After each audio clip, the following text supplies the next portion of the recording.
Hello everyone, and welcome back to the Dota 2 Champions League. We are now live for our penultimate day of playoffs, with the penultimate match, in the lower bracket. That's right, we have our lower bracket semifinals. Tundra Esports taking on the Hell Bear Smashers. I'm Seeking Strike, and joining me is Kips. We'll be on the call for our 2 series for today. How's it going, Kips? It is going very well, thank you very much. I am enjoying having, honestly, so much casting to do, having so much Dota all around me, and I am also greatly enjoying this draft opening here. Snake King and I, we are on the same wavelength here. Terrorblade is too good, just pick it first phase.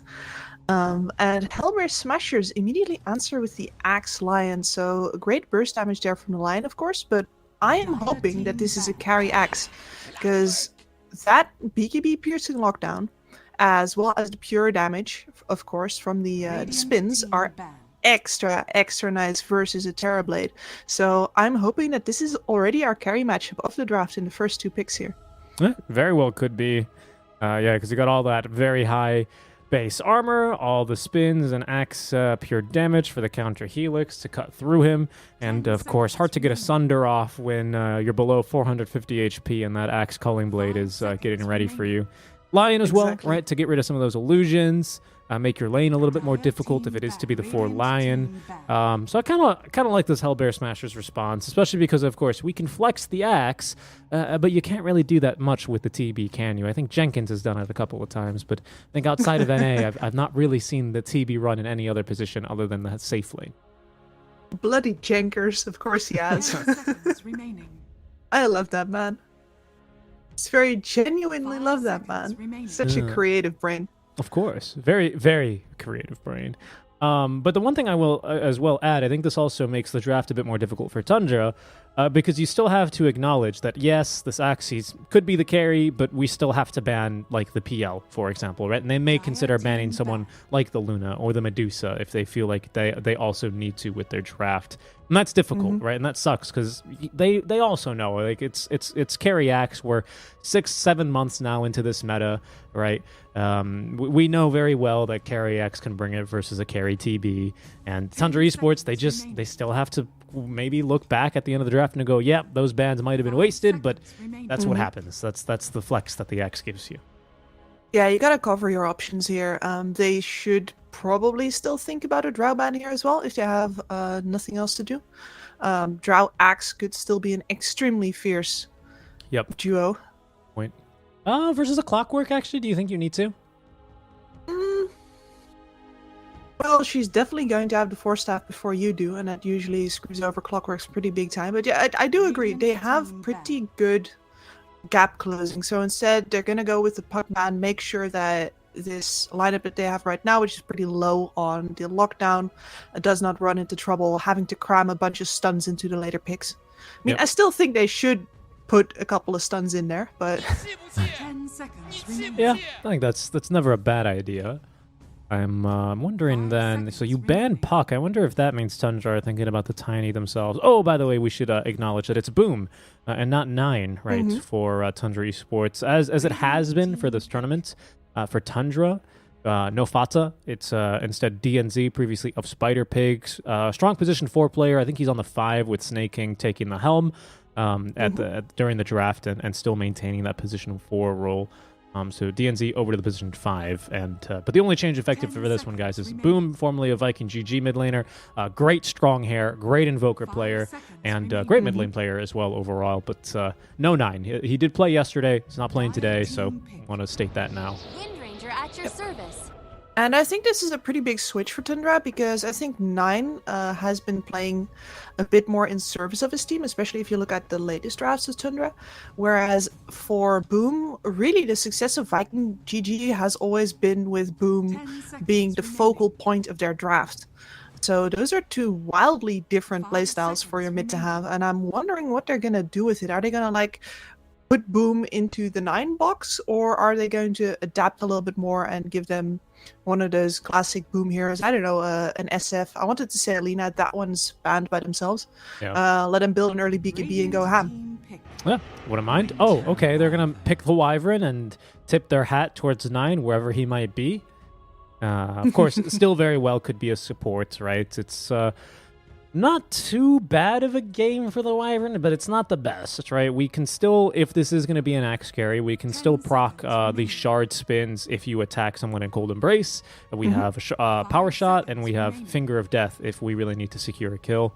So it's not the best, because all of these three heroes have some counterplay to the Wyvern Cold Embrace, and not any of them, maybe save the Windrunner, are going to be too annoyed if they're caught in a Cold Embrace, or sorry, a Winter's Curse. But we've yet to see potentially the carry here for Hellbear Smashers. So maybe this is to prevent for something like a Luna, or I don't know, a Troll or something weird like that. So I haven't seen Troll in ages. I think that one of the reasons that you picked the Winter Wyvern here is it's a pretty niche scenario, but if this is the axe carry matchup into the TB, right? You were talking about the dunk earlier. You can't dunk someone if you're Winter's Cursed. That is enough for a TB to get up again and sunder you. There's some more counterpick though, right? With the Phoenix already. Oh yeah. Oh, it's going to be a bit more annoying. Cold Embrace is not going to do anything this game. You can forget about that. 10 seconds remaining. That's a bit painful. It's going to be about the curse. At the very least, we don't hunt Wyvern too well with this draft, so you can still just basically with a Blink Dagger alone on Wyvern, I think if it's a support, of course, you can be really, really impactful still, especially because TB, Clockwork, I mean, TB Illusions can push waves, but we have a Lion to stop them. So no one else really can split push waves, or sorry, just clear waves off of towers from range safely. Wyvern can definitely do that this game. So there's still a place for Wyvern, but Cold Embrace is not that place this game. Definitely not. Let's see now. I'm wondering if we're gonna leave the boom pick for last, and we're gonna get a revelation about 33-0 here. I would honestly pick just the Tiny right now. Because I think it's not a bad hero for Hellbear Smashers. I think they can send the Windrunner offlane, perhaps. It's going to blow up the Windrunner. It'll blow up a Phoenix. It'll blow up a Lion. The Axe matchup's not great. I mean, okay, a similar hero, right? Not the hero I was thinking. And it is a Yule's builder versus the Windrunner and an Axe. So I like it a lot more. I do like that one a lot more. Yeah, and you're touching on Yule's builder versus the Axe here. I cannot overstate how important it is to just buy 2 Yule Scepters versus an Axe. One is usually not enough. You gotta get 2. Make sure that you always have somebody who can use that Axe out of the way as soon as he calls someone.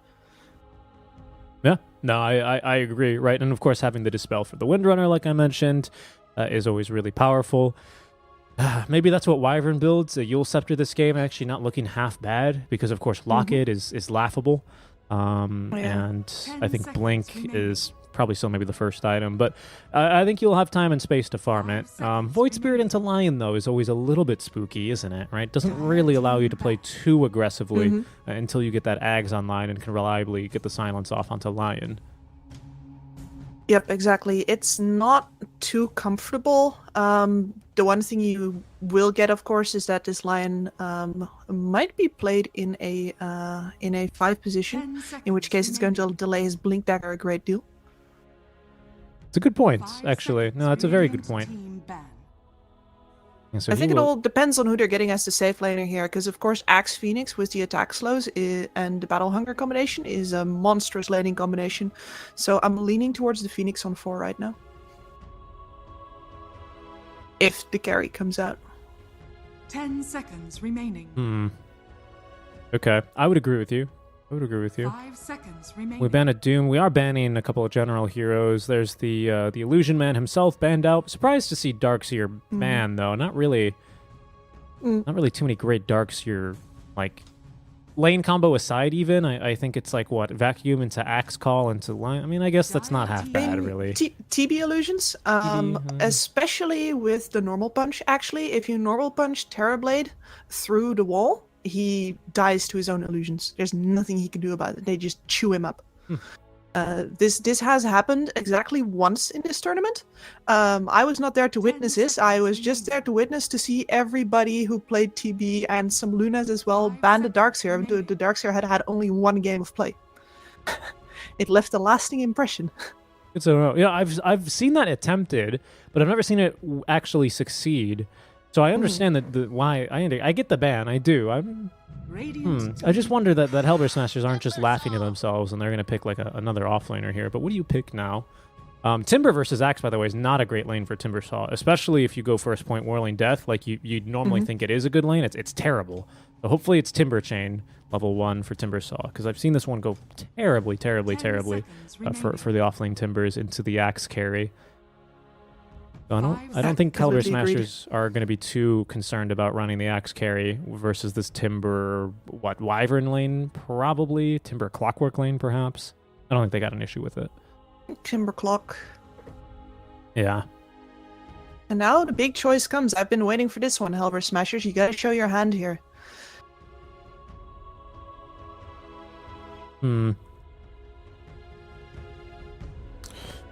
I still wouldn't mind just a mid lane Tiny pick. I think it's really weird. Okay, it's not gonna be mid. Oh, Mars was still. That's what I was thinking about. Wow. Yeah. I was thinking about the Mars. Like, even though it's not too great versus either the Void Spirit or the Timbersaw, you are very happy to have this into the Terrorblade. You're going to tank so much of that range damage because, of course, TB is only a hero when he's metamorphed. As well as that you get to shield most of your team from his damage if Terrorblade is stuck outside of the arena. So that is a pretty great pick there. And yeah, TB doesn't threaten you much in lane. Neither does a Winter Wyvern. Okay. Though I think it's going to be a Clockwork in the lane. It is. That is more annoying. Mars into Clockwork is always a little bit problematic because you can always hookshot into your arena and throw up cogs. And even if he doesn't always catch you or if he doesn't tank the spear for his core, it usually ends up a lot better to being speared to cogs instead of the spear wall, which is going to poke you and do 150 damage, which is, again, could be very lethal here for the Skitter TB. So it is the Axe carry then. I don't think either of us were too surprised for that. And I don't think Tundra were surprised either.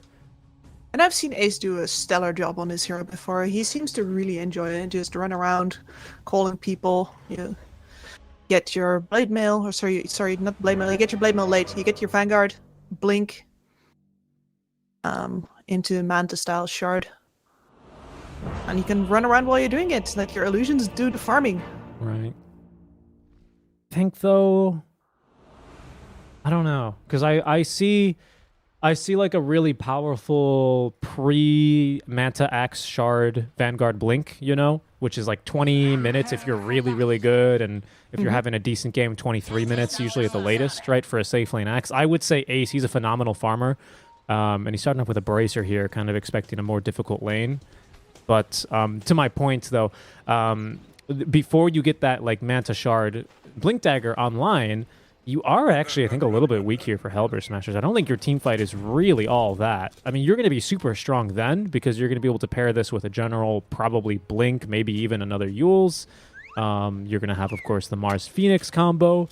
But I think, you know, with this Void Spirit Yule Scepter alone, along with levels on Timbersaw, and again, hopefully he goes for the right build in lane. I have confidence in 33 that he will. I think, like, the early mid-game actually looks really strong for Tundra. So I think they've got some counterplay here. That's how I kind of see this game going anyway, if they more or less break even in the laning stage. Like, pre-22 minutes, I think Tundra could look to make a lot of space for Skitter. And that's what scares me for Hellbear Smashers just a bit. Yeah, for me it's all going to be about the egg usage from Gilgear. There is pretty much no ways from Tundra to address this egg apart from, well, the Winter Wyvern, kinda. But that's not a lot of attack speed there. So good eggs could make this game. It's a huge reflect. Yeah, it is. Good eggs also make for a very hearty breakfast, don't they? They do. For now, breakfast will come later. Tofu, big fan. Really looking to annoy Boom as much as possible. Yeah, get him with another stun. Mess up the block even further. Nice job, Tofu. As that'll be then pretty much a perfect block for Stormer, or at least wherever he wants the lane to settle. For now, him being on his high ground and the range creep being a bit out of range is happy for him. Oh, another reflection top. Nah. General, actually, you'll be fine, but they have kind of bullied him already here pretty hard, and they're going to go now for Gilger, who has Fire Spirits level 1, of course, and Icarus dive away, so really good usage out of this first level Battery Assault and Reflection top lane. Absolutely, and neither of these two actually brought a salve to the lane, so they're going to have to wait for the couriers to come here before they can really regen back up again, and DNZ is not letting them take a rest. It's a bit aggressive from Dino, so of course with the creep wave moving in, he quickly realizes that and will go ahead and walk away. He's got plenty of tangos himself, and they forced out, pardon me, basically all the regen already. There's just the stick, and yeah, there's that last tango now being consumed by General. As Dino is going to go ahead and heal himself back up, and he'll get right back to work now. Maybe even look for a courier? Nah, he's going to be too slow.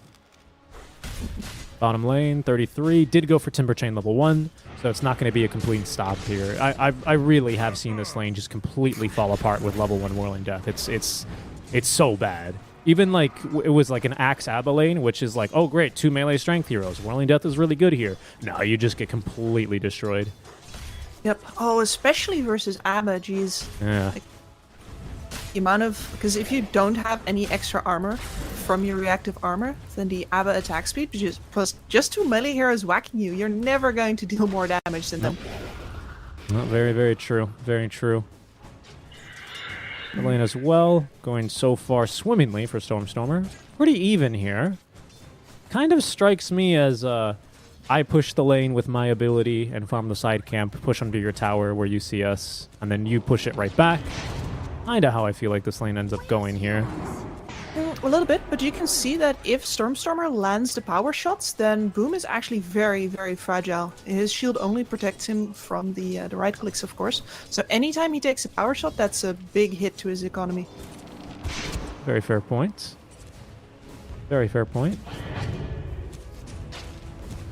Okay, sorry, I was just checking something there. Oh, and that's going to be first blood top lane then, actually. We'll manage to find Gilger.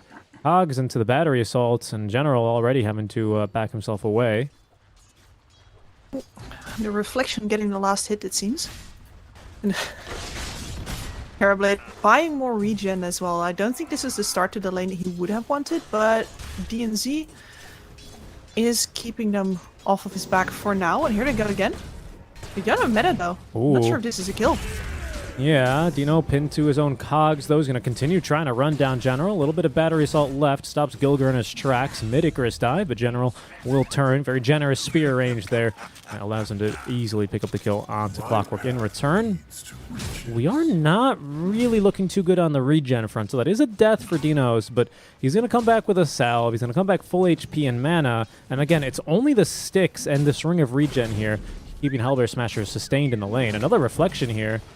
But Skitter's not going to be able to do much with the Fire Spirit slow. Okay. The only problem here is that because Skitter's always needed to back up DNZ, he hasn't actually been last hitting all that well. That's not enough damage. Yeah, that was close. Skitter somehow managing to just stay in the right spot there. Gets hit by the Fire Spirit, but does manage to dodge the Icarus burn damage, which is nothing to write home about, but the attack speed or the move speed slow is always a little bit annoying to deal with. So, Boom has started to slowly slide back in the mid lane here. He can't push out as fast as the Wind Ranger, especially because anytime the creep waves meet and the Wind Ranger is actually here, he's just going to get harassed down. He can't take all those hits, so he has to play more conservatively here. What? Ace? Yeah, I was just surprised to see that one. I maybe surprised by the point on the Whirling Death, as he will fall to that one. As a lot of HP missing. Tofu as well, big fan, but also lots of damage, lots of trees right around him, and that pure damage does add up a lot early on.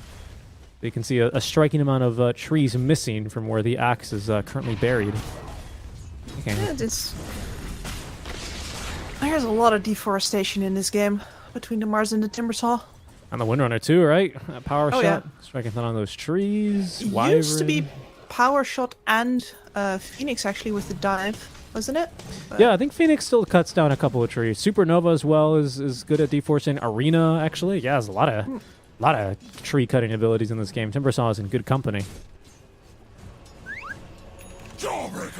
Speaking of company, Snake King is gonna look to pay a visit to Stormstormer in the mid lane. At least maybe look to secure this 6-minute rune. He's a bit early though, and actually his presence is required top lane.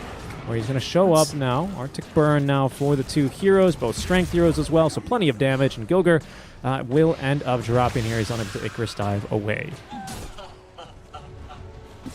I guess it's okay to get the kill there, but he was hanging around mid to make sure that they could try for a kill on Stormstormer as soon as Boom hit 6. But unfortunately, that plan has to be cancelled now. And this is where the fortunes change, by the way, because Stormstormer dies to Boom. Dire structures are Maybe he dies fortified. there if he gets hit by the Aether Remnant, but he just quickly, swiftly wins run right past it. Actually, that's a rotation down bottom by Boom. He Dire's bottom tower TP'd and is scouted, however. Fufu, yeah, just standing guard. So that's going to be an unsuccessful, TP rotation out from Boom immediately. That's a little bit annoying. I'm surprised he TP'd because the axe wasn't really going that far. And Timbersaw, not really famous for his stuns, Kips. No, I'd say so as well. It's a bit puzzling. Maybe they expected backup or something. I guess maybe they were thinking, oh, he's going to be alone. Obviously, Timber, one of these very self-sustained heroes, right? He's now got Chakram. Pardon me. Even now, the axe, right, is not too interested. Vanguard usually is a turning point for the safe lane carry axe. He can sometimes even give a couple of offlaners a really hard time. Timbersaw is not one of those offlaners, unfortunately, for Ace. As we can see here, yeah, 33, just kind of running him down a little bit. Should not have a kill, but can get off a good amount of harass. Actually, I don't know, with Snaking now showing up. Another Chakram here in a second. They're going to get Dino's top lane. No arena necessary for the kill, as Tofu now will complete his TP and keep 33 dry on mana, for now anyway, because he's got the mana boots and another soul ring, but Ace is going to be alive at the end of the day. Only they can save Dino. Is under attack. A bit of a courageous dive there. I mean, Ace has over, what is it? Yeah, he's got over 20 regen right now. You need more burst damage than that to take him down. Vanguard just keeps him too healthy.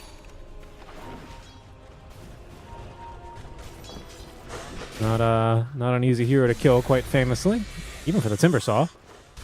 This is one of the first times I've seen this lane go, oh no, that really sucks. The Centaur Conqueror stealing a range creep. Last hit out from 33 after it stunned him. Of all the creeps to choose, just had to choose that one, didn't it? But this, sometimes I swear they know. I do. He's also out here trying to buy his items and sustain his family, you know? Interesting, by the way, we were talking about the Yule Scepter in this game, but Boom right now is not going for one. He is on track to build a Sanjin Kaya. I would hope then 33 considers a Yule Scepter, but it looks like he's maybe going to opt for the Hood of Defiance first, which I also don't disagree with. Double negative there. But I'm a little bit surprised by that. Yeah, because Stormstormer in trouble. Tofu to turn with a stun. Cold Embrace, proving very effective versus Stormstormer, at least for now, until that Maelstrom is online. And Tofu caught between, a Wyvern in a hard place here, but Boom, still hexed up, might be in for a bit of a rough time. Tofu still alive. Splinter Blast is not enough damage. Stormstormer continuing to give chase. Aether Remnant is going to miss, but Stormstormer feels bad for him, walks right into it. Last little power shot will not find Boom. And that's, well, That was much ado about nothing. yeah, I was going to actually say just about the same thing. Quite literally nothing happening there. And in fact, I missed yet another kill into this top lane, as they will be able to find the Phoenix. And of course, this Cold Embrace, we were saying how it was rather useless this game. It's pretty good as long as this Phoenix doesn't have a lot of points in Sunray yet, and when this Lion is level 3. Poor guy. Like, normally when you see this on Lions, they've been away and stacking a bunch, but there are no stacks in the Irradiant jungle either, apart from one that I actually just think has been stacked by Stormstormer with Power Shot. Yeah, I would assume so. Yeah, we don't have a whole lot going for him here. 6 and 2. I mean, at least he hasn't needed to buy a lot of regen. So his net worth it's low, but it's not as low as Dino's is, right? And the thing, I mean, and that's not a shot at Dino, because Dino has been actually making a lot of space with his deaths and with all the... He's had to. Right, absolutely.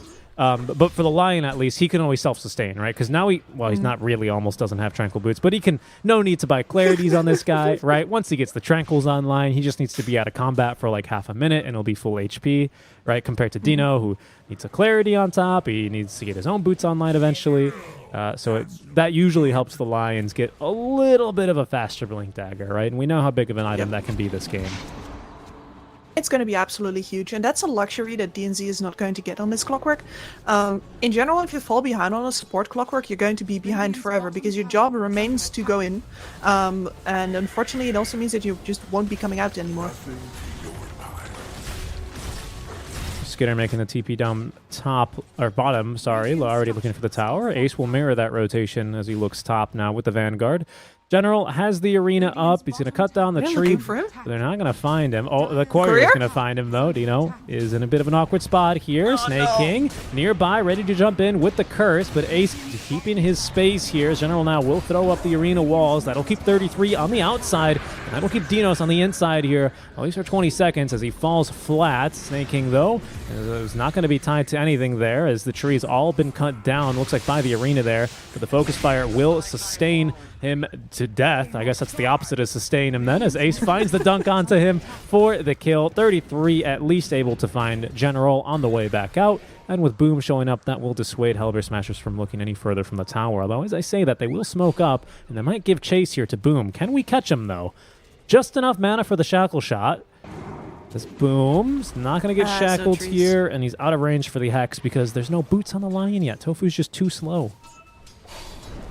That's poverty, okay? It's not his fault, it's the system. Ooh, okay, well, that's General closing the door right on him. He's going to return the favor after he bottles up the Invis rune. And I think this is going to be now just a push for the tier 1 mid. Yeah, I guess it doesn't matter that you don't have boots if the enemy is just going to do you the favor of standing still there. Yep. Kind of just caught off guard, unable to use, well, just about anything, right? To simulate Astral Step, maybe not ready at the time, but yeah, that was going to be a pretty big death. But and I think that is part of the motivation, by the way, why he's not going for a Yule Scepter. You are setting yourself up for a bunch if you use that one defensively this game. I still think it's a great aggressive tool, and maybe even a very necessary one because you don't have a lot of stuns on your team in general, but I can see why you feel like using it only as an offensive tool, not as a defensive tool, is not enough justification to get the item. Yeah, I see that. I also see that. I think that makes sense. Yeah, no, you're right. I still do think it has a lot of utility, though. I mean, using yourself, I mean, yeah, no, but versus Mars, yeah, I could see it go both ways. I think Kaya and Sanj maybe is going to be the right choice here at the end of the day. S33 does manage to get this tower. Oh, they don't hit him with the shackle, though, so that means he's going to be free to Timber Chain away. This is a full Maelstrom now online, but 33 with max stacks of their active armor, even able to outrun the Windrunner, even with that Windrun active. So he will live. I think the tower got denied. It did, but the fact that the tower is down anyway is kind of what Tundra were here for, because now they're going to look for this mid-tier 1 tower, and that's a lot of space already missing here. As you can see, Ace, rather than continue to farm stacks in the jungle like he'd like to, is kind of forced to defend against this mid lane push from Tundra. Yep, he was really the only one available after they were all running after 33 in the top lane. And I want to point out here, by the way, how well Tundra has been making space for this Terrorblade, because this man did not have a good laning stage. Like, sure, we saw him casting Reflect after Reflect, getting a lot of damage, but he had, what, 15 CS when the mid lanes were already cracking 40? It was really bad. And he's just been AFK in the triangle for the past 10 minutes. Good stats now as Boom's able to not only escape death from General, but also pick up the kill onto Gilger in the same Astral Step there as Dino hook shots in, and they get the Phoenix killed off.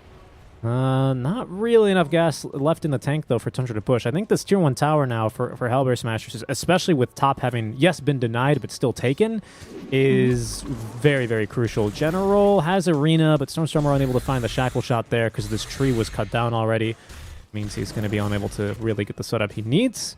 Because if they take this tier 1 tower, the triangle is open for business for Tundra. And that is a bit of a scary prospect, especially since Clockwork is just everywhere on the map. He's found Tofu now with another hook shot. Boom, to close the gap. Dodges this time.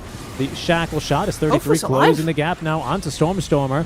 DNZ now will take that fall as 33 stuck inside the arena, and with the egg now both hitting him, he will fall. Careful, the counter engage from Tundra is coming. It's going to kick off now with the Winter's Curse onto Gilger. Good damage, 33, still unable to escape because they hit him with the stun. The Shackle Shot mid-Timber Chain does not allow him to escape. And actually, they find Boom. Cold Embrace is going to buy him a little bit of time here, but it's going to set him up for the Power Shot. Now the Axe Call. General does not have another Spear, though, so the Dissemblate will come through, but they know where he's heading. Going to try and go for the TP out, but Stormer from the low ground with a Shackle sets up Ace for the dunk. A little bit of the alley-oop play from the Hellbear Smashers as they keep everyone alive, and Tundra lose 3 on that dive. Absolutely incredible. Several really close escapes there, but they just juggled the damage perfectly. Now, yes, Skitter's going to have to show his face over here, because otherwise the tower takes way too much damage from this catapult. Shots. We're trying again? Okay. This just happened! Sunray healing up. This time they don't have the ulti skip, but they do at least have the Power Shot. Dino falling low, and they've got the kill there. Skitter, though, joining the fight with the Metamorphosis, ready to go. Gilger does not have the ultimate, but he does have the Icarus dive. Oh, an attempt was made there from 33. I was like, wait, who put that tree there? It was him. And they'll get the tower at least immediately after with a free kill onto the line, but that's 2 deaths on Dino, a death on your mid laner, and a death on the Timbersaw for the tier 1 tower. I did say it was an important tower because immediately here goes Tundra into the triangle. Was that worth it, though? Yeah, I think so. That was, even though the start looked once again very fishy, that was actually a good push because they realized that with the ultimates down, as you said, not much counterplay. Oh. That said, this is dangerous. Yeah, Ace now with Mantis Style doing a bit more damage, but without that shard, unable to find this kill too easily on a Snake King, who's falling low and will be dunked. Couldn't get the Embrace off in time. Power Shot as well was going to secure him. General might not need the arena here, though, because they've got the call to set up for the Spear. He's a tanky lad, but not tanky enough. He's still going to be taken down as General gets the kill with the bonk. 2 dead there for Tundra as they take a quick trip sightseeing through the triangle of Hellbear Smashers, and they'll come out with a couple of less heroes than they went in with. Yep, and that's immediate D-ward secured as well. Actually, there was only 1 ward left over for the side of Tundra, and I don't think they're going to find that one, so... I not like that. A lot of vision. Whoa, Supernova. As Boom was looking for this kill onto the Phoenix. Instead, he'll find himself Spear to the wall of the arena. Winter's Curse will only find Tofu, which is going to stop the finger from coming through, but it's not going to stop Gilger from blasting him down with the Sunray. It's still going to be another kill here onto Boom regardless. So here's the mid-game problem where you have that arena and egg combination, and either one of them are pretty much, you can't really answer them. You can only really step away of your Tundra. They can't go through the egg. They don't really have any ways to save people who are in the arena, so all they can do is run away. And you see there, this choice from Boom to step away does not actually work out for him. And they're going to have to choose their battles very carefully now, because that's going to happen to them more often.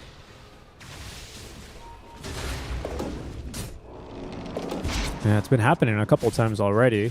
I mean, it's been very aggressive play, and the fact that they still make these kinds of plays this aggressively, it's not surprising to me because I think they've got a good lineup to make it happen. But like you're saying, it's the threat of this Supernova and Arena has caught them quite a few times. And speaking of catch, it's going to get worse because Ace is very, very quickly closing into this Blink Dagger. I hope he gets Blink before the Shard. Although yeah, because I think they could use that extra bit of catch to punish rather this aggression out from Tundra. And it's not just been deaths for Tundra. Yes, they're down 5 kills in 2K, but they have fully recovered Skitter, haven't they? I mean, he's got the S and Y and making decent progress towards the Sai of Skadi, so he's chugging along very nicely. Yep, he's chugging along nicely. No, their weak point right now is Boom, who is scraped together the money for Assange. Now he's going towards the Kaya, but this is going to be a pretty late Aghanim Scepter. This Wind Ranger will be able to afford a BKB by that time if she would so desire. For now, Axe is the play to Wind Run and charges, and a little bit of haste movement speed. This no longer lets you move at like 700 move speed, right? It caps you at 550 now? Oh, thank God. Yeah, as far as I remember. I remember games. What was it? There was the one play from the Singapore Major where... who was it? Like a Spirit Breaker, a Morphling Spirit Breaker trying to catch a Windrunner, but she just used Spider Legs and Windrun active with Ags and outran it. You know, and the Golden Brace still being sustained here. Thinking about the hook shot. Is going to think to use it defensively, but Gets at least the cogs up. That's not going to save Snaking, though. He tries to turn around. He's got a little bit of bonus healing. Still pushed back by the Spear. Gets off the curse, or sorry, the Arctic Burn, and actually sets up for the kill onto General, who's killed by all things there. Killed off by the tower. Stormer trying to escape here. So there's a Supernova onto the high ground. We've got a couple of heroes here to defend it. And there's the Blink Dagger from Ace to try and turn this one around. Skitter stunned up by the Lion, but still gets off the Sunder as the Finger of Death level 1. Not enough damage to nuke him down. Now we're going to be able to apply that Spirit Vessel. Couldn't do it before because Gilger was inside the Supernova, but out comes now at least a little bit of bonus healing. Ace with the Blink back in, though. He's going to find the dunk. They're going to lose Gilger. While still picking off here quite a few heroes as a buyback out from the Wyvern in that fight. And that is going to be then the 2-for-2 trade, but I would say a much better trade here for the Hellbear Smashers. Beautiful egg there. Like the trust that Ace is going to be there in time to follow up, because otherwise he dies there, right? And you wasted your entire egg. And of course they don't have enough damage. Of course they get the Sunder off in spite of the counter. Yeah, it was an issue. I mean, it was a kind of a damned if you do, damned if you don't, because it was a great egg to bait in the TB, but he still gets off the Sunder because they just a little bit lack the damage without the shard. A Snaking might end up dying back here. There's Dino on the way in, the cogs, but Ace is in onto 2 now. Lots of healing, though, from the Wyvern, who did, by the way, go for the locket. Hex onto Boom will keep him out of the fight here momentarily, but now he's on the way in, trying to find Ace, but the 8th Remnant will miss. And Ace healed up and covered by Tofu, but for now he's going to be able to escape. Boom on the way back in, wants Tofu. He's a big fan. Tofu still alive, lingering on a bit of HP, as actually Dissemolate's going to be used on the way back in. A 2-man shackle into the call as well. Cold Embrace for now keeps Boom alive, as Dino is going to be taken down. Boom's got an Astral Step in a second. Dissemolate's going to be used first. It's going to be a really good Winner's Curse here, as Boom is going to be sundered on the back lines to be kept alive. 33 then, with a big old Whirling Death, secures the kill onto Ace. That's 600 gold into his pocket now, as Gilger is going to find himself caught now by a full HP Boom after the Sunder, who is killed off by that Dissemolate. Good spear here. Will find 33 as Stormstormer with the Blink Dagger, able to escape thanks to his 2-man shackle. But still heavy losses here for Hellbear Smashers, who take a good fight, but don't get that tier 1 tower. They keep on bashing their faces into that. Like, they need to use the coverage of their ultimates to actually hit the tower afterwards. But Tundra keeps on recognizing that, you know what? Even if we lose several heroes, our respawn timers aren't that long yet. We can still go back in and secure the fight even after we've technically lost it. Tofu is going to be bursted here. General has got Blink and the Arena. There's an Astral Step, though, as they only find Snaking there with the Shackle Shot. He is going to be able to get the healing off, though. Speared now and pinned to the walls, but it's Stormstormer who's in trouble, trapped inside the cogs. The Chakram will pick him up. 33 getting the kill there. Stormstormer, at least in his dying breath, will get the Wyvern, but it looks like General will join him in the grave. Not if Gilger can help it, but he can't. The Sunray, even if it's maxed, not enough healing here to keep him alive. The call only finds Dino, which is a kill that Ace will take as he shows off now the counter Helix spins. But it's going to be still quite a heavy exchange here. At a bad exchange rate anyway, as it's going to be some more kills for Tundra. Yeah, that exchange rate, there's a lot of deflation going on over on the side of... Wait, I'm doing that wrong, I think. Like, a lot of inflation over on the side of Hellbear Smashers right now. Right. Their spells are not getting the returns that they wish they did. No stonks. They're not getting the stonks, Kips. That's the true economics term here. Are they not going to the moon? They're not going to the moon. They're going to the center of the Earth's core instead. I've always found that a more interesting story anyway. A burrowing journey into the moon. To the center of the Earth. Not going to the moon. Dire's top tower Moon, you know, for you has been there, done that. Yeah, I mean, you can physically go to the moon. You can physically not go to the core of the Earth. True. Humans haven't even punctured the outer layer of the crust yet. Really hard to get down there. Oh, use Scepter. Used defensively here. It means Ace is not going to find the call onto 33. Stormstormer ready to flank in from the side as in they go. They're baiting Ace here. Is it going to work out, though? The damage is very high. Out comes the Supernova as Dino was trying to prevent the sun from coming out, but the sun, man, even through the clouds, it can burn you. Sunder then used to keep Boom alive means Skitter's a little bit vulnerable here. Okay, Gilger maybe a bit too aggressively, but he's got General at least to back him up. 33 alive through all this, trapped in the river, picks up the kill onto Gilger, and Stormstormer unable to find anyone else but the 2 supports. 33 is going to go back in. Boom has spells. That's his only Astral Step, though, so he's in a bit of a tough spot as 33 shackled up here. Still now with the max reactive armors is able to escape as Stormstormer now being ran down by Skitter. The reflection slows go. General putting his body on the line. Is now going to put Skitter's body to one of the trees, but he's caught up now by one of the Aether remnants of Boom. General in a bit of a bad spot. Do they have the damage to kill him? Yes, they do, with 33 going back on in. And the fight, even though it starts off wonderfully for Hellbear Smashers, ends up going a bit south. Once again, that Sunder from Skitter in the middle actually very worthwhile, especially because it ends up baiting several members of Hellbear Smashers in further. The Gilgir dive is because they want to get vision over on STB. He doesn't think he's going to hit it, right? He knows that he's going to end up in the wrong position, but they need to know where he is in order to give General the vision for the jump. Unfortunately, he's already out of reach, and that's where Tundra turned. Actually, that's something I wanted to bring up in the last fight, because that's the second time I feel like we've seen... You remember when you were saying... And this has been quite the fun game to watch, and I feel like I've taken too long to get this one off, because there goes Boom again. This time with the kill of the They will not give you the time! No, they will not. Gilgir is going to at least able to Icarus dive away. General with a blink, and Arena might think about going in here, but they're going to be hard-pressed to find the initiation. Lion had to go for the Force Staff here for Tofu, so Blink is not an option for him. Means that if General goes in, he's kind of alone, especially with Stormstormer, still dead. Remember 2 fights ago now. 33, please. I'm trying to do some analysis 3 fights! Here. My goodness. 3 fights ago now, as out comes the Sunray here, out from the Supernova. They're also going to find Dinos for this one, but 33's the bigger kill, as he will be killed off here. Dino's still alive, but I don't think he escapes here. He's got Cogs, yeah, but he's got Ace in the way, preventing his escape. Okay. 3 fights ago, when we had the Supernova on the high ground over here, and by the way, they're going for Roche now. Oh, Ace thought about it, and they did manage to not kill the TV. mid-tower. Please kill it. Immediately after that, we had another skirmish, right? So 2 fights ago then, where we don't have meta, so I don't think Hellbear Smashers were expecting really the TB to have any impact. But he steps out of the triangle while he's farming to sunder the Void Spirit back to full HP, and then Void just goes right back in, right? Because he's much like a Tiny on this hero. Okay, as here we go yet again. Tofu kept alive. No, actually the Sunray heal is not enough. As Stormstormer finds a good shackle here onto Boom, now with the Lion dead, and Stormstormer having bought back.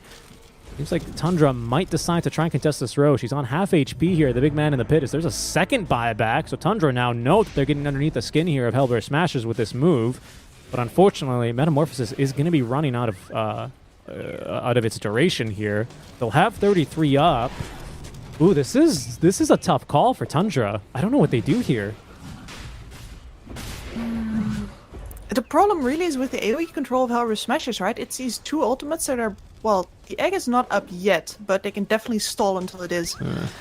You can't fight into that, but the pit is going to basically lock you in there. At the same time, Hellbear Smashers cannot do enough damage to the side, or to Roshan, excuse me, because they simply do not have any attack speed or like attack damage scaling heroes on their side. It's just the axe. He's here for the counter matchup, not to kill the local wildlife. No, that's not what he's here for. Yeah, he's out here for the hero. He's a big game hunter. He's not doesn't really care too much just for going on the regular safari now. Not out here for just the prairie dogs. He wants the heroes. He wants the Void Spirits, the elusive ones. Void Spirit, who's, by the way, has gone for the Spell Amp talent, so he's really admiring the burst damage. Speaking of burst, that is a lot of damage on the Ace. Good hook shot there, as it's not going to prevent the death, though, from coming through, despite a good Winter's Curse onto 2. Gilgir going to Icarus dive in, wants this very aggressive Supernova, and look, they just had a run from it, but who's unable to run is 33, as he is going to be stopped by the call of Ace. BKB active. They pick up 3 kills. onto the positions 3, 4, 5 of Tundra, and that Kips, I think, is going to give him the time and the space to do Roshan. Man, that was beautiful. General getting that BKB off before jumping in. He will not be cancelled. He will not be denied. And then the extra little bit of non-overlap with that egg. So you... that was beautiful. Mm-hmm. So it's always a great Phoenix game when you can just Icarus dive in the middle of 3 heroes. Snake King is just going and reminding us when Roshan was taken here. Of course, he meant to put that in the team chat, and then you copy-paste it, and then you post it when you need to, so that's why no one reacts to it. Both teams probably doing that. But 29-36 is Roche Kips, just in case you were going to forget. Oh, well, Snake I King's got us. just want to look at the counter. I get to do that. It's very easy for us, isn't it? Yeah. This is probably why I'm so bad at it as a support player. It's like, because I watch more games than I play, and I never actually have to mentally take note of it. No, it's true. I always go, when is Roche up again? Okay, 3 minutes, but unfortunately we don't get to time over this lovely little counter when we're playing Dota. Okay, well, Tofu, he's still pretty scary. I have to say, like, pardon me, the fights are really good for Hellbear Smashers when they have the ultimates and when Skitter doesn't have meta online.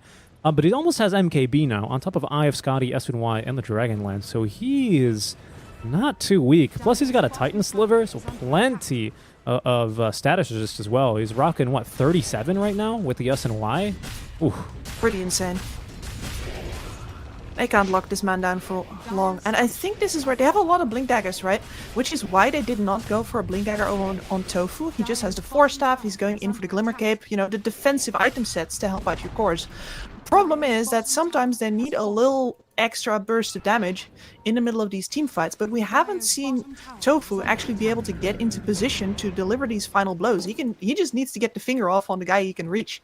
Yeah, exactly, and that's not always the guy that they need to kill, right? Because a lot of times it's Boom. And we've seen a Finger of Death kill here in the mid lane when Boom was kind of standing still and eats the Spear of Mars.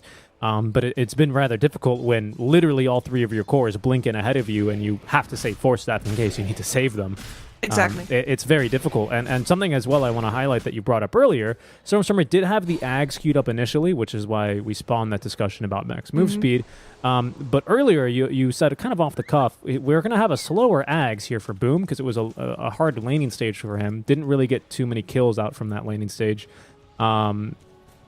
And you said, oh, that's going to be a great item and all, but Stormstormer is probably going to have BKB up by the time that happens, and that's exactly what's happened. I think Stormstormer saw Ace BKB and call 2 heroes and went, oh yeah, I want to do that too. Basically, I mean, especially when you notice that your counterpart with the timing that you have to be afraid of is going to... because Windrunner gets her survivability from the Windrun, right? AoE Silence would completely nullify that. He knew he had to get a BKB.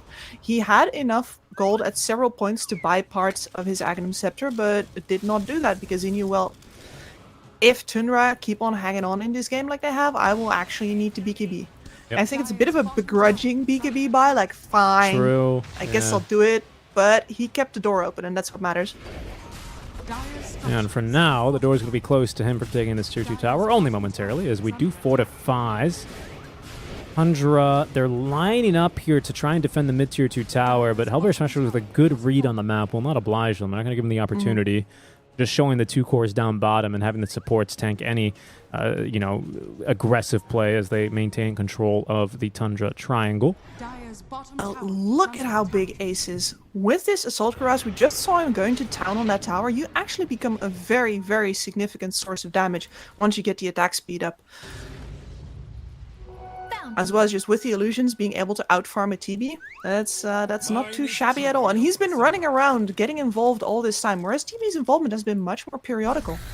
And this is a hill that Tundra are going to be running up for a while. This axe is not 6-slotted quite yet. For now, the hill they run up with is the mid lane. The Earth Spike into the Force Staff. That's going to allow Gilgor to get off the egg, but they're stuck inside the Arena Kips. We use both Astral Steps, and Tofu doesn't need the Blink Dagger if you deliver death right upon to him. A Finger of Death easily picks up Boom. Winter's Curse is out, but Snake King still trapped nonetheless. Shackle shot at once. Speared the other way in the Cold Embrace for now, but shot down here by Stormstormer. It's 3 dead as Tundra try and fight into this Aegis, and it goes terribly for them.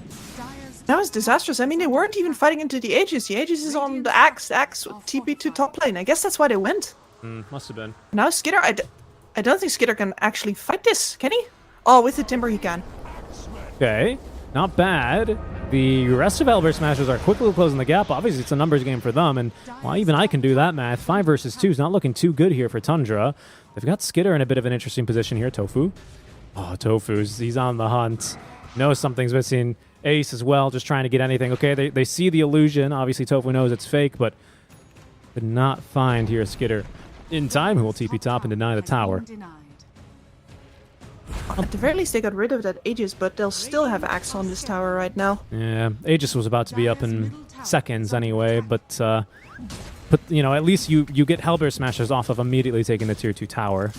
Right, you force them to run back down bottom instead. Yep, and by now the reason why the tempo is slowly sliding out of Tundra's game is because their respawn timers are getting longer than the cooldowns of the ultimates over on Hellbear Smashers. Good point. This was always going to happen. They needed to do enough in those mid-game team fights, but they just couldn't get it quite consistently.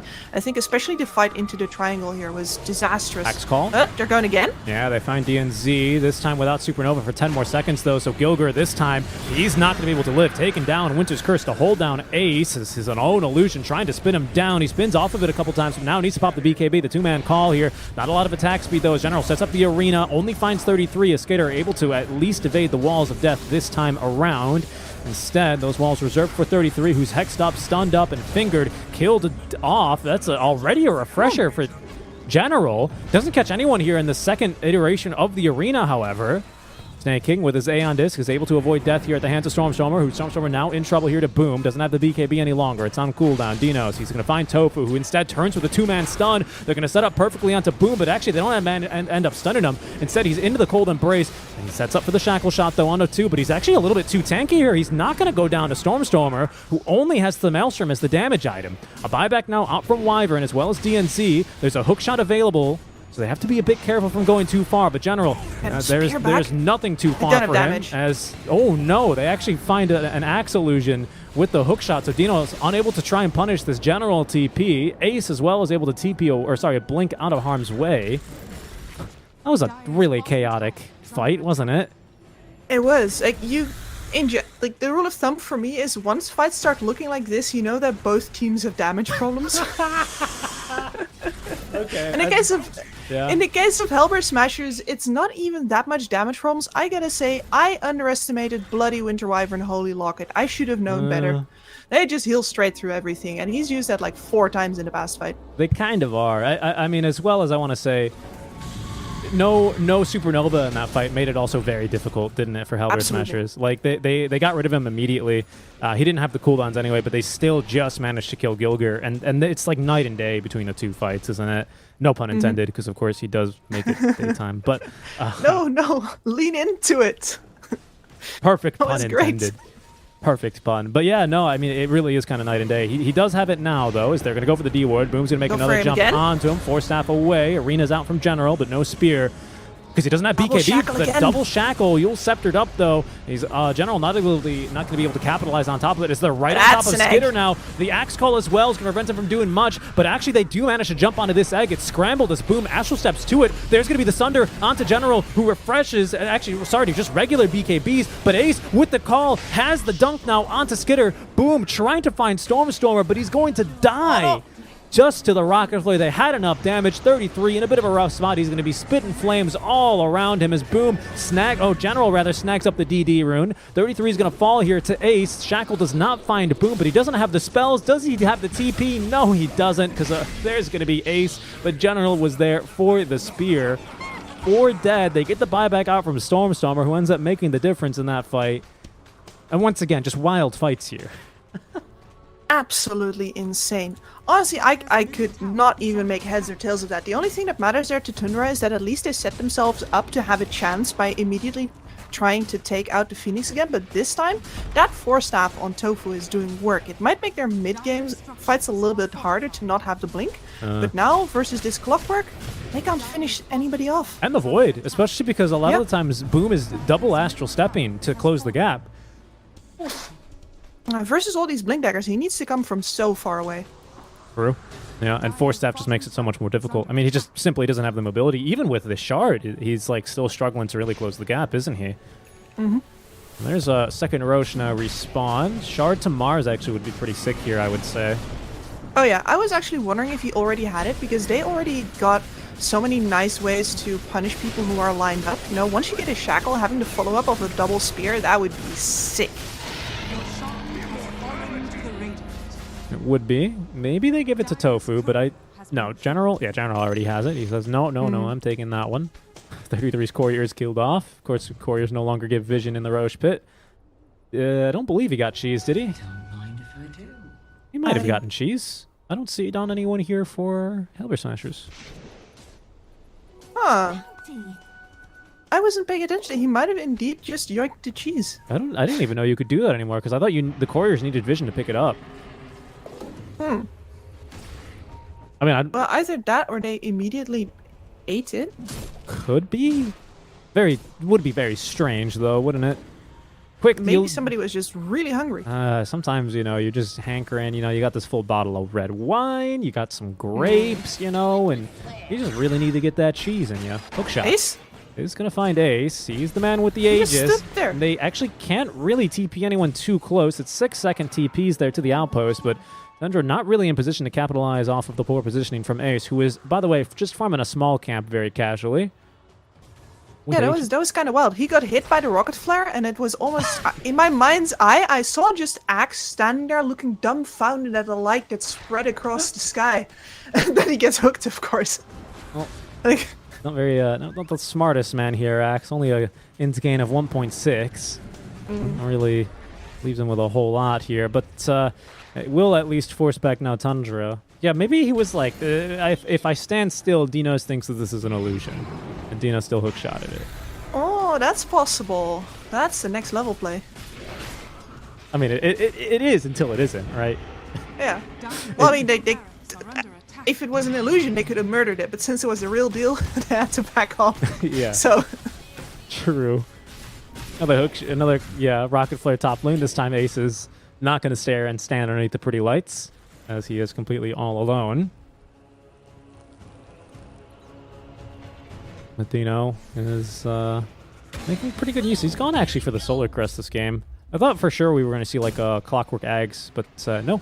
Sliding the Overclock, not really too worth it. Instead, going a little bit more for the supporting builds here. Force Staff, a great item this game, though, for everyone. It's always a great item, but especially in this game. getting people out of the way of all of the AoEs. He could have considered a Yules with that gold as well. I feel like the Timbersaw has been forced to use his defensively too much, and we haven't really seen anybody get saved from an Axe Call yet. Very true. I wouldn't mind seeing a Wind Waker even in this game, if I'm being honest with you. Damn good Wind Waker game. Wind Waker's massive, being able to... Yule's a teammate. It's the most expensive item in Dota 2, of course. Like 8k gold, I think. A little expensive, but for good reason. I saw that one. Look at the, are you seeing game. this? I'm sorry to cut you off. Are you seeing this reflection versus Axe though? Yeah, it's doing quite the number. It's actually, that's the thing that's getting Ace to half HP. He's chugging on these vessel charges like they're an infinite source. And for him, they kind of need to be okay. Oh, Skitter, that's a he's great taunted catch. up, but he's going to pop the BKB. He has a Sunder, can't use it versus Ace, can't use it versus Stormstormer, but Ace, with not enough HP remaining here for Skitter for the dunk, still alive, has the Sunder, no chance to use it. He's stunned up, and Finger of Death to the grave. General with the killing blow there. Ace still alive, still has Aegis as well, finds 33 here, stunned up and killed. 3 dead for Tundra.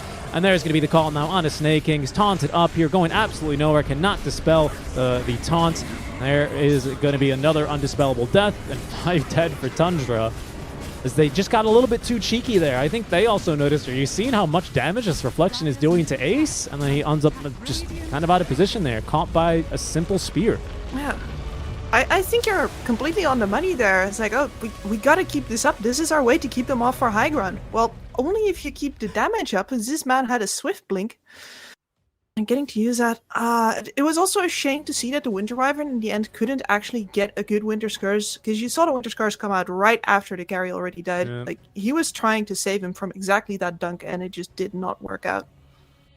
It was close. It was close, but Skitter just tossed one way, this way, that way in the fight by General's Shard Refresher, right? He just couldn't act in that fight. Stormstormer with a brief interrupt. Tofu as well got in there, and even with all that status just there for Skitter, something like in the high 30% for his status is just, he just still can't find the time, can't find the targets to use that Sunder. Tough game. Tough way to end the game, unfortunately, for Tundra. It felt like they had a lot more fight in them than that last little high ground push from Hellbear Smashers would suggest. Yeah, they just run out of damage at some point, right? That is, they have only magic damage dealers, really, between Boom and 33, so Skitter has to take over once it's late game, and the game was just not safe enough for him. Ace was, oh, look at that, 10k gold up on him. And it is, of course, a counter matchup, so he had to play around that constantly. And I think that we're seeing some of the limitations of TB as a hero here. He doesn't have many, but carry axe for sure is one. Ariax definitely is one. And, well, that will carry us into our first break of the day, guys. You're watching the Dota 2 Champions League with Seek and Strike and Kips. We're back after a short break. Draft number 2 between Tundra Esports and Halebear Smashers. See you then.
Hello everyone and welcome back to the Dota 2 Champions League. We are live for our second game in the lower bracket semifinals between Hellbear Smashers and Tundra Esports.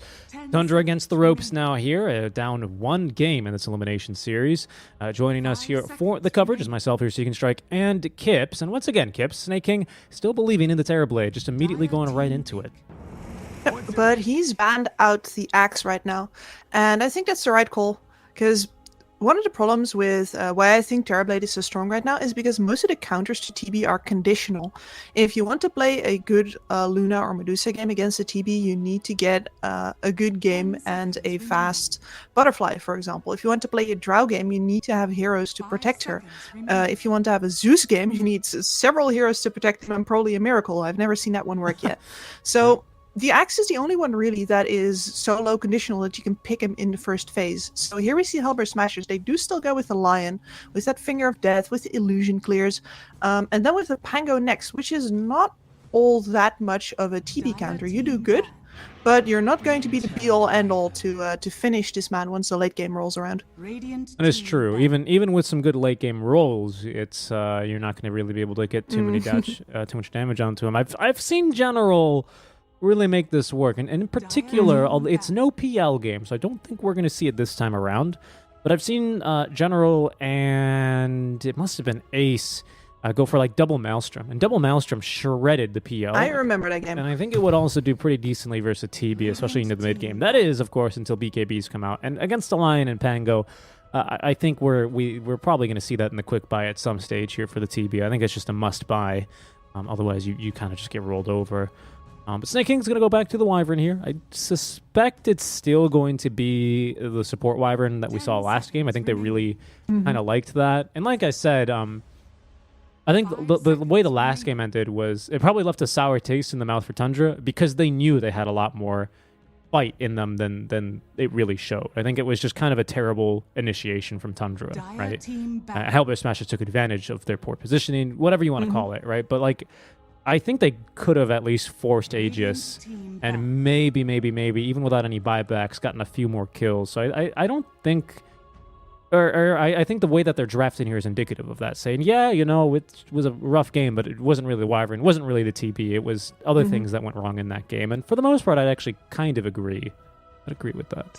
Well, of course I agree with it because I'm saying it myself.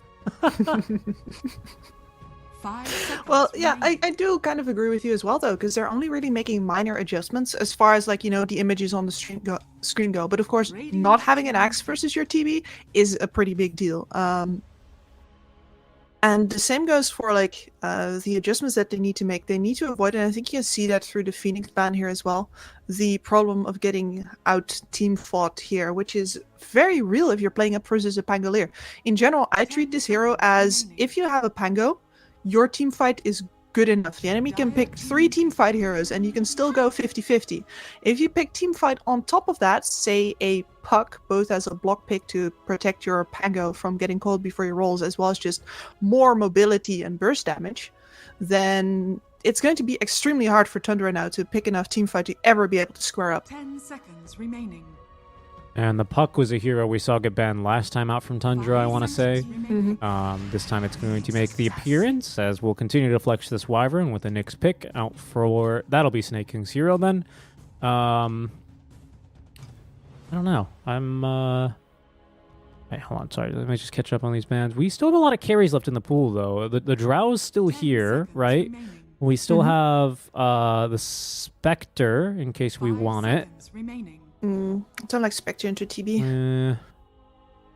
I'd could deal with Luna. The Dusa is still here as well. Yeah. Mana burn is still here. A problem, but yeah. Honestly, if you're a baller, you pick Drow here. You have so many good forward playing abilities that you could definitely keep the side of Tundra so busy in these fights that they don't actually have time to run after your Drow. Very true. Very true. We saw Tofu kind of last game sit on his haunches a little bit more, and that worked out really nicely, right? So we can look to play a similar game now that we've got probably, I mean, General Mars and Stormstormer Windrunner. I mean, those are two very mobile heroes, but Pango and Puck are, you know, they're leading the pack in terms of heroes that are quite mobile, right? So yeah, I could see it. I really could see it. Tier mobility, like Dire team pick. I made a ranking list for that once. Look at that reach on this lineup. Anyway, yeah, Puck and Pango definitely up there because it's just point the distance and pay mana, and you go there. Like highest tier, therefore, in my opinion, is of course 10 Storm Spirit seconds remaining. because you can determine exactly how far you go. 5 seconds remaining. ET's not too bad with it either, actually, with the shard. Not great, and with General Pango here, it's going to be a support. But out comes the Boom hero. That'll be the Lina. I almost certainly going. I mean, I think it is the mid lane Lina. Yeah, I think it is the mid lane Lina. It should be, and I think this is the overlap in like Boom's hero pool versus Nine's hero pool, because I do think that that's a problem for Tundra right now as well. They are playing with a mid player with a very, very different playstyle than their normal guy. Because when you've got, especially when you've got 33 on your team, usually what I see Tundra do, what like instinctively I feel they should be doing, is playing towards their side lanes, because 33 is going to be pressuring in on one side. We saw Terrorblade staying a long time in the top lane as well.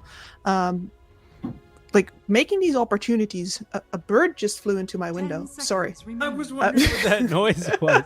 Bad omen. There is a bird-shaped splat on my window right now. It was a Bad wet bird. omen, Kips. Who's that a bad Anyway. omen for? If a bird flies into your window, to me, that's Puck messing up a very crucial illusory orb.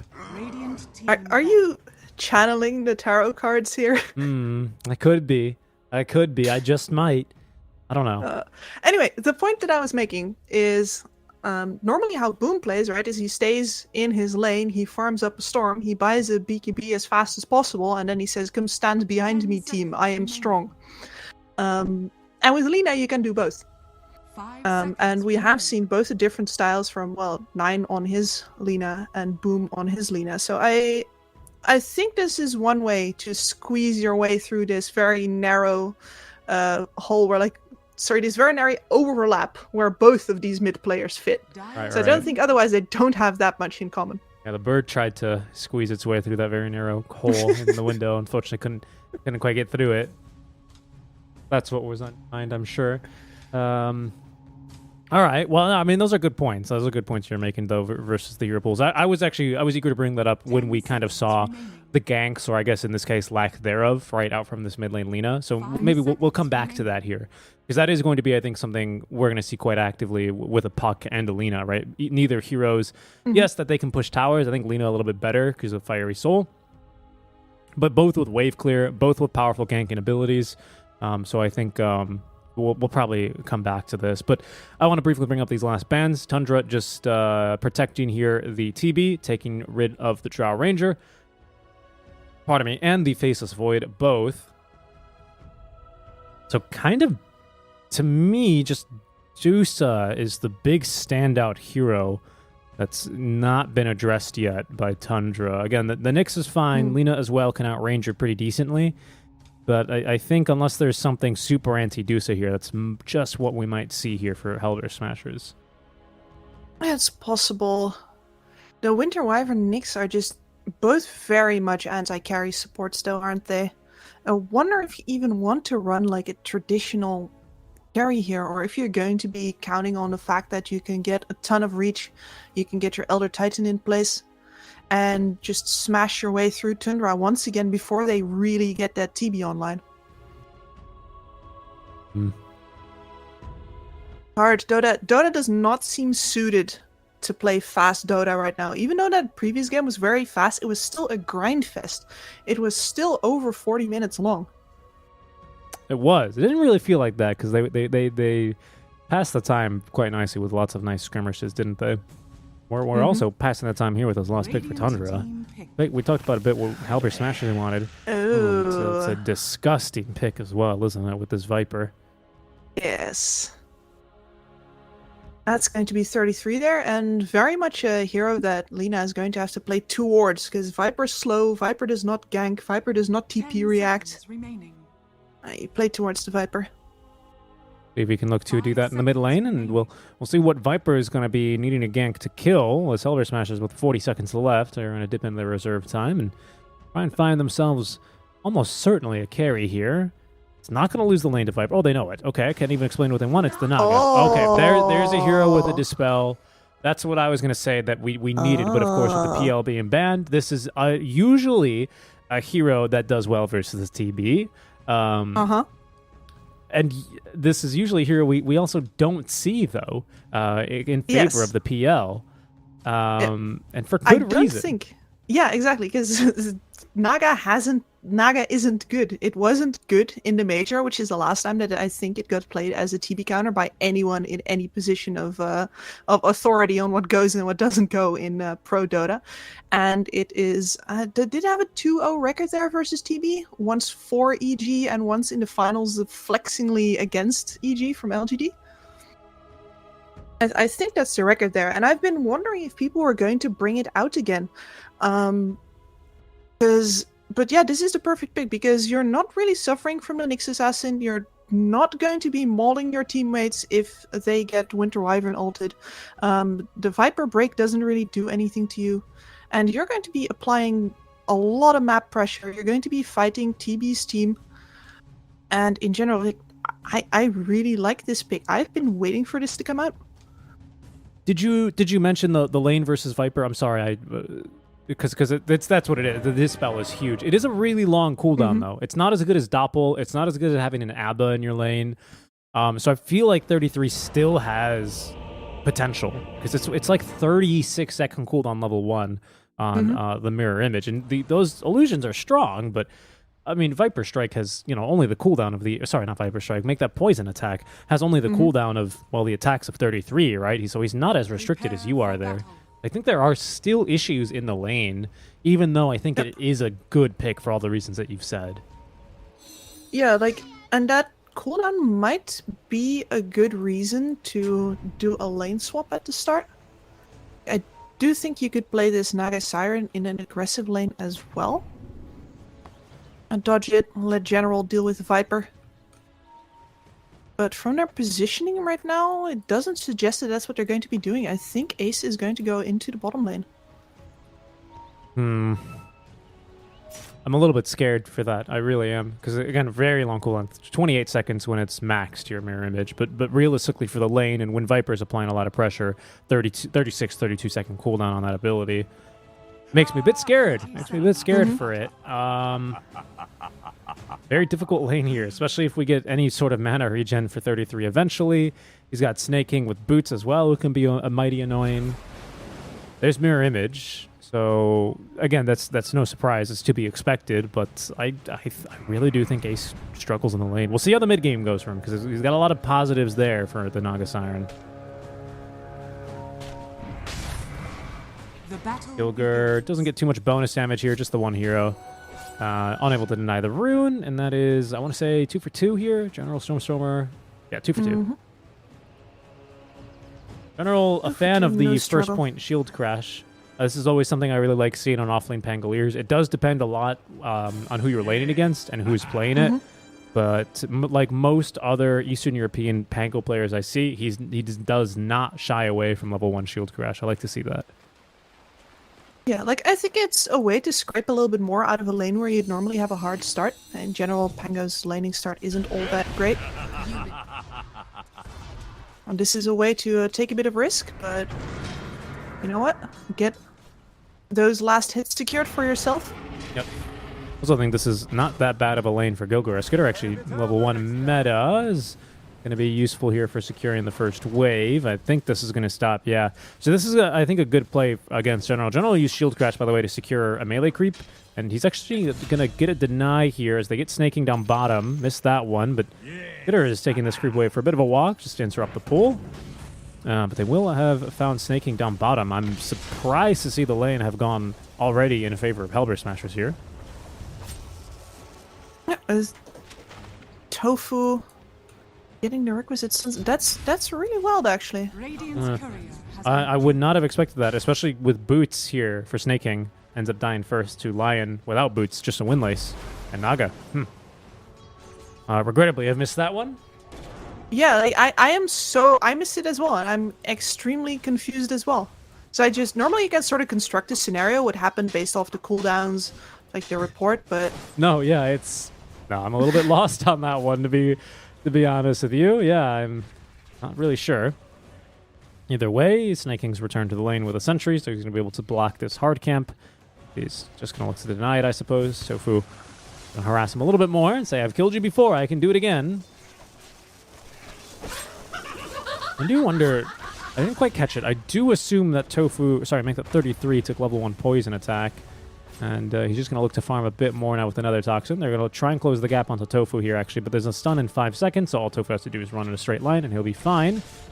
33, there he goes, aggroing the wave. Okay, and Ace doesn't mind this. I think he's much more scared of 33 indeed keeping the pressure up on him, but the mana regen is a little bit of an issue, even with that Sage's Mask already. And I don't think he can actually keep up the damage onto Ace after how much he's had to use in those first couple of levels. Yeah, Ace, with the illusions, with his amount of armor, he has no trouble either last hitting versus the tower or taking damage from the creeps. So he doesn't mind it if some of his waves get taken away. Yeah, and speaking about armor, I was wondering what we were going to see level 2 in here for Gilgur, because of course the first point into the Astral Spirit. I mean, he's decided that this lane is good enough for him where you can afford to go for this Natural Order build. And of course, that's the dream, right? If you can swing it versus the TB, especially when you have a little bit of minus armor already in the lane, reducing all that high base armor as low as possible is going to allow you to really punch through TB's only advantage he has in the lane. So that's a little bit spooky here for Tundra, since bottom is going very well and top lane is seemingly going well though so far for the Hellbear Smashers. You can get away in general with the option that empowers your laning partner as opposed to the one that empowers yourself. He's dead. Oh. You got a little bit too cute this time around with it. Stacked up the 5 stacks of the poison. That gives 33 now the earn charges, and they're going to go aggressively here onto Ace, who already has used now the Conjure Image, but they're tanking tower hits here. Actually, yes, they are tanking tower hits. 33 is still going to get that kill, though. Is he going to die to the tower or the illusions? He might. No, he will not. He's going to stay alive. Ooh. Unfortunate, because, yeah, this is exactly what happens if Tofu can't keep this side of the lane distracted enough. You're completely right about the cooldown of the mirror image. Ace just does not have it available. He's been using it as often as possible just to keep his farm up. Yep, and now with that earn, Tofu dies. It gives the 2 earn charges. That keeps 33 in the lane. That gets the kill onto Ace. So it's going to start snowballing a little bit here. That's the kind of lane that Vipers don't mind, right? It's a quick little kill here, and then all of a sudden, what was otherwise going pretty well for Hellbear Smashers turns up on its head, and he just kind of spits on you for the rest of the game. Very impolite. Yeah, really. The send-off move here, as they might send Tofu back to the fountain here. Good stun. Might stop him from continuing to stack these poison attacks, and it will. 33 out of mana and Snake King without the damage required for that kill. Ace going to go ahead and throw the ensnare onto him. A little bit of minus armor here. Another bit of damage, and even with the break, Ace is going to be easily able to pick up that kill there on the Snake King. He doesn't have much of a stack here. I was wondering. Tundra, of course, versus ET, very normal, especially when you know that Pango's going to push the lane because of the nature of Shield Crash to block the camp and to stop him from getting too many stacks and damage up here for the Astral Spirit. So I'm surprised that he still sent the Spirit back down to as if there was a camp there. Habits die hard, Yeah. I think. I think in general, I keep saying in general, this general player should be pretty fine in the lane right now. There's not really any way for him to die unless he uses a very ill-advised swashbuckle, and that means that Gilgur has time to start up some more stack in here in the triangle. Actually, he's already been busy. That's how confident he feels. They've lost Ace down bottom, though. Quick little stun into just another toxin, stacking up the poison attack. Snake King almost dying to the tower. Will die to the tower, pardon me, but 4 stacks of the poison onto Tofu. That means he's going to be next to go. 2 more kills down for 33. That's going to be his second double kill of the game. Yep, so I wondered if they were going to do a lane swap, and I think if we haven't seen it now, like, you can still do a late lane swap here. Naga doesn't have to go back. You could still put General here, but they continue. Continues so far. Pressure is on. Top lane still not going too nicely, though, for the TB. So that is something to be said. That is the second death, of course, here for Ace. So now I start to wonder, okay, at what stage do we need to at least have a little bit of space for the Naga Siren? But the Master Tier Pango player here for General, I mean, that is a convincing start as well. I find it hard to argue that... Stormstormer's Invis top. Oh, yeah, it's a good coil onto 2 now. That's going to be Dino immediately killed off. Skitter, he'll be next to go, as he will fall to General. No such rotation here from Boom, who instead is going to look for some damage here onto the mid-tier 1 tower. This does leave Ace all alone back down bottom lane, with a wagon wave as well, so already a lot of tower pressure being done here. Now he just really needs to keep the wave off, yeah. The 33... If he doesn't... Oh, that's Wyvern, sorry. I was like... Sorry about that. No, just really, if he doesn't push the wave off that tower, then Viper comes to dive him, and he's dead as a doornail. Dino is also dead, though. He just TP'd back into the lane, so that's an expensive death for him. I swear I thought that was Viper's TP. Wyvern was really flapping her wings in that TP animation. And I think this tower is going to stay alive, actually, for now, surprisingly. And it looks like Hellbear Smashers will look at the tower first in the top lane, especially with that second kill. Stormstormer just sticks around there, waits for Dino to TP back in, and that's going to be a second kill for him there. Very natural for a Winter Wyvern to want to push out that wave, of course. See if you can get some extra levels out of that lane now that it has been abandoned by your carry. But very nicely anticipated by the puck there. Tofu is being ran down. We've got Ace here to connect with him, though. Oh, a little stompy creep. Nope, he's going to decide against stomping, though. It's because he's already stomped Ace, and that means Tofu here is going to end up taking a dive. Tries to go to the creeps, but they're not too interested there in taking down the Lion. This means Ace has officially left the lane now. There's nothing for him to get any more bottom, except for more urn charges for 33. So he abandons. We'll see him probably safeguard his mid lane as well against the Lina, while the Puck and the Pango look for more rotations, because there is a Rolling Thunder online. They could go and kill pretty much anything as soon as the coil is back up. Oh, which it is, of course. Yep. I'm a little bit scared, actually, now that you mentioned that for Hellbear Smashers. We don't have someone who can clear waves too easily. Stormstormer can definitely do it with Elusive Orb kind of just on his own. And no, but that's dangerous against the Nyx Assassin. That is dangerous. I don't think you can afford to do that. This is... oh, go ahead, sorry. Under towers, ET is your clear. Yeah. And otherwise, the Naga is going to be doing a ton of it passively, as well as, like, oh, sorry, I should say due to her playstyle. Like, Right. I like Nagas who just go up and cut both waves from the enemy jungle. And of course, General, once he's got his Maelstrom up, is going to be a 2-shot wave killer as well. He is going for Maelstrom. Okay, then I think that's actually quite wise from General. I agree with your point on the Naga, but early was going to be my concern, because early on, Naga needs the illusions to farm in the jungle and get her items online to then cut the waves into the Sammy Boy special, right? I'm going to cut all your lanes for 35 minutes at Dota 2. You do as you please, but you will never be able to push a tier 2 tower. I like that you call it the Sammy Boy, because for me that's Miracle. Fair enough. No, fair enough. I'm showing my NA heritage a bit with that one, I suppose, right? He's always been the Naga guy, at least in NA when I was casting a lot of JDLs and all that kind of stuff, right? But no, I mean it's the same style, right? Just I'm gonna extend the game, but early on my concern was he needs to farm the jungle with the illusions, and we just didn't have anyone to stop this passive push, because I think that is the way to stop a Viper. You just clear the wave, and he gets really sad because he's not tanky, not the towers anyway, and he just needs that sustained damage. Oh, there goes the Courier for Snake King. That's very quickly snipped up by the mirror images of Ace. But no, I think you're totally right. Having General Pango to do it, ET eventually as well underneath tower with Stomp and the Astral Spirit. Yeah, no, that's good enough. That's good enough. Yeah, we'll do it. I will manage. Oh, that's a haste. That is a haste for Lina. Not going anywhere, though. She's caught up by the coil. General needs a little bit more damage. And that is going to be a quick kill there, as Gilgor's actually the one to pick it up. The haste for Stormstormer, pardon me, not for the Lina. Even with the BOTs online, was not able to go anywhere. I'm going immediately into the Windlace BKB. Like that there's no stopovers for the Yules. Sorry, is the double smoke? We committed 2 smokes from Hellbear Smashers here to move around the map, so they're going to wrap around, pardon me, and go bottom. ET is going alone top lane on a warding mission. And here goes 33. He will be dying for this one. Finger of Death. Yep, that'll secure it pretty easily.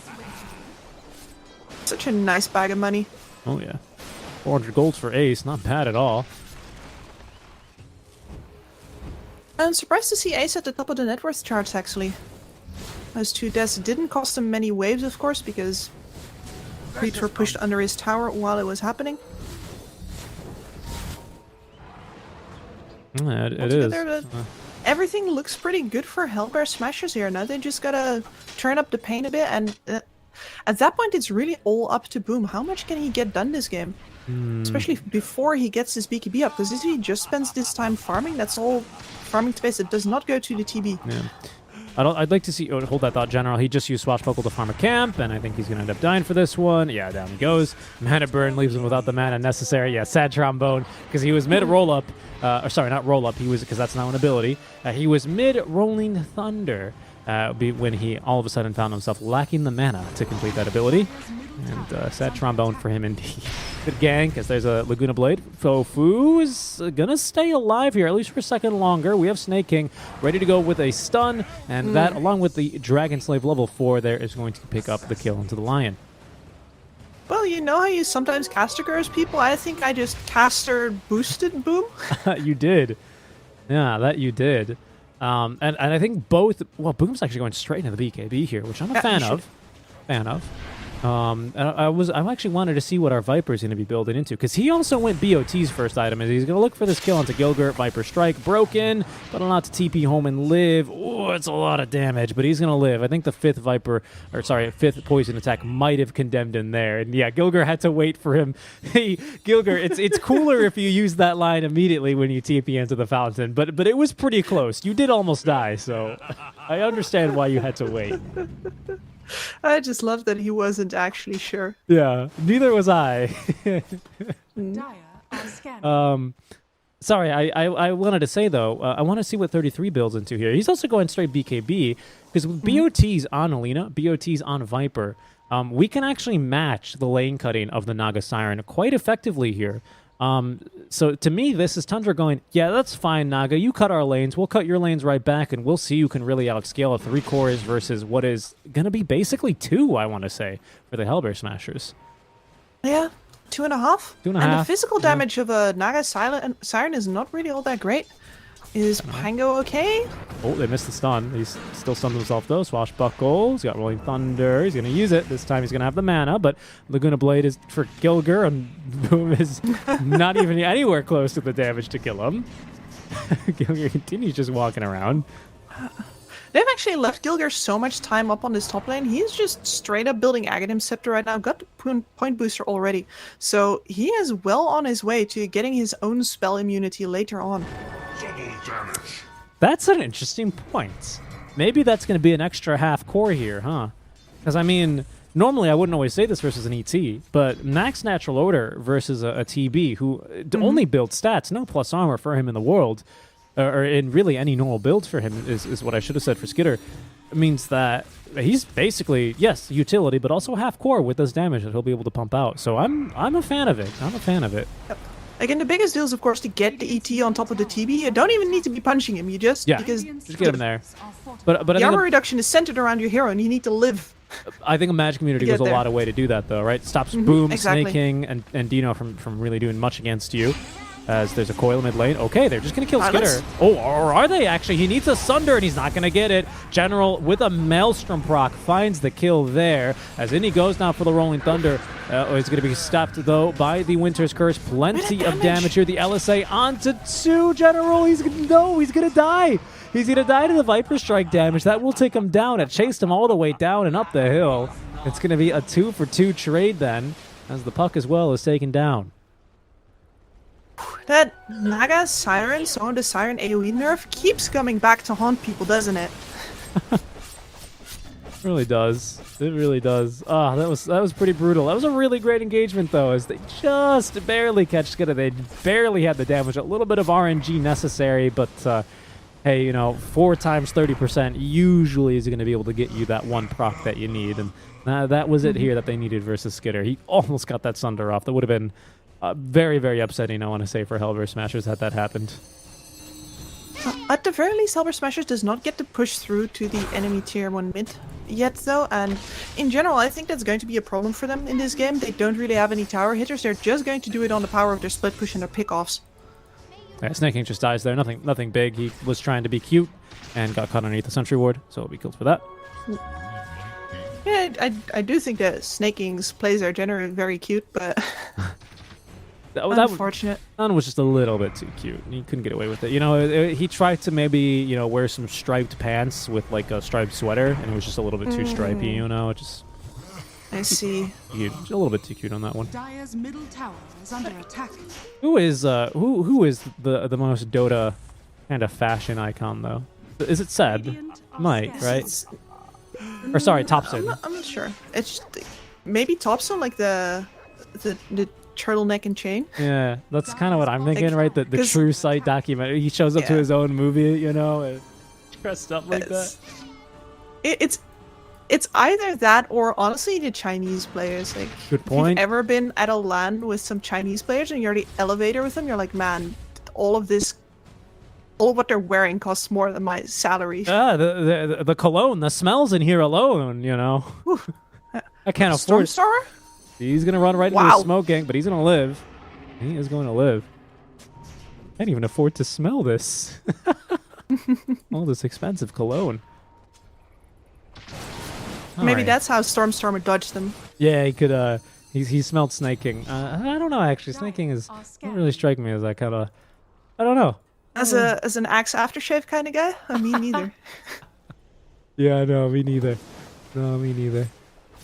I think he was an engineering student in college, so that doesn't really go 1-to-1 there. We're closing in though on this Acceptor for Gilger. He's got 3 now of 4 components. Ace as well with Diffusal Blade, and I want to say Manta completed. Yeah, okay, so he packs quite the punch, and he is already punching a bit above his own weight class, despite the hero being bad, just because he's a whole item ahead of almost anyone else in the game. Yep, this is where Naga Siren shines, and I feel like Tundra is just giving them too much space right now. They've certainly been scouting up a lot with snaking, but he's also getting punished for it just because he's alone. 33... really sort of struggling his way towards his BKB because he has 2 other cores farming everything else. Yeah, that is a bit of an issue. This is something I always casually bring up, but this is like the game to point it out because Naga Siren is the hero to do this, right? TB is as well, and to a large degree he was in the last patch when TB Coddle was all the rage. But a big issue that Naga Siren has is because her split pushing is so damn effective, you give so much safe farm to enemy cores. Because, like, I mean, look at where all these waves are pushed to, right? Skidder is you know, the exception here because he's pushing the wave out himself. But top is safe, mid is safe farm, so it's a blessing and a curse, isn't it, for Tundra? Because it doesn't give him a lot of space-making potential with a hero like a Nyx Assassin, but it also makes Boom's game a lot easier to play, and he's got a lot of money. BKB already completed. But he's not ahead of anyone on Hellbear Smashers. If you have enough flash farm on the rest of your cores, it just means that you can clear jungle more effectively while your enemy heroes are busy mopping up the waves if they don't kill them fast enough. So you can still come out ahead in farm, but it is indeed a little bit more dicey than having, for example, a lot of threat on the map where the enemy has to group a lot. Oh, General is going to find 33. 33 is not going to be able to do much about it. Yeah. I mean, I think we're going for the right build for this, though, for Tundra. Like I said, the double BOTs, this is the scaling build for 33. He still needs to be an offlaner, right? So BKB a necessity, but the Dragonlance being queued up next, or sorry, the Dragonlance before, right? Usually then into Eye of Scotty or some other kind of item for him to enable that. There's, General, as he likes to do, farming a much too expensive item for an offlaner in a time that you wouldn't expect him to have it in. Now he's got himself this Acceptor and Maelstrom. Perfectly lined it up as well, Kaz, with the 15 talent. Yep, that feels so good. It's immediate full functionality, and this is... I was hoping to see Tundra go ham immediately on the Lina BKB, but they seem to have decided that since Hellbear Smashers is not playing up yet, they're not going to play up yet either. And that leaves the initiative in the hands of Hellbear Smashers. What a voice line from Gilger. I think that's him kind of acknowledging that and saying, okay, we have our items. Let's go to work, right? He's got an Imp Claw ready in his stash. He's getting He'll ready hear- to punch. 100 more gold? He's got it. He's got it here pretty soon. Very eagerly awaiting it. Level 2 Earth Splitter then as well. Me too.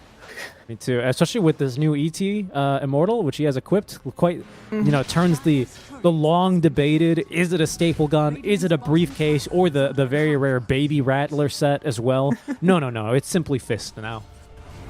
It is the Fist. You know, I've not bought a battle pass this year. I didn't think it was worth it. And it's sometimes when I see items like, for example, this Elder Titan Fist, I'm regretting my decision. Me, it was the Time Hunter as well, Immortal. Yeah, that's also very good. And I could not. I was not as strong as you were, Kip. So I did buckle. I did buckle. You caved. I did. They got me good. Only human after all. Very true. Very true. What can I say? All right. Well, it's ET at least now with Ags. They're going to smoke up here on the Courier. Witchblade, blink on the puck. Axe Maelstrom? General, Axe, Maelstrom, Orbital Corrosion, but of course that's core on every single one with this 15-second cooldown talent. As Tofu is killed in the meantime, though, in the river. That's going to be the Vendetta. I think you'll take that trade. Yep, for now, because they're going to find TB in the jungle, farming quite peacefully, interrupted by the Rolling Thunder of General. By Kerpus, goodness, not going to stop that one as General with plus 201 damage, punches right through Snake. King Curse, though, onto General, taking a lot of damage. He's going to activate, basically the Rolling Thunder here, going for more, but Boom with his own BKB now, not afraid of him. He's going to sweep him up there with that last little Dragon Slave as Stormstormer is able to evade them. He's actually in the Secret Shop, completely juked them around. Gilger is going to punch 33 once, and then TP away under the cover of that Aghanim Scepter BKB with another voice line to boot. This is exactly what I wanted it to be. Oh, that is beautiful. So, yeah, happily taking that trade, I think, if you're Hellbear Smashers, because the amount of space that the Naga Siren got off of that entire ordeal is huge. She's taking over the enemy jungle right now. Gonna be clearing every single camp, also clearing her own triangle. Sneaking, gonna try to walk in there. And the butterfly is always such an annoying item for TB and for the TB counters to deal with, isn't it, right? It's always like who can get butterfly first, and then it becomes a big pain in the butt for the other hero. And at the rate Ace farms at, especially with illusion heroes, TB PLs, I mean, he's the one guy, in my opinion, that I always watch and I go, is this hero actually viable? And then I watch someone else try and I go, oh no, it's just Ace. It's just Ace. There's the coil again. Yep, down goes Snaking. Just found one, though. They were hoping for that one to catch the Lina. Maybe not, actually, because she's got BKB, but it would have been nice to force it out from her anyway. It looks like another ton of information. Looks like this Roche is going to be basically going the way here for free as Gulger plus 186 damage. Magic immune as well. Goes. You can't really fight E.T. Pango in the pit. Okay, maybe you can if you get the curse. Luckily, though, the bonus damage is over. Boom, though, is going to follow up with a nice LSA onto 2, and Laguna Blade to boot onto General, who had Aegis, and now it doesn't have it anymore. It's been removed at the cost of the BKB charge and the life of the Winter Wyvern. Well, as that Snaking Nyx Assassin. He'll die, don't worry. Yeah, there he goes.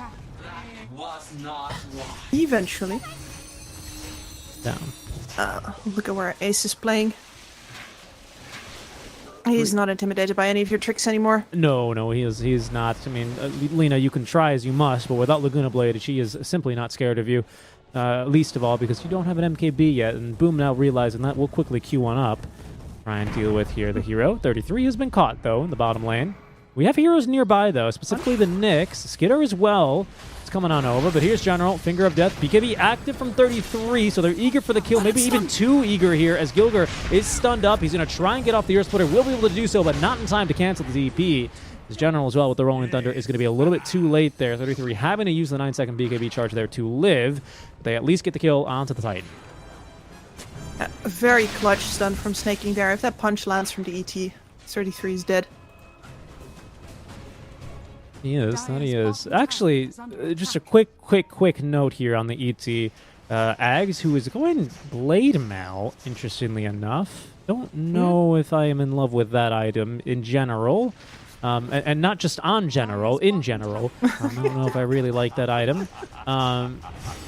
But you have a soft... I mean, this Ags is doubly good because you can control the spirit whether or not you're stunned. So it basically gives you a dispel if you have it already out and it's touched a hero. So there's a lot of counterplay potential with that Astral Spirit. It's a really, really strong ability with this Ags upgrade in the hands of the ET spammer. Boom. Gonna just tank through this coil. Nerves of steel. He's not scared. He says, go ahead, I dare you. Dive my tower. There's a wyvern here to back me up. I'm not scared of you. You don't have an Aghanims. You're saving up for an Octarine core. Okay, Song. Finds the Nyx. Been dead in a second. They're not going to chase. As the ET Astral Spirit collects 2 heroes, 4 seconds of magic immunity here for him. And yeah, the magic immunity, of course, applies a basic dispel when the hero returns to you, is where that comes from. The general's being hunted. Being hunted. Not very well, though. The scan is going to let him know what's coming. And they're just sort of all in a conga line after him, but I Yeah. don't think that's actually going to pay off. That's a lot more space for, well, everybody over on the side of Hellbear Smashers. I was especially surprised to see Tofu on the top line. I'm like, oh, they're giving him space for his Blink Dagger. No, he's got that. Okay. He's just not bought. He's just farming. In general, he's still down bottom. They're really going for a bit of a Pango hunt, and they were going to be hard-pressed to catch him. 33. 33? Right next to... Yeah, but he's swashbuckled himself into a bit of an awkward spot. So he would need a Quell-in or some way to otherwise cut down trees. Yeah, the General's going to see him now. There's a lot of heroes down here for Tundra. General, he's going to go and cut another wave. Oh, you're so cheeky. By the way, he went for Diffusal as well. Yeah. There he goes. Love it. Goodbye, creep Look at the wave. damage. Tower is under attack. 33. One shot doesn't even need to do the shield crash anymore. There he goes, and he's off and away. No, he doesn't. That doesn't bode well for these supports, who are going to be taking tons and tons of damage out from those swashbuckles. Or those shield crashes. Lina as well once their BKB is over. Dire's True. top tower is under attack. Lino's almost been allowed to farm this full MKB, though. Ace is finally pushing underneath the tower. It's fortified, and he's like, why don't you even bother showing up? I could have farmed creeps in the same amount of time. And then he's going to go into the jungle and do exactly that. DD for Boom. No MKB yet, though, so this is still maybe pretty big for Hellbear Smashers, despite that DD rune. Can we land the attacks is going to become the question here, Kips. Well, at the very least, Tundra is going to get some time. Naga Siren is not that great at closing games out. In general, she gives you the entire map and then struggles once she gets to the high ground. Her team is going to have to do the diving there, and that can still go wrong. So, Tundra, I think, are correct in taking their time here. Here's the coil, though. Nice Cold Embrace as Snaking almost actually returning the favor on a Stormstormer. Astral Stomp on the 2. Gilger with that shard immediately in now onto the 2 heroes. He's going to wake up Snaking with a big old punch, but doesn't get the kill onto either hero, as Boom will just kind of right-click Gilger to death. A little bit too excited to show off that shard. Yeah, I think he misread the situation a little bit. I guess that once you've already sent your spirit in there, you're most likely not going to get a second stomp during that fight. But, Play. Out from Tundra. We have used meta. I think what meta was used, expecting a bigger fight, as Tofu with a big Tofu blink went in in. big Oh time, my what? goodness. All right, well, that's BKB out from that one. The curse finds General. It's going to be not a long duration curse, however, so he's going to be allowed to roll it up, as actually Snaking almost managing to find there a Stormer. General is taking everyone else for a whirl as he finds himself on the low ground now. Snaking finished off in the meantime here. So General, I mean, I don't know what it is. They see this Pangolier roll up and they go conga line right after him. I thought Snaking had a great jump there onto the puck, kind of distracting the 2 heroes, but General, pulled a little you shall not pass move there. And now Dino's in trouble underneath his tower. A Cold Embrace. Surely he's going to use it. Top tower is under attack. Yeah, or Blink, and he's going to be fine. Oh, Coil. oh, Okay. Essence Ring. I mean, Dino is so tanky, though. I'm Stormer. There's no Yules. No Yules for Lina. Nothing to cancel that TP instantly. Okay. yeah, like, between the Holy Locket and the Essence Ring, I don't think that's ever a kill. There's still a little bit of frustration there, I guess, from Stormer. Difficult kill. Coil not collecting the kill there. 33 is continuing to farm. I kind of wish he was going into Eye of Scotty next, but actually TB is not even doing it. I thought he might have, especially with this point booster, but he's going to turn that into the Ag. So the Terror Wave build then, because he feels like these fights are getting a little bit too skirmishy for him.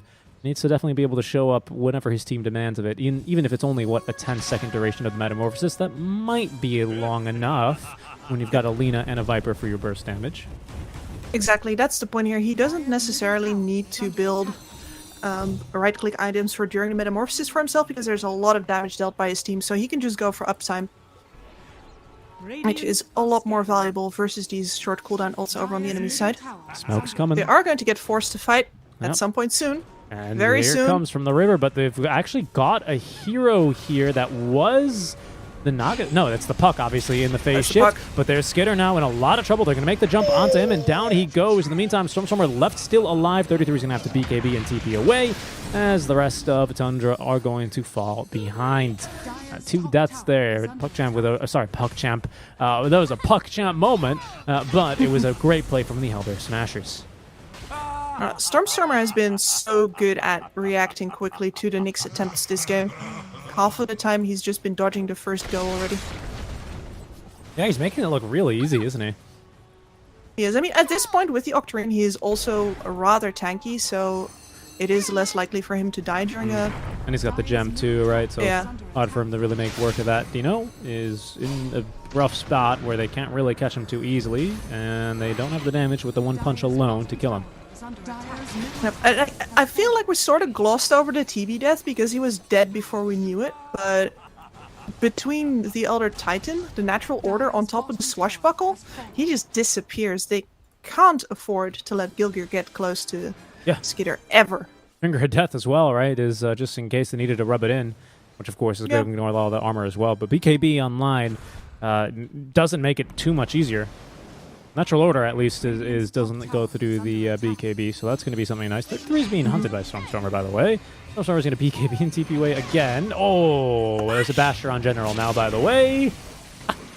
And he's got nowhere to go. He's just going to face the wall, and down he goes. Oh. Where are you going, General? Get down from there. You're not allowed to be up there. Dota 2 is a perfect game. You can stop that, General. We're embarrassing them.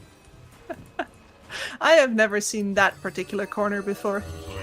I think General has. He can get down. Okay. Like, Gilgir is really playing this mental game, huh? He's been spamming voice lines all game. Now he's tipping Skitter. I mean, he's got a good matchup here as well, right? He's got another TV out. He's actually just running straight at him.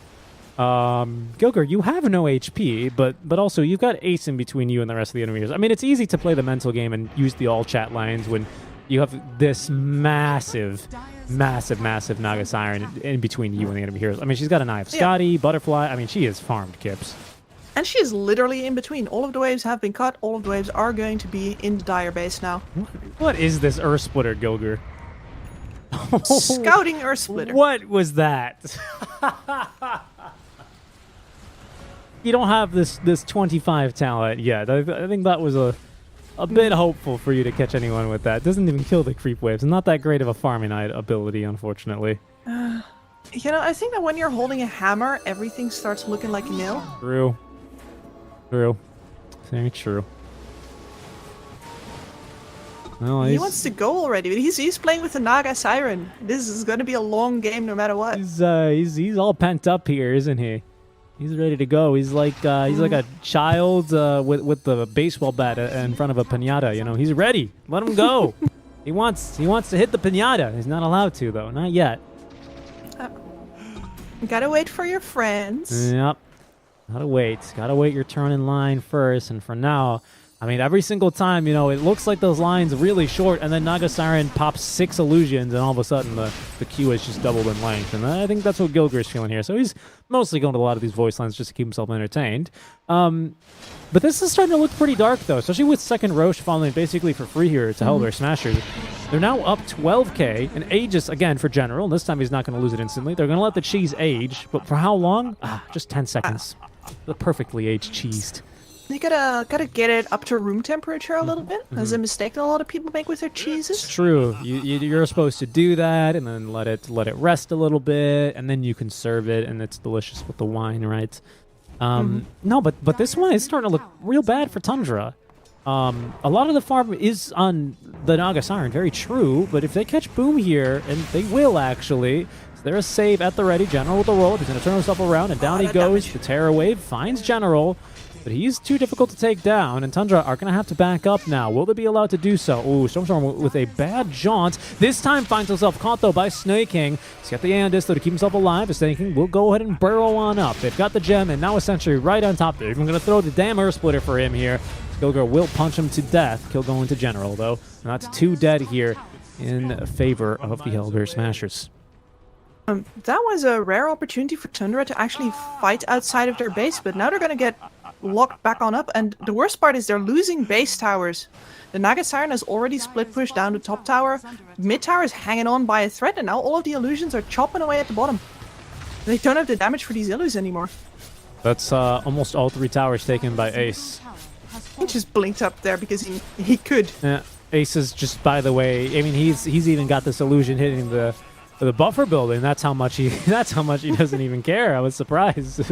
Like, listen, if you want to have the creeps hit important stuff, you got to hit the unimportant stuff, right? Yes, that's true. Right? Yes, that's true. I will say, Ace, just as a reminder, the creeps go for the barracks first, and then they go for the buffer buildings. But hey, this one's already half HP creep, so have at you. Dire structures are fortified.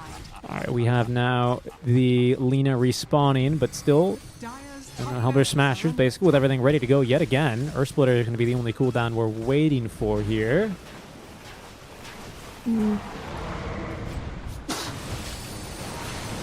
Bless you. Thank you, thank you. As Stormstormer is in a bit of a spot here, could look to make a good jump. There's going to be the Astral Step, or sorry, the Echo Stomp there to just put the Nyx Assassin to bed. They've got him just outside of his sentry range, however. There's a stun onto Ace. They're going to try and get through him here. A bit of a dicey situation to find himself in, especially as he's hexed and killed off.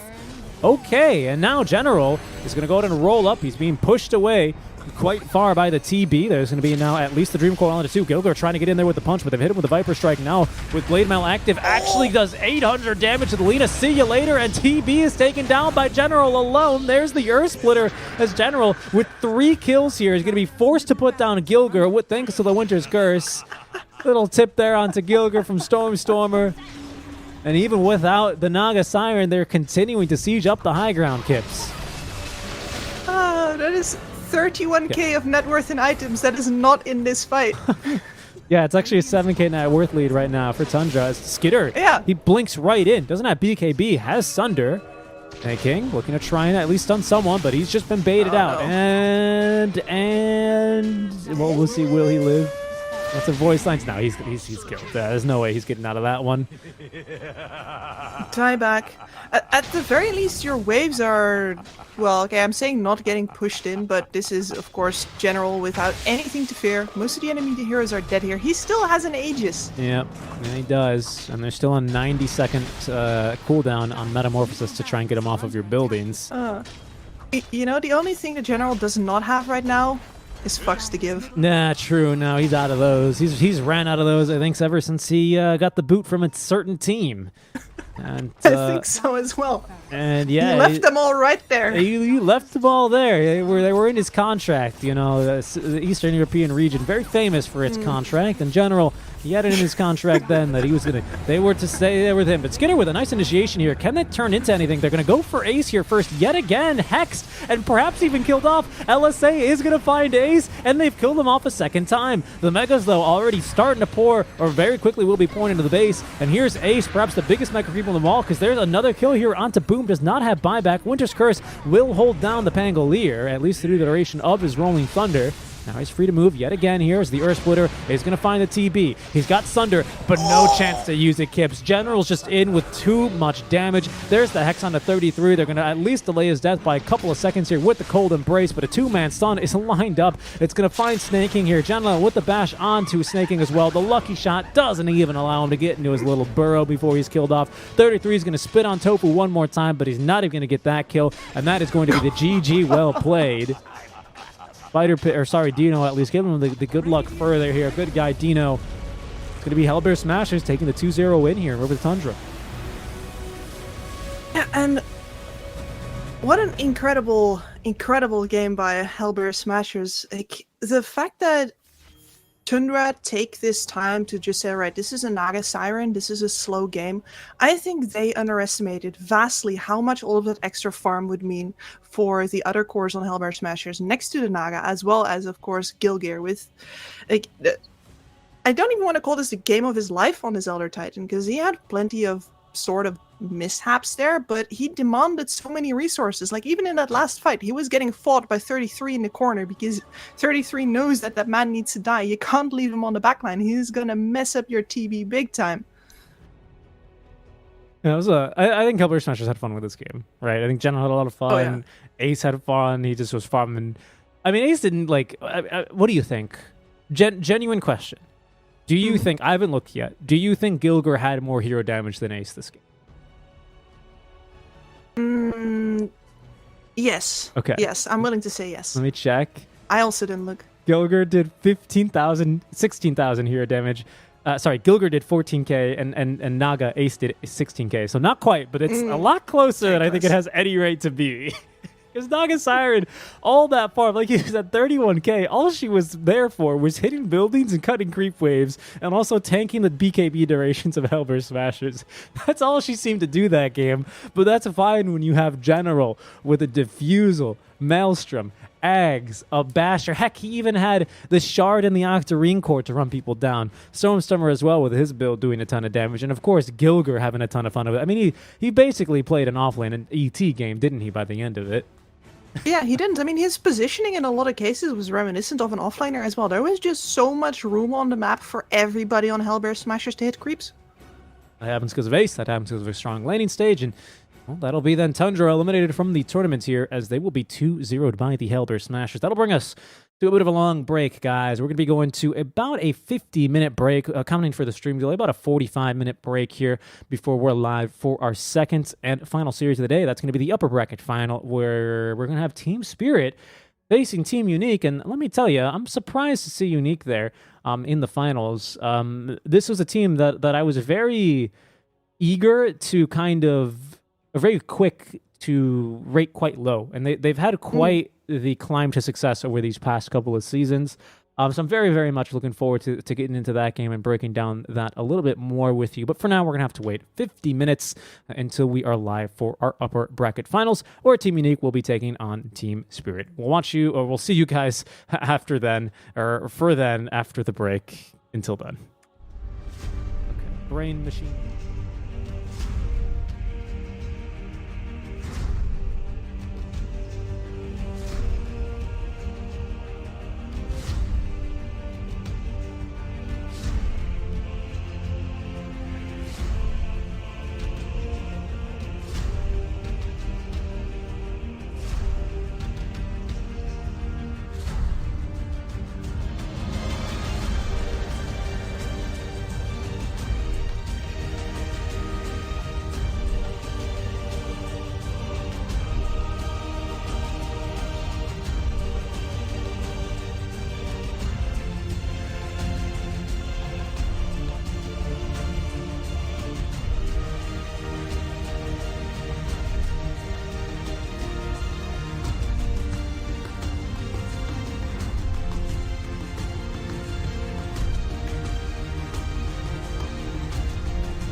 Hello everyone and welcome back to the Dota 2 Champions League. We are now live for our final match of the penultimate day in the Dota 2 Champions League season number 2. TSpirit taking on Team Unique. Deacon Strike, and joining me here is Kips, at least virtually, over the TeamSpeak call to bring you guys the action of our upper bracket finals. Kips, how's it going? Pretty good. I like that we have sort of a rehash of the last draft that we saw on this channel. We are skipping directly to the second phase with these this second pair of heroes, though, Nyx Assassin and Puck. Should I repeat the Terrorblade spiel? What do you think? Do you want to do it? To be good. Yes. There it is. To be good Agreed. hero. Especially if you take out the axe, which is the only unconditional counter, so the only one that you can reliably pick first phase. Yeah, and you get rid of Drow Ranger, you know, who can very easily, even an item behind, sometimes take fights with the TB, against the TB, sorry, if the positioning is correct, right? Yep.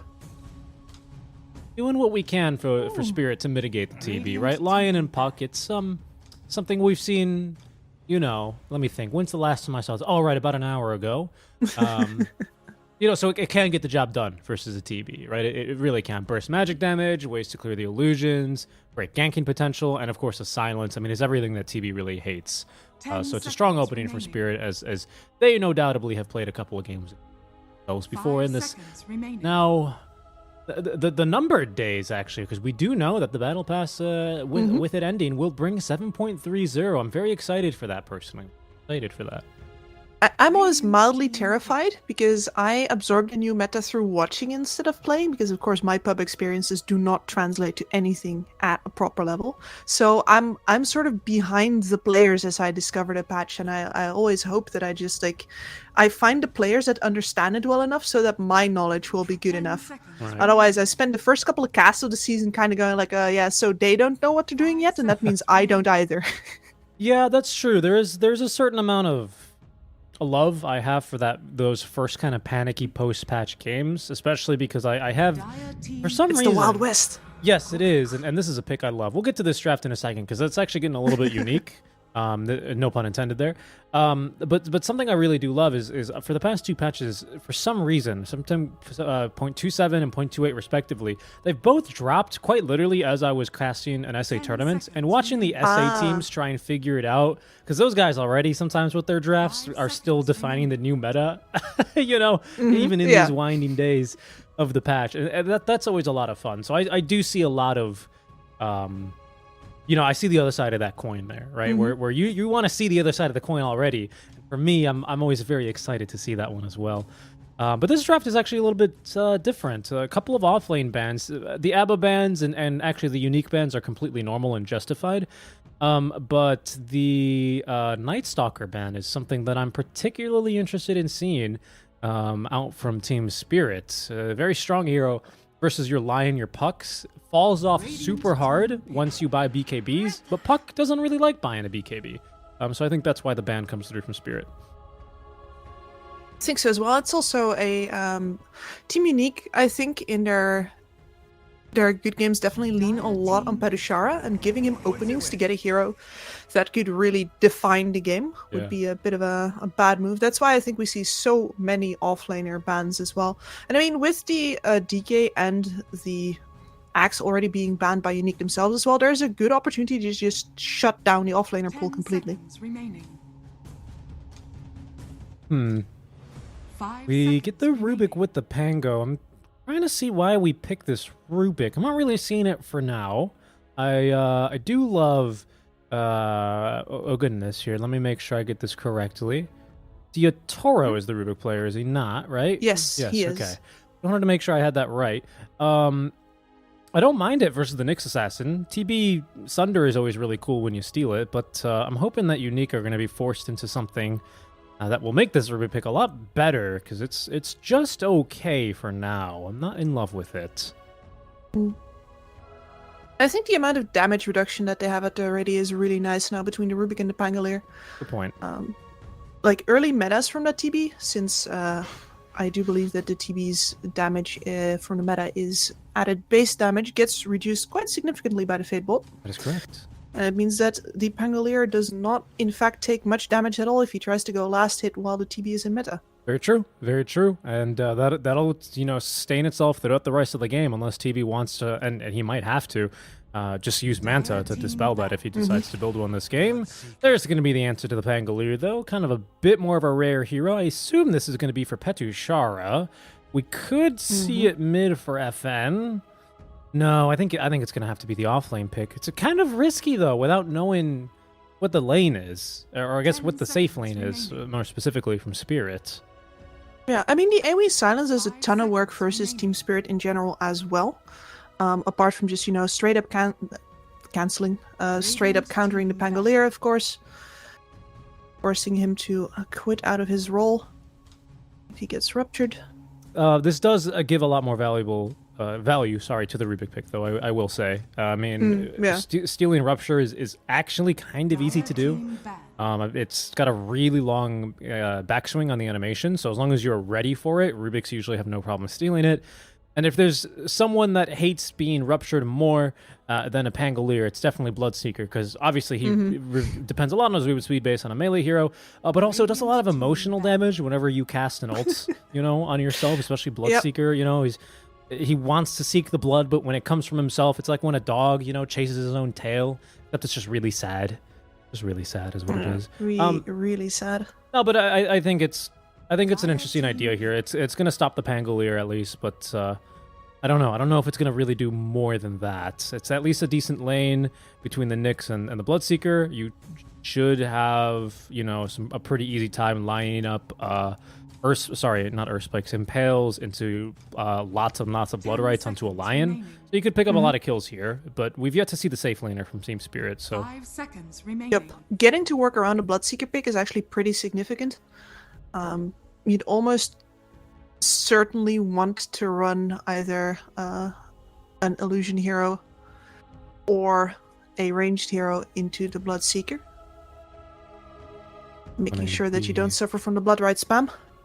Look, a lot of the range heroes that come to mind, basically Gyrocopter. A lot of AoE damage can be interrupted by Nyx Assassin pretty easily, but there's not very many heroes that cannot be interrupted by Nyx Assassin. In fact, I struggle to come up with a single hero that is not going to really be stopped by the Nyx Assassin too much.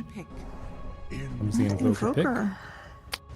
FN Invoker then, so it's pretty set in stone. This Bloodseeker's off lane. Monkey King. There's not a hero. No, I've seen Monkey Kings kill themselves on Spike Carapaces, but it's not a... wait a second. What's going on here? It's a Yatoro Monkey King. Okay. Yeah, that's fine. That's normal. Okay. Psyched myself out for a second. Sorry. Oh yeah, no, because we were both like, is Yatoro the Rubik? Who is the Rubik player with a Y then? There is a Rubik player with a Y. Yamich, no? That's what it is. Yeah, I think so. Yamich? Yes, it is. He's another Eastern European, which is why I confused. No, you're totally right. I was like, wait a second. Like, because we baited each other with that one. We did, yeah. No, we did. And if you're baiting me on this one, then it's all your fault. No, but I'm not sure actually about Monkey King here. Into Bloodseeker, it's fine, but into TB, I think it actually kind of struggles a little bit. Yeah, it does. I mean, maybe you do get to have the burst damage, of course, from the Boundless Strike. You get to clear illusions and creep waves really well, but in the straight up man fight, you're really going to have to work with the fact that you can just play a Monkey King a lot faster. And what we saw from the previous game with the Pango Puck, especially if this Pango gets to actually build damage, gets to go for the Maelstrom, then the Monkey King is more of an accessory to those two destroying the TB than anything else.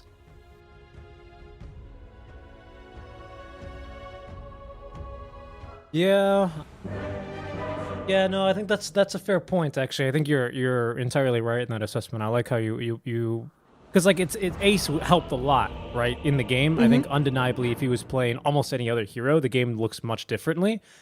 But at the end of the day, I mean, he's dead by the time the Ancient explodes, right? But he doesn't care. He wins the game, right? He's happy with that. He seems happy with that. I think it might be kind of a similar thing here. I think you're right on the money with that. We'll get a quick pause. It's not too unnormal, of course. Not too out of the ordinary is a better way to phrase that in this online world of ours. The greatest tragedy of our eon. Gotta love all of the, I Greatest tragedy love all of our the eon. Shakespeare lines on the puck. Was it with you that I realized that this hero is quite literally just a Shakespeare hero, kind of? No, it was not with me because I would have immediately quoted Richard III at you. Although my name may be Richard, I am going to be the zeroth on basically all of my Shakespeare knowledge. I read what I had to in Shakespeare in high school, and I didn't dislike it, but I can't say I've gone out of my way to read any more of it since that time. No, I was drilled by my because we were going for the perfect 10 on my English oral exam. I was drilled to remember the opening soliloquy of Richard III, and I think I can still do it. Wow. So I usually immediately go like, now is this winter of our discontent made summer by this glorious sun of York, and all the clouds that lord upon our house in the deep bosom of the ocean buried. Now are our brows bound with victorious wreaths, our bruised arms hung up for monuments, our stern alarms changed to merry meetings, dreadful marches to delightful measures. Grim-visaged war hath smoothed his wrinkled front, and now instead of mounting barbed steeds to fright the souls of fearful adversaries, he capers nimbly in a lady's chamber, to the lascivious pleasings of a lute. Well then, very impressive. Very impressive. I don't remember 10 years ago! I don't remember anything. The only Shakespeare I can quote you here is going to be from Romeo and Juliet. Is when Romeo walks into whatever the heck occasion that they're having, and Juliet's uncle goes, "That Romeo is a saucy boy." A saucy boy. And that's it. That's all I can remember about my Shakespeare. Romeo, oh Romeo, wherefore art thou Romeo? Yeah, of course. But that one's a little, I have to go for a different one, right? That's true. No. That soliloquy is just burned into my mind. I kind of like it too, because he's complaining, because he's like in this retelling, because of course this is propaganda. Richard III is a very ugly man who's really only suited to, well, war. And he's complaining that everybody is partying and having fun, and he can't do the battle fight anymore, which is the only thing he really enjoys, because he's an uggo. He doesn't get to party. Does not get to party. No, he does not. Well, not always about the parties, is it? We'll see here if I'm gonna go. No, I must have not been with you. Yeah, I don't remember who it was with. I remember they were a little bit of a Shakespeare nerd as well, and they kind of just realized it. I don't remember what it was. It was something with one of the abilities. Oh, Dream Coil was something with. It's all Midsummer's Dream. It's all it? Midsummer Nights. Yeah, Dream. I mean, you see, I've only read the one. I can only do the one. Okay. It's very good for impressing people, and then if there's any actual Shakespeare knowers in there, I'm screwed. Like, oh, very nice. Can you do anything from Othello? Oh no, I've never read it. And they then they go, oh hell no, and then they leave. Because it's not a. You did it all for clout. I'm like, yes, exactly. It was an attempt for a pun, not the best. I think Shakespeare was a bit of a punner, wasn't he? Though. Extremely, and he invented a whole bunch of new insults. Invented the word swag, and that was big. You're a high school student in 2012, like I was. I thought that was cool. No longer anymore. But we'll see here. I think this game's going to be pretty cool to watch, though. I think, again, Rubik, a couple of really cool spells you could steal. You steal whatever Invoker just cast, of course, if you somehow don't know that. And with a Quas Wex Invoker, Cold Snap, very annoying to steal because you cast it from an insane range. EMP as well can be nice because it does a lot of damage, and it's very confusing as to whose EMP it is. Tornado for the counter initiation. There's a lot of potential, I think, Rubik steals here that are going to be a lot of fun to watch. I like Bloodright combined with Lift. Bloodright and a Lift, classic combo. As there goes Yatoro trying to dodge the said Bloodright. Level 1 Jingu Mastery here is what he actually got out of that one. And I think level 1 Jingu, not always too amazing. He's going to be able to lifesteal enough off the creep to make it worth his while. No, you're totally right, and I just want to quickly point out, Mira does not have the Arcana equipped, I believe. No, that's not the Arcana. And I think that's actually, I think, the better move to make if you're playing competitive Dota, because it's a little bit easier to tell which Invoker or whose blood right it is if one of them is red and the other is green. I greatly respect him for that choice. I do too, yes. Meanwhile, by the way... Oh! Right click. Very close. Oh, 11 HP. Underneath the tower, he will live, and he'll be able to escape with his life. Had to use the healing cell for himself. I think of all the offlaners, if there's one really big benefit here to Petushara playing the Bloodseeker compared to almost any other offlaner in the game, it's that he can sustain himself off of just getting CS, right? So he's not going to depend too much. It's not that big of a deal that his support needs to use the salve on himself. Yep, but you did get countered pretty hard here. As we can see, Yatoro can sustain him pretty well with the Boundless Strike, and of course he's got a nice melee matchup, so... sorry, with the Jingu. And he's gonna get a lot of hits out. Oops. Well, he's gonna get even more if he's not. Look at they ping the tree. Like Batum's like, no, I swear, I hit that tree. He's like, okay, I need my 90 mana back now because you got me, you baited me into wasting a blood right. Oh, hold on, Mira might be in some trouble top lane. Nope, the Impale level 1, not gonna last long enough, and he doesn't even walk out of the trees before he uses the healing cell. He's that confident that they're not even gonna kill him. Feels pretty good. And then if this TB wants to actually lay into anybody, and this is also why we saw the yeah, you see here they were gonna go for go space right now. Not all that much damage. Can't really turn on collapse. Nope, no, we cannot. He's gonna be a-okay. Yeah. So it's Rubik only reduces, by the way, the gray damage. He does not reduce green damage. He's very good versus your stat builders, TB especially because of the way that meta works. He's not very good versus Morphling because all of that is bonus damage because of the way attribute shift works. Very good versus a PA. Very good against heroes generally speaking that rely on their stats or are crit based. Very good against that for the most part. So. Heroes he's not good against, for example, are ET, who gets all of his damage for the bonus damage, especially if it's an offlane ET. So he's good against ET for different reasons, for the spell-based reasons, but not for the right-click-based reasons.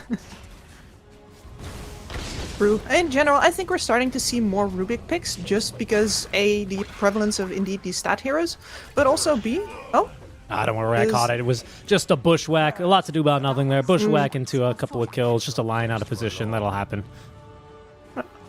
No, I think there's more space in the meta now because it's everybody knows what all the heroes that are currently being played do.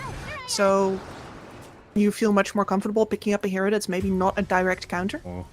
Missed that one, though. Not gonna lie, I did miss that one. Looks like Seamless Slayer be able to get the better of collapses. He's just going by Slayer now these days. I don't want to, use a... All right, I'll just call him Slayer. It's so hard for me to not push it up there for him. Okay, but he's gonna get caught out there. Nice kill for Slayer. Oh yeah, I mean, another thing that Rubik does bring to the pool that is very nice versus TB is a burst amount of magic damage, which is fairly spammable, especially if you take some of these cooldowns as well. Being able to reposition allied heroes as well with a shard. It's not the best save in the game. It's not going to rival your Oracles or your Abbas, but there aren't very many other position 4s that are viable these days that can give you, say, with Tusk being as dead as a hero as he is. There's going to be a good kill onto Slayer. Yeah, I miss Tusk. I do too sometimes. This guy's so much fun to us. But... Yeah. Poshka, here we go again. Might be in for a bit of trouble. Oh my goodness, that's plenty of damage. Minus armor there on the Blightstone. And of course, Lion with 3 measly armor is going to take a lot of damage out from this duo. This is an urn already for Petushara. Oof. This is a really tough off lane, or safe lane, I suppose, for Yatoro, who might just die here. Oh, it turns into a tree. Trees cannot bleed, Kips, but they can die. Can die. Can die indeed, especially after they turn back into a monkey. And I enjoy how Unique has turned this lane around. They've really focused on Miposhka to make sure to get their extra gold influx, and now that they've sufficiently put him down and pumped themselves up, they can go for the enemy safe laner again. Definitely. Yeah, and that's why I brought it up earlier. You know, they can kill the lion pretty easily, and then these lion kills do translate, as you say, the gold used for that, and then you're on to bigger and better things, and immediately you upgrade from a lion into a monkey, and I think that's actually quite the upgrade. Actually, it doesn't really sound like one, does it? No, it doesn't. I think about it. I don't know. I don't know. I think maybe there's some biologists in the chat who can argue which kingdom or phylum is higher there between the two. Wasn't much. As far as intellect is concerned, the monkeys are of course much closer to us. True. It's true. Though, apparently monkeys open bananas the other way around. Petushara, though. Ooh, they're going to try and open him up. Not going to allow to do that, though. And with this urn and a couple of that last hits, he'll be back up to full HP. What's this build on Monkey? What's he going to go for? So he's going for Maelstrom. That's what I suspected versus the Illusion Hero, and that's what I wanted to see as well, as Base is going to get that kill by simply running down the Rubik with the reflection on the Conjure image. Very nicely done. Yeah, I think in a normal game, I'd like to see some maybe some Echo Saber action, but indeed versus the Illusion Hero, this is the right way to go. Yep, I'd agree. What's the skill build? So this is something I've been very quick to criticize a lot of Monkey King players, that the very few I've seen. I think I've seen maybe like 6 or 7 Monkey King games total of this patch. And some of them have decided, I'm going to max Jingu Mastery for the lane, as Collapse will die top. Yeah, it looks like that's the first rotation from FN. I wonder how this is going to affect FN's game, though, because obviously he's not got the urn. He's got the money for the urn, especially with a full wand, 2 null towels. Like, he could have had urn by now with that rotation, is what the point I'm making. But obviously he's not going to go for one because Petushara has one already. So I wonder how this is going to affect the Invoker build. It's just straight Midas then. Okay. Yeah, straight Midas. Interesting. I mean, it's got, of course, some drawbacks, like straight Midas. He's not going to be active as early. He's going to have to rely on his teammate. Yeah, Toronto Tokyo, they're going to go for support. Looks like Mira might end up dropping first. Nope, it's going to be the Squirrel who will go to the right clicks of Toronto Tokyo. Mira at least getting off another Fade Bolt before he goes. Is going to reduce the efficacy of this DD rune a bit. But FN are going to be a bit too tanky. Mostly bonus damage. Yep, true. True. Goes. See you later. But yeah, as I was saying, this does increase the reliance on Petushara keeping on having a good game. And Bloodseeker is fairly snowbally. If you don't make your way to... He's going into Atos now, and then in BKB after your first small item, if you don't keep on rolling, then you become very fragile and you start dying. And the team can't really afford to have you farm it back up. You're not that fast of a farmer. Yeah, that's a good point. Yeah, so maybe it's going to be nice. We're going to have 2 heroes just kind of farming, though, aren't we? I mean, I guess this isn't a bad thing. We got Nyx Hoodwink, which is already a pretty nice kill duo, and you pair this with a Silence and perhaps a Rupture for anyone who tries to run, and that seems fairly promising, while your Invoker maybe casts a couple of spells from behind and mostly just looks to make space for TB. So maybe it's not that bad of an idea here. I think it makes sense anyway to me. Yeah, I do think that the Midas on the Invoker is not just a farming item. In fact, you could even see it as an item that enables him to farm less, because you can get a lot out of just running around and grabbing a creep here and there. Okay. It just doesn't increase the efficacy of the rest of your spell kit. See how he's going to look to play that one out. Quick here. Okay. Tokyo going immediately into the Witchblade. I guess that's the only thing, is you're right, you have to play then more around your spells, but, you know, as compared to like a Witchblade or something like that, it's not gold immediately that's being put into items, which is why I think I worded it like that. And I think, ooh, Slayer... Nope, yeah, he's thinking now I could be able to catch him with that short of a stun, and it's the first point in Exort at level 8 here. Does that make sense? Yeah, I mean, you're never catching Puck between... Cold Snap procs. Usually I think the only heroes that matters is like the spirits. Some of them you can actually stop from jumping away with like 5 or 6 points into the Quas for the Cold Snap, but Puck is a bit too fast for you. Yep. And I think in this case it very much matters to have global ganking potential if you have a Nyx as well, because there's a lot of range on that Hoodwink ult, but you know, a Sunstrike on top of that never hurt anybody. No, except for maybe a Lion, who I think is going to be eating a couple of them. Is he eating one right now, actually? No, not yet. Rupture onto Collapse. Oh, there he goes. He's going to roll away. He's going to TP away, and he will be able to escape at least, avoiding a lot of damage, but leaving a trail of blood in his wake. But it's the tower defended here, and I think that's a win for Petushara. Not very many offlaners can rotate and actually completely stop a Pango from pushing, but Bloodseeker definitely one of them. He does. That's a roll down as well. That's a huge teamfight threat that you just don't have to worry about. And I do indeed think that Unique is going to be playing the slower game here, so any ultimate wasted is very much of a benefit to them. Okay, and that's going to be a benefit for FN, who's got the first use of his Midas now out. So the more times he can use Midas, the happier he's going to be, as he's going to try and pay that thing off as quickly as possible. 11-minute Midas, though. Very respectable, very respectable. Oh, that's a decent timing. And Yatoro actually going to have a slower Maelstrom here than the enemy Pangolier. That's also not a good sign. Or sorry, than his own Pangolier, excuse me. That is true. A Pango who is gone for the Orb of Corrosion, I guess compared to the full boots. They're going to gank him, by the way, so ooh, they're going to be a bit too slow, actually, is what I meant to say. They will be able to escape the clutches of four heroes from Unique.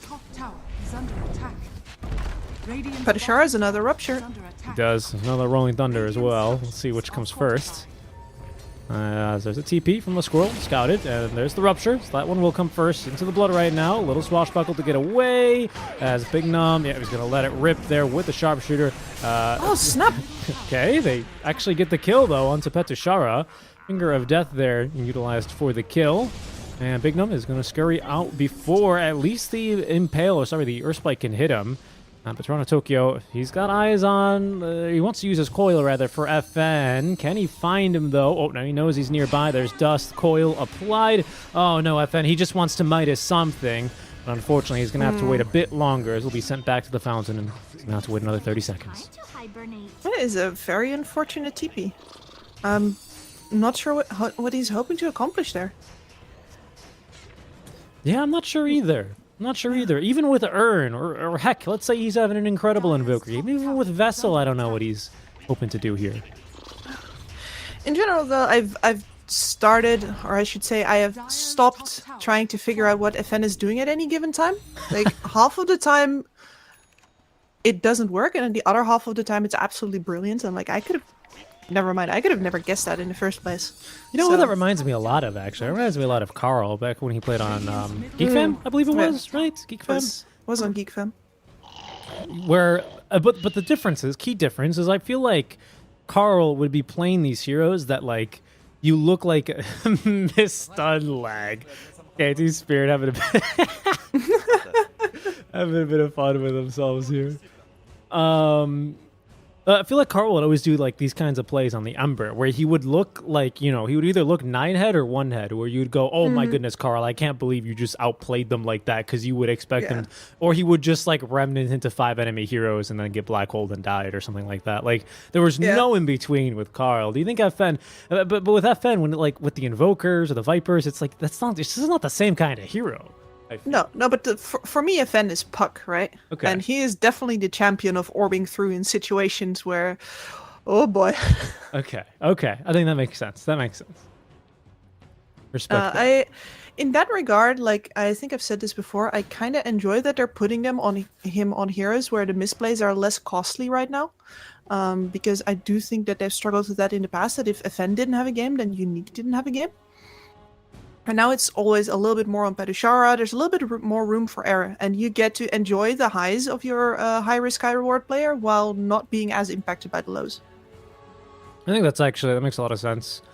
Petushara is, as well, I mean, he was the Centaur player when we saw a lot of Centaur towards the start of this patch. It was really weird, actually, this patch, now that I think about it. Because Luna started off as this hero that would get picked, and everyone would laugh. Everyone being like the panel and even the chat, because it was, oh my god, this Luna hero is so bad. Me too. I was in there as well. To be completely honest, I was in there as well. Timber as well, in the same boat, right? Everyone was like, all right, this guy, he's a joke. Yeah, he got nerfed. And then now he's like, oh, if you don't ban Timbersaw, you're going to lose the game. And I think that's got more to do with the kind of offlaners we see now, specifically DK. But nonetheless, it's felt like I thought this was going to be one of the best Petushara patches I've ever seen, and I think he's done a fair job in this patch. But I don't know. It's I agree. It's always been nice to see this guy continue playing Dota ever since his J178 days. Of all, I mean, and don't get me wrong. Oh, okay, here he goes on a Toronto Tokyo. Toronto Tokyo is going to continue running.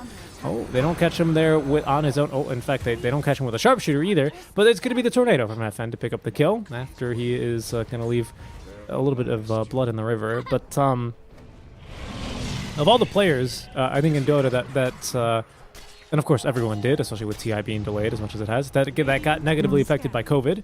Petushar, I think, was one of them. He was on J178, then back onto Empire, I want to say, and he was like really on the up and up when international Dota was still a thing. It really impressed everyone at the minor. The minor beyond the summit 11, I want to say, as Collapse is going to be caught here. Oh, maybe. No, yeah, he swashbuckled the camp, so he was unable to escape, and down he will go. So it's cool to see him back and still playing here on Unique. Big fan of this guy.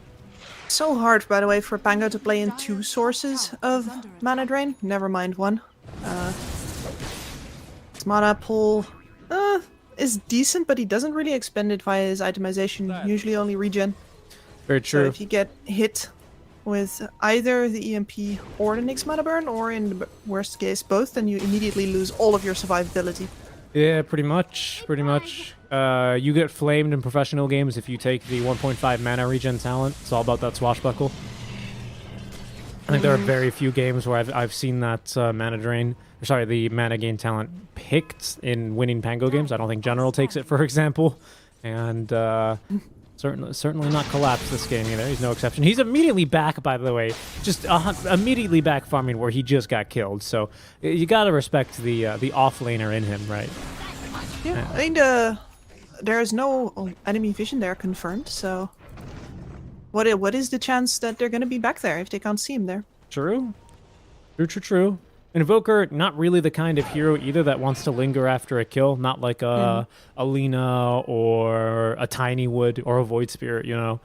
So I think that makes sense. There's some sound logic there to me. Mira. Okay, first item, Aether Lens. Oh, he's stolen mana burn. That's always annoying. One of the more annoying spells Rubik can definitely grab a hold of, especially when you're playing Invoker. That's gonna hurt. It is, especially from range, amped as well. Ugh.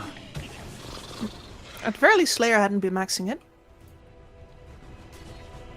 Very true. Yeah, now he's gonna get rid of it after burning a bit of mana, and that's Blood Rage. Not the best spell. I think I personally would have rather have wanted to hold on to the mana burn, but probably hoping for blood, right? Exactly. This is one of the worst in the game, probably, for him to steal. Maybe the Monkey King has some use for it, but nobody else. It's rather risky. I'm trying to think of damaging your own core. The worst spell you would want to steal on a Rubik is. Maybe no, you can't steal Impetus. Don't be silly. A really good question. Maybe Conjure Image? I can't imagine I'd be too happy to get Conjure Image. Yeah, there's a bunch of things like, for example, Strafe that just... Oh, yeah. What are they going to do for you? Well, Strafe, maybe I could see, I can tank. You know, they can throw something at me and it's going to miss, right? Especially if they have ranged heroes. But I agree. I mean, it's not for the offensive potential. Not doing a whole lot there. It's like all of the attack steroids. Yeah. God's Strength. God's Strength, yeah. Just find the worst one of those. Yeah, none of the Tinker spells are too good, except for Rearm. Laser, maybe situationally. Oh, there's a jump onto the Nyx Assassin. I'll catch him with a stun. Spell stolen. Is that Vendetta? It is. Now, of all the attack buffing spells, this one is actually not bad at all, because you will then get to play a little bit of the next game yourself, and he gets to run up hills and see if he can scout enemies and set up ganks. A lot of fun. I would hesitate to call it an attack bonus. Oh, there's the Sunstrike. There he is. Sunstrike, not going to be enough damage from Aposhka. There's a little bit of pure damage out from Mira, and he's going to be easily able to get that kill. Yeah, I mean, that's true, especially the way it's utilized here, especially for Rubik. I mean, Impale is a good stun and all, but it's a lot easier using a telekinesis after you throw the Vendetta attack, isn't it? There's Blood Rage stolen again, though. They're going to hit Petushara with the coil and a Finger of Death. See you later. Nice Earth Spike there is going to find FN, as even space is tossed back, although back for blood here is going to be Slayer, and, well, this is no beta key that everyone's playing. This is Dota 2 instead. Collapse, though, he's playing a different game. Pinball in the secret shop now for FN. He's got absolutely nowhere to go as the DD rune here for Toronto Tokyo makes that kill even easier. No chance for Unique to do much about this aggression Unique, or TeamSpirit, part of me, are throwing their way. He did not finish the BKB before dying, right? I think that just happened. I think it just happened. I mean, he does have 400 gold in his inventory, so... Yeah. I mean, I don't think he had time to pull it off anyway, but that might explain... Right? Yeah, that might explain why they actually fought there. Because they thought we have a BKB timing on our Invoker, we can go. Because otherwise that fight's pretty questionable, right? So I think he must have had it in his inventory and just caught completely off guard. Was that blink reveal then for Pengo? It must have been, right? Yeah, it was. Yeah, okay. That makes a lot of sense then. Yeah. Oh, mana burn again. This time it's level 3. With Arcane Supremacy as well, having one more point in it. A little bit more cast range. Thank goodness, I didn't realize the cast range was almost a full Aether Lens. It is! It's more than a full Aether Lens when you max Arcane Supremacy. Whew. What a hero. It is pretty insane, yeah. And like, as I said before, Rubik, if you just have a draft with the space for it, the amount of utility that you can get out of your POS 4 is so insane. You just need to, you know, not have any real guaranteed job to do for your POS 4.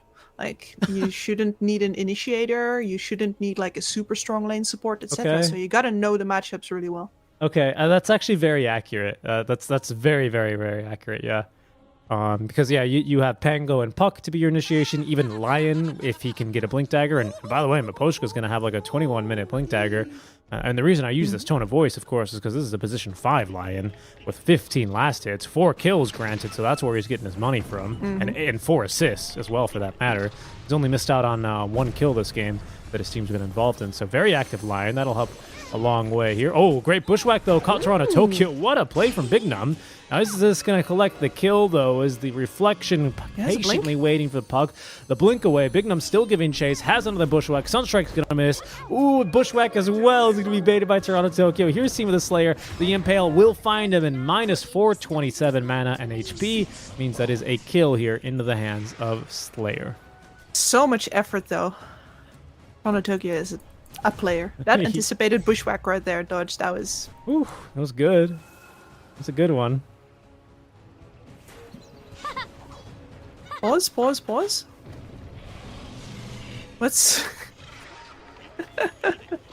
What's going on at TeamSpirit HQ?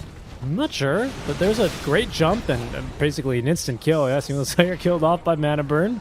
Hate to see it. Gotoro continuing to jump around the map here a little bit.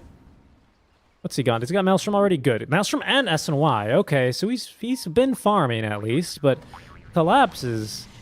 I mean, this guy, he just gets the farm on the offlane heroes, doesn't he? He's still leading his team in terms of net worth. And it's not like the farm of his other cores are too bad either. No, for Pango, it's really all about, if you have a decent lane, then with the Maelstrom, you get so much farm. And especially because you can fish it away at very little personal risk on these lanes. You can see there's 2 enemy cores right there, 3 actually right now. And he just kills the wave in one spell without putting himself at risk. You are a farm machine for getting farm that others would not be able to get. Yeah, and for a lot of heroes, like Sand King, this might be like a bad thing, but his farming ability is also tied to his movement. And for Maelstrom, like you're saying, since you're so far away, unlike a Puck, who would have to Waning Rift to creep wave to kill it, that puts Puck at risk of this Nyx, where even if you proc Maelstrom and get reflected the stun by the Nyx assassin, usually that's not enough to get you killed, just because of your you're still quite a while away. There's a smoke here, though. Beautiful flank move. Oh. Thor almost jumps right into that one as Mira started channeling an attack. Couldn't get one out, though, unfortunately, before he's killed off as he's hit with a Rod of Atos of Petusha. It's the Rod of Atos reveal. And it kind of sounds like a meme, but it's a pretty good item, actually, this game. Monkey King is not going to enjoy that. Puck especially is going to hate that item, and not to mention Collapse, who is...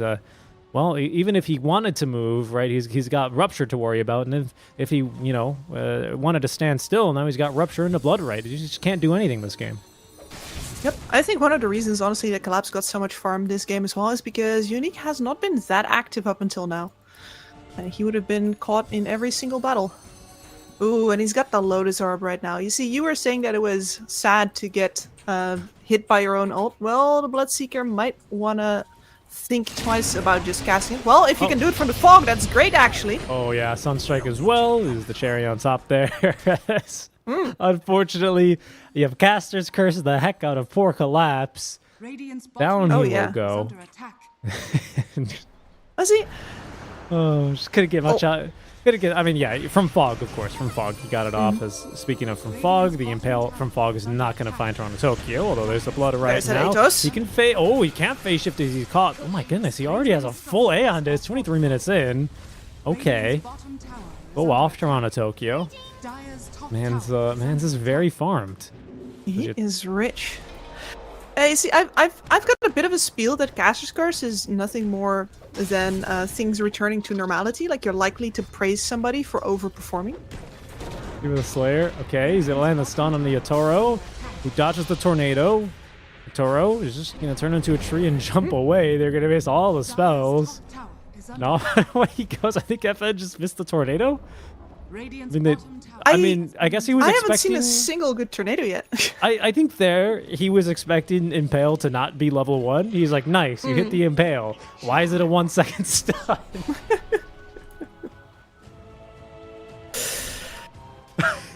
Spiked Carapace max this game. I don't think it's the worst thing in the world, right? But, I mean, even with that, they have not been able to catch this puck. Yeah. Like, it makes a lot of sense with the amount of wave pushing that the enemy does via their spells. This is the prime hunting ability. It's just they haven't really been able to capitalize off it so far. Yeah. Not yet anyway, but here they go. They're going to smoke up. They're going to look for Toronto Tokyo, who's nuked the wave. He's already into the trees with the Blink Dagger. Further into the trees he will go. Will he throw out an Illusory Orb? Only time will tell. For now, the rest of his team continuing to farm in the triangle and push top lane while he absconds in the trees. Beautiful word, that one. It's a good one. It's a good one. I've added that one to my repertoire. I'm not going to lie. It's a great word. You just gotta pick favorite words, man. Good one. We all have our favorites. And Toronto Tokyo, this is his favorite spot to hide out in the trees. He's actually sent the courier here on a secret mission. You have to unlock the boots there to make sure you can assemble the BOTs, though, Toronto Tokyo. But, oh, he jaunted in on that. I can't believe he jaunted underneath a tier 1 tower. My goodness. No vision on any enemy heroes except for TB. And I guess Invoker, because I don't think anyone else can alacrity the wagon but him. And he still jaunts underneath a tier 1 tower. Unbelievable.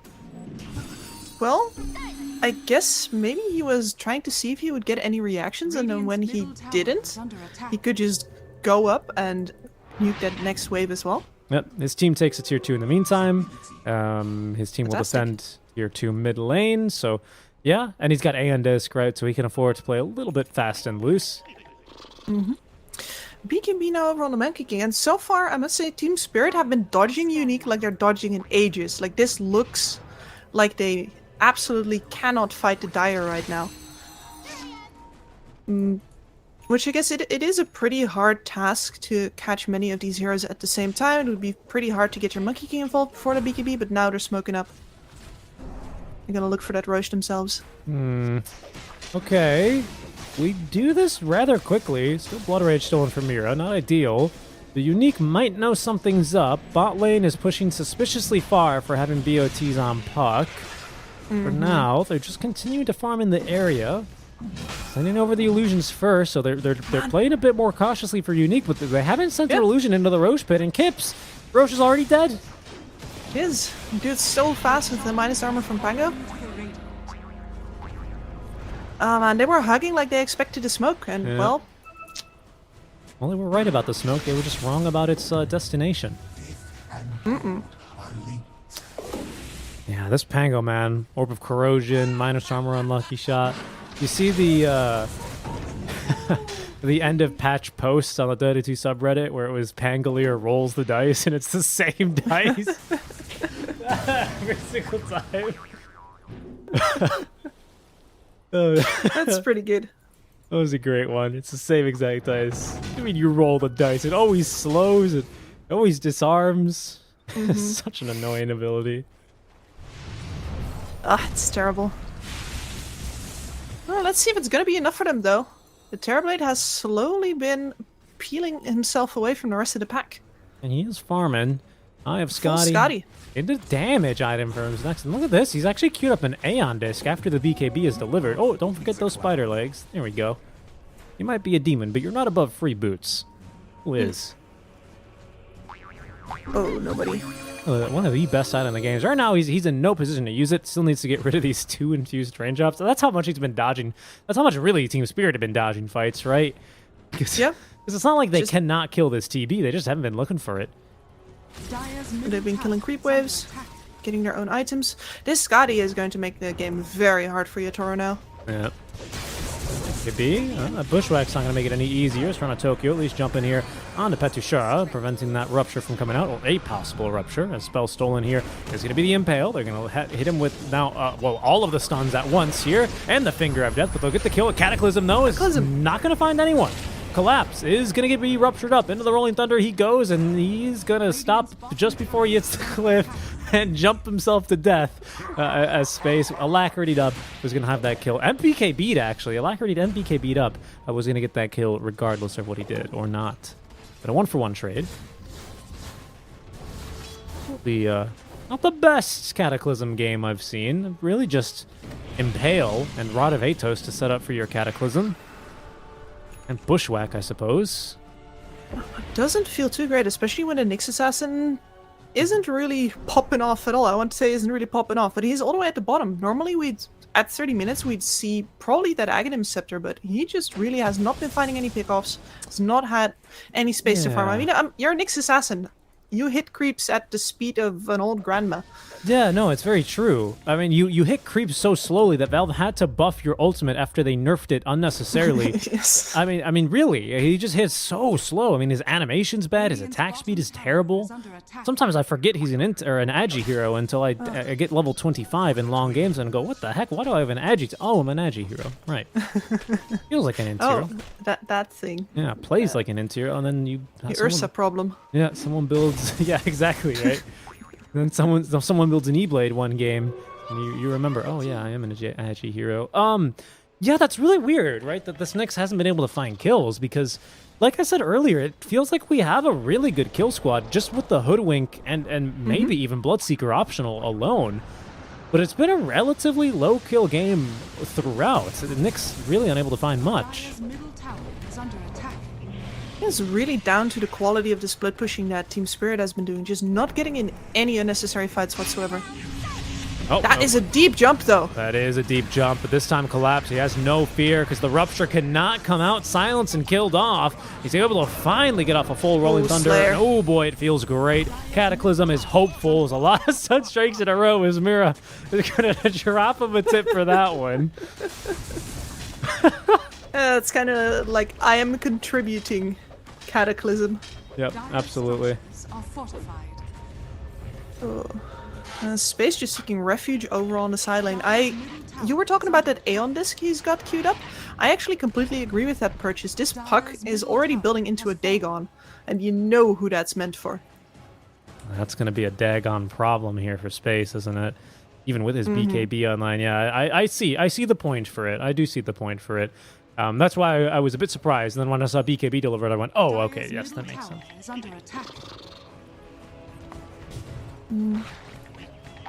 It feels so bad, though, as a TB, when all you're doing is itemizing to get to play the game. I mean, he's just farming. He's really just farming. You know, it's funny. We thought, and you thought this, but I completely agreed with you. You said at the beginning of the game, oh, this Monkey King, it's going to be a lot like how Ace played his game last time, as there's his age is being reclaimed, right? Where he's here, and he's a problem in the game, and Unique have to itemize for him, and they've got to play their game around the Monkey King. But at the end of the day, it's not going to be the Monkey that wins the game. And while that is true, feels the same thing for the TB, doesn't it? 3-0-3s. He's not exactly not getting involved in fights, but he just hasn't been able to do much but hit creeps. Here we go, though. Fight breaking out. Great coil on a Another 2. really And deep one. once again, we're just not going to be able to get another Rupture off. As there's a Wukong command. First Dude, one got we've Hex. seen this game. Hex on the space, but he has the BKB. Meta active, but just can't hit anything as FN's going to have to TP away in the middle of the fight. Bignum picked off then by the puck. As the 2 cores from Unique are going to live, but... I mean, they're not really, you know, yes, they're alive, but they're not really out here living life, are they? They're just kind of No, they're not. alive and hitting creeps. That's not what it's about being a Dota 2 hero.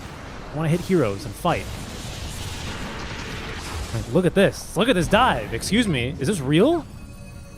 Just into the meta. They could have been waiting that out, but no, they're just going for it. Spirit. Okay.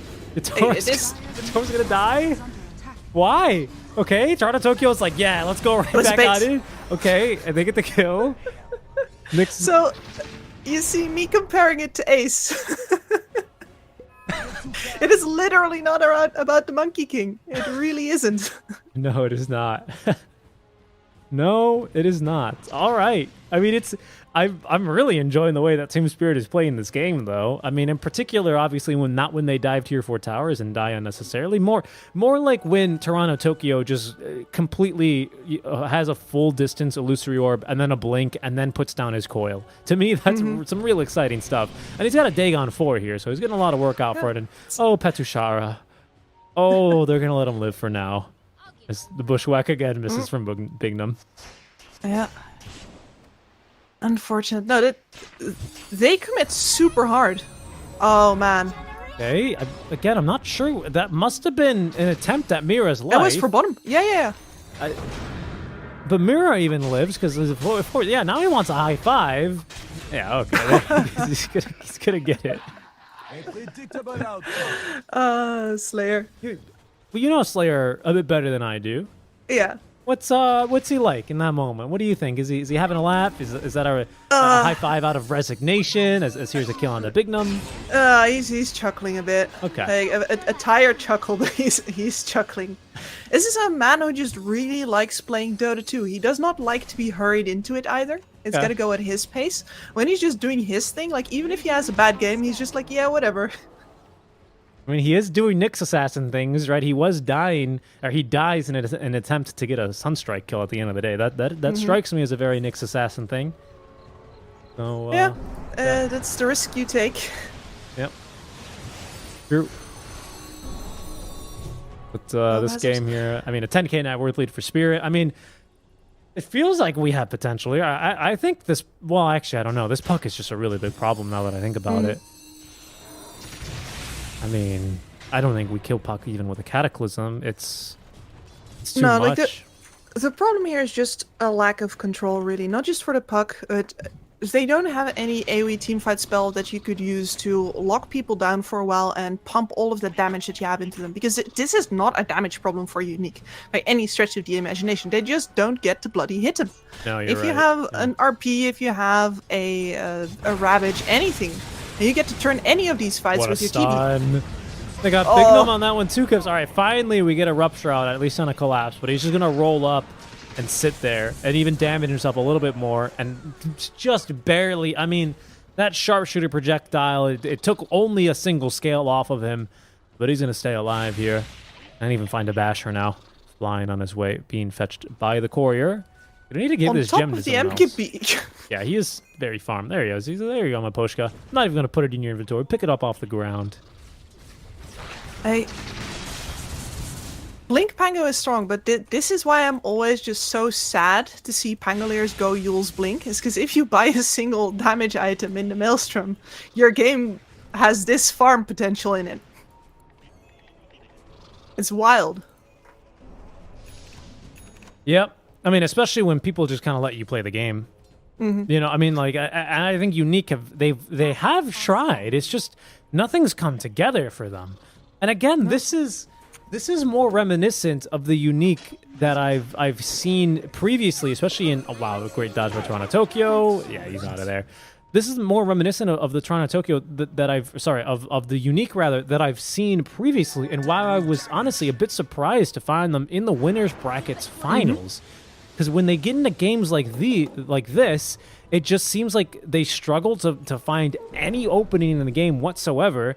they just stick it out, mostly because a lot of the teams in Eastern Europe are quite patient, such as TSpirit, who have patiently waited and now slain Roche for a second time.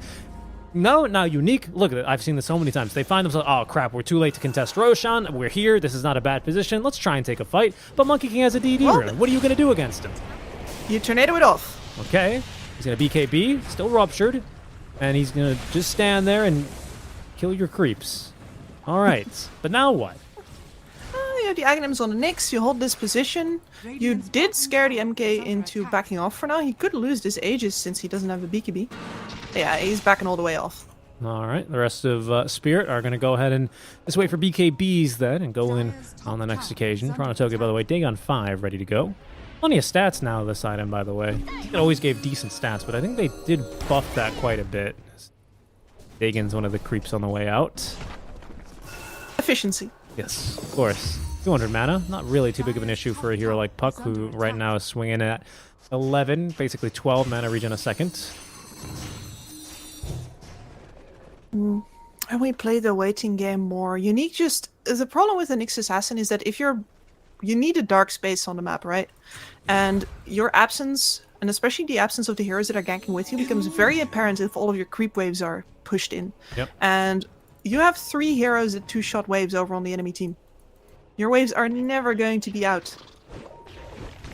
A good point, actually. That's a good point. Yeah. I think that's why Slayer has basically found no kills in lane, right? He's only found them basically in jungle, where he's at least found a couple of stuns. He's 2, 9, and 6, which is never really too fun of a time here on the Nyx Assassin, as he's going to casually collect the 39-minute bounty rune. This is one of those games where if you go and look at it from Unique's perspective in the replay, and I think some people should really do that because you get so biased when you watch these games from a caster perspective and you see everything. Yes, You're going to notice that with these 2-shot wave clearers, you really only see them on the map when they're already killing your wave and then they're gone again. By the way, it's terribly frustrating. FN's Courier was killed. That had the full Scythe of Vice on it. Oh, He doesn't have that for 3 minutes, and guess what? We still have 3 minutes left on this Aegis, Kips. Yeah, that's... How dreadfully convenient. Yeah, that's a bit of a rough one. So we'll have Scythe of Vice for Yatoro when he's back as they double force staff him away from the Blood Rite. Looks like they'll just wait for one more wave. Mid lane is at least pushing here with the TB Illusion a bit far. He's got Daedalus now and Illusionist Cape. Quite the item for TB. Quite the item.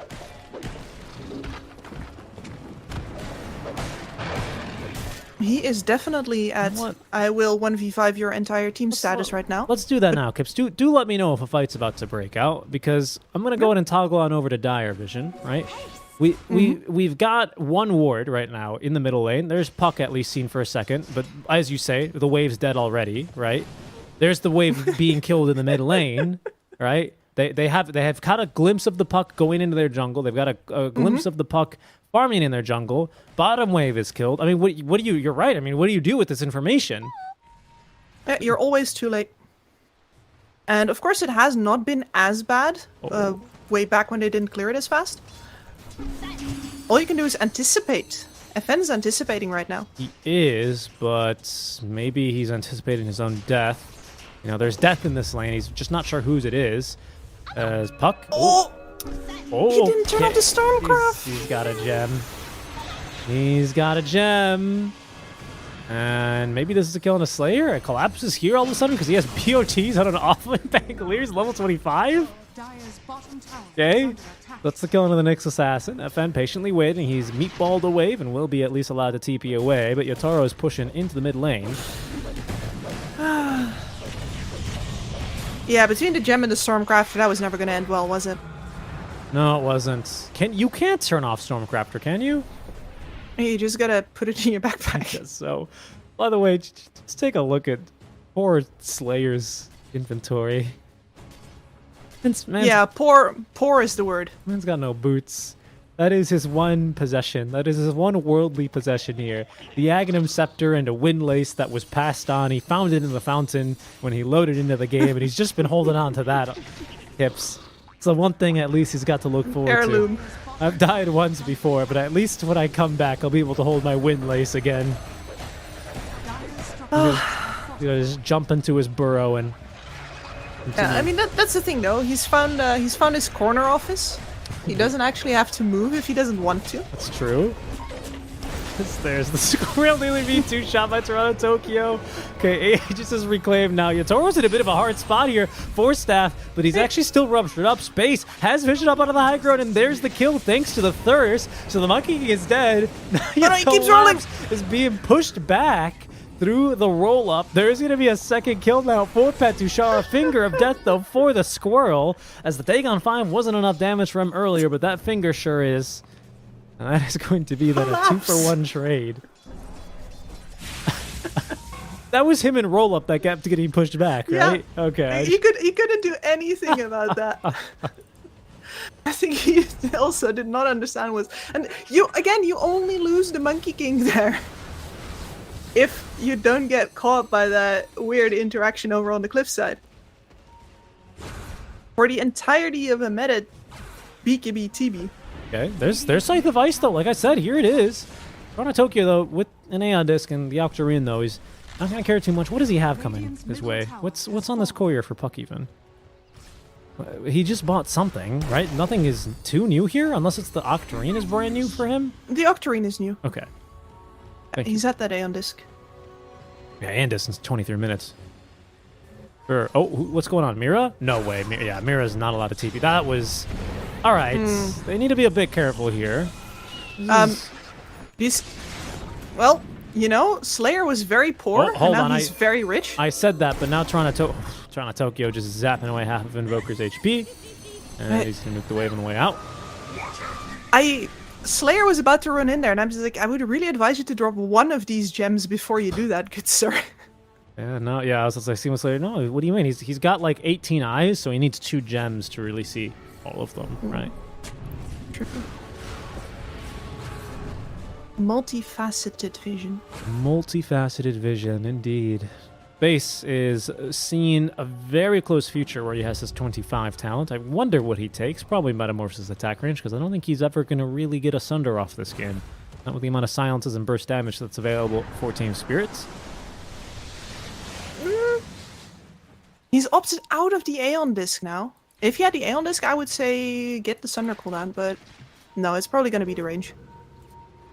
And now you see the waves not out, so now Unique has time, and they can actually hunt down these heroes. They're still still too limited. He's just out of vision. He's just out of vision. I toggled on over to dire vision, and they knew he was there. He was so close to being caught, but I mean, Collapse, he just knows the one tree to go behind, immediately wastes no time to TP, and off he goes. A nice to top. And this was basically all of the split pushing is going to start all over again until all your waves are right here again. And then once again, they are fishing for you and you're waiting for them to jump. It's true, but the kill on Samira is huge, right? Because now we have at least a yes. Roche ward up for Unique, and that's not something we could have said before. Roshan's now up, third Roche. What do you think? Shard, or sorry, Ag's Blessing, or is it the Refresher Shard? I think it's... I'm feeling Ag's this game. Yeah, you know, I'll say Refresher, because if it's Refresher, teams will actually be empowered to win this one. Okay, we'll see. It's the Refresher. Okay, you were right. Pure skill. The big one. It's a big one. Triple Cataclysm now. Maybe FN can get a kill with it this time, with 3 of them. What do you think? That's a lot of Sunstrikes. That's a lot of Sunstrikes. A lot of mobility on the enemy. Oh no, Slayer. Okay, Slayer is dead. It's the gem fed right back. Mira is very quick to eagerly pick that one up. Petishara He's got into another the pit. Vendetta steal. Oh, okay, hold on. Maybe Toronto Tokyo. No, Aeon Disc procced. He gets off the phase shift then. And certainly, yes, he blinks away into the pit. He is still ruptured and hit by Roche. One for the road. Tornado is not going to catch him either. And he's going to get another illusory orb away. There he goes. That's going to give a little bit of space here for Unique to move closer to the pit. They've actually pushed the wave as well here. Tokyo's immediately back from the fountain. No! Toronto Tokyo Into the Hex. Okay, there's one refresh, but we didn't actually Sunstrike or anything here for FN, and he's going to use that second BKB to try and run away. He's still BKB. They think he's not, so they think they've caught him with any of the stuns, and they haven't here, as Yotaro sets up a big old Wukong's command. Doesn't catch anyone in it. Now, Miposhka, okay, Sunstrike's number 1. They still finally just barely kill the Lion, and he's got buyback. That was the refresh, though, as Big Num is going to be killed off there from long range by Collapse. Sharpshooter has been stolen, however, by our Rubik, so keep an eye out for this one, because yes, it is amped by 26%. That's a lot of damage. A lot of damage, a lot of range. Especially into this Roche pit now. Oh, yeah. And the meta has been used. They need to finish this Roshan. Otherwise, they're going to lose the fight afterwards. Tokyo, he's in though onto 2. There's going to be now a bout of damage. They haven't gotten enough though. Finally, with the Sharpshooter, they get through Seam of the Slayer. That's a dieback for him, but it's also a dieback for the Lion. Well, stolen here is going to be another Sharpshooter. Meta's running out. Meta is running out, but he's got Refresher, Kips.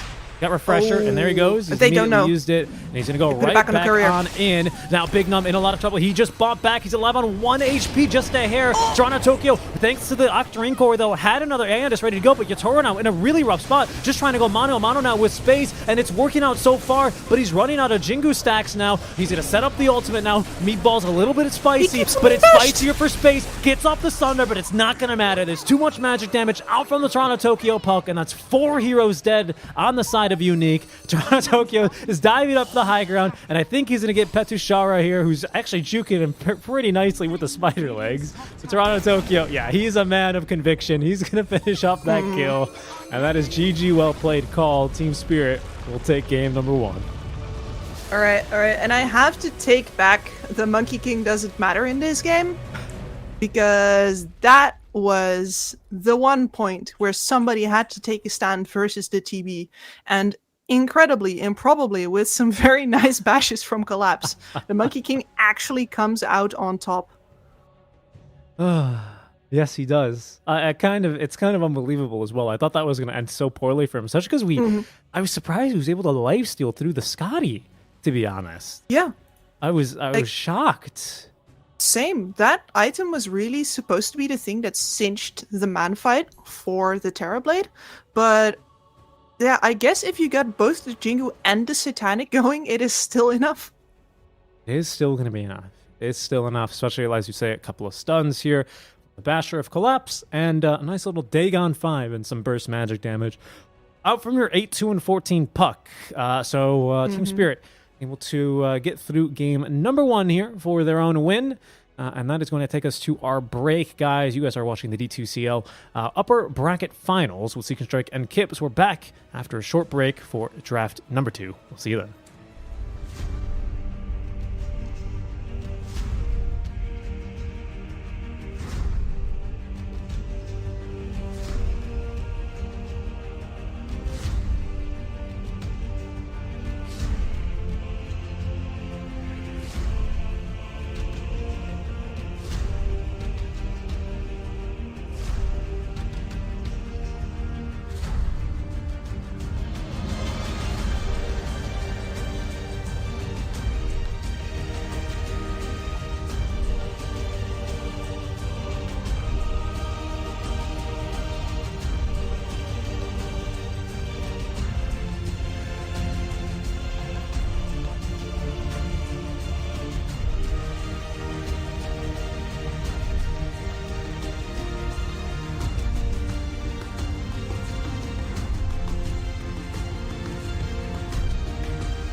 Hello everyone, and welcome back to game number 2 here of the Upper Bracket Finals in the D2CL Season number 2. We have our Season 1 champions here, TSpirit, looking to book their ticket here into the Grand Finals with a second win over Unique.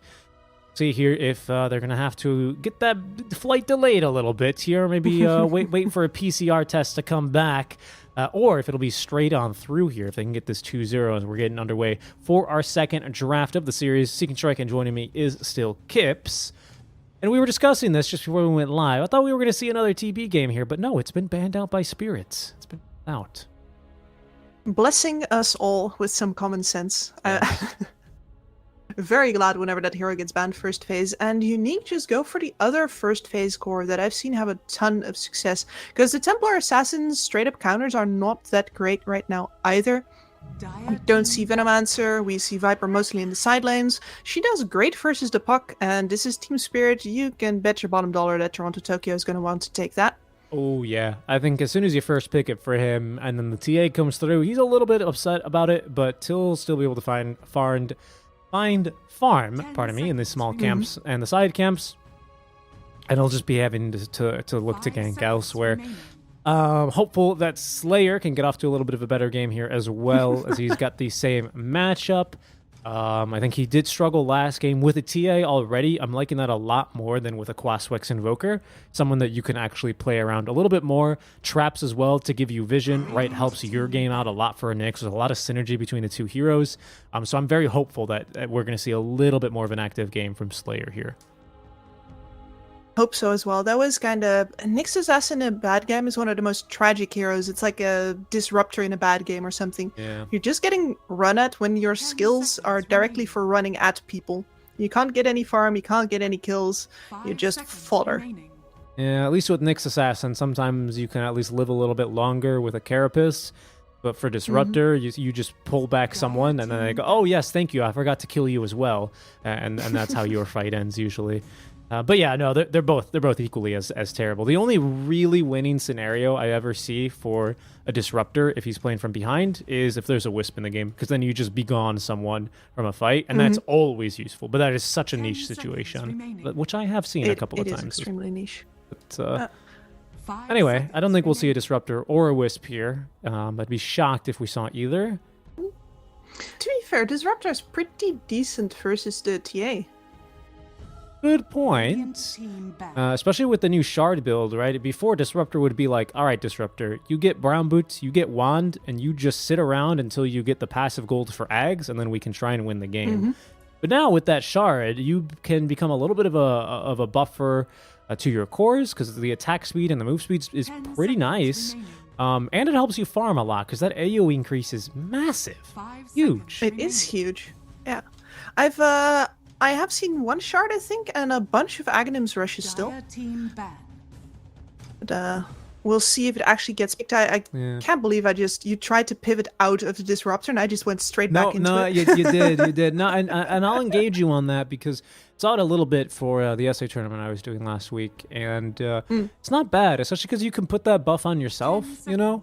And that really helps you farm a bunch of creeps, right? Because before that was always kind of a problem, especially with a small AoE of Thunderstrike, is you would put it on a neutral creep or whatever, and then it would run around and die in a really bad spot, and then you would like waste half of the shocks. At least if you were bad like me. But now you just put it on yourself and it's not an issue. You just farm everything. It's really, really quite a nice shard for the hero. It's like the Bane shard, you know, giving you that AoE ability to farm a little bit better. But both of these heroes, just so bad. Just such bad heroes. A Drow ban for TSpirit. Is this an entrance into the extremely classic Medusa? Yeah, it would seem so, right? That's a hero that can tank through the TA's minus armor, can tank through her initial kind of bout of damage. Stone Gaze as well, very much an issue for TA. Mars as well, still especially in the pool. Stone Gaze. Yeah, Stone Gaze is a really big problem. Well, it's Medusa into Nyx. Again, a little slightly dicey, right? Slightly dicey, but playable. It's playable. I think actually I'd just like to see Spirit pull out the Mars. Maybe even, basically with their first pick that they get in this second phase, if it's not banned here by Unique, because I think Unique are probably going to maybe ban the Deucey here, with seeing how they're looking, especially with the Drow ban from Spirit, right? It seems a little bit likely. and the gyro instead. So now we definitely don't see the IO. Dire team pick. Oh, and they'll take the Rubik. Bignum's going to have a little bit of fun this time. Radiant team pick. Slayer, hopefully. That's a carry axe, isn't it? That will do great versus the TA as well. As soon as you catch her, she's basically dead. Your bonus armor works excellently versus anything that she's going to throw at you. We do need still, I think, a little bit of DOT, some damage over times, though, for sure, for Spirit. The Sand King would have been really, really nice, actually, for Spirit as well. So I like that Unique immediately snagged that one up. It's also instant catch, which is great for the Puck and the Axe, something that can also hunt a Hoodwink into the trees. So I really like this pick from Unique. And like you say, that's a great pick. It fulfills the Rubik condition, right? He's your initiation. He's a bit of your team fight. Rubik is allowed to play his own game, and he can look to kind of pick up any spells that you think can be useful in the fights, which is how you want to be playing him. What do we need then for Spirit? Safe lane, if we want to, or if we want to flex the Axe, what we pick another support here, right? Yeah, I think you just pick another support here. Would not, still not be opposed to the Lion. But What? no, I have not seen that hero in a long time. Well, he is going to lane great versus the Sand King. He is. He is. That's true. It's a hero as well that can fight the TA, especially with Battle Trance. We've got decent burst damage for him, though. Like, sure, no silence, right? But even if you wanted to go for the Ags build, right, which allows you to dispel yourself, a basic dispel on cast for your Warlane Axes in melee form, I mean, there's just too much. There's a stun from Nyx with Vendetta. There's Rubik with Telekinesis Lift and a really, really big amount of magic damage with Fade Bolt. And Sand King also has an instant stun. I'm really shocked to see the hero here. Yeah, really shocked. In the end, though, once you get enough on a Troll Warlord, the magic damage is not gonna do enough, and you're always going to win the mano a mano versus the Templar Assassin, right? You've got the mischance over on your Whirling Axes, you've got your attack speed always going straight through the Refraction, you're going to be netting her up as well.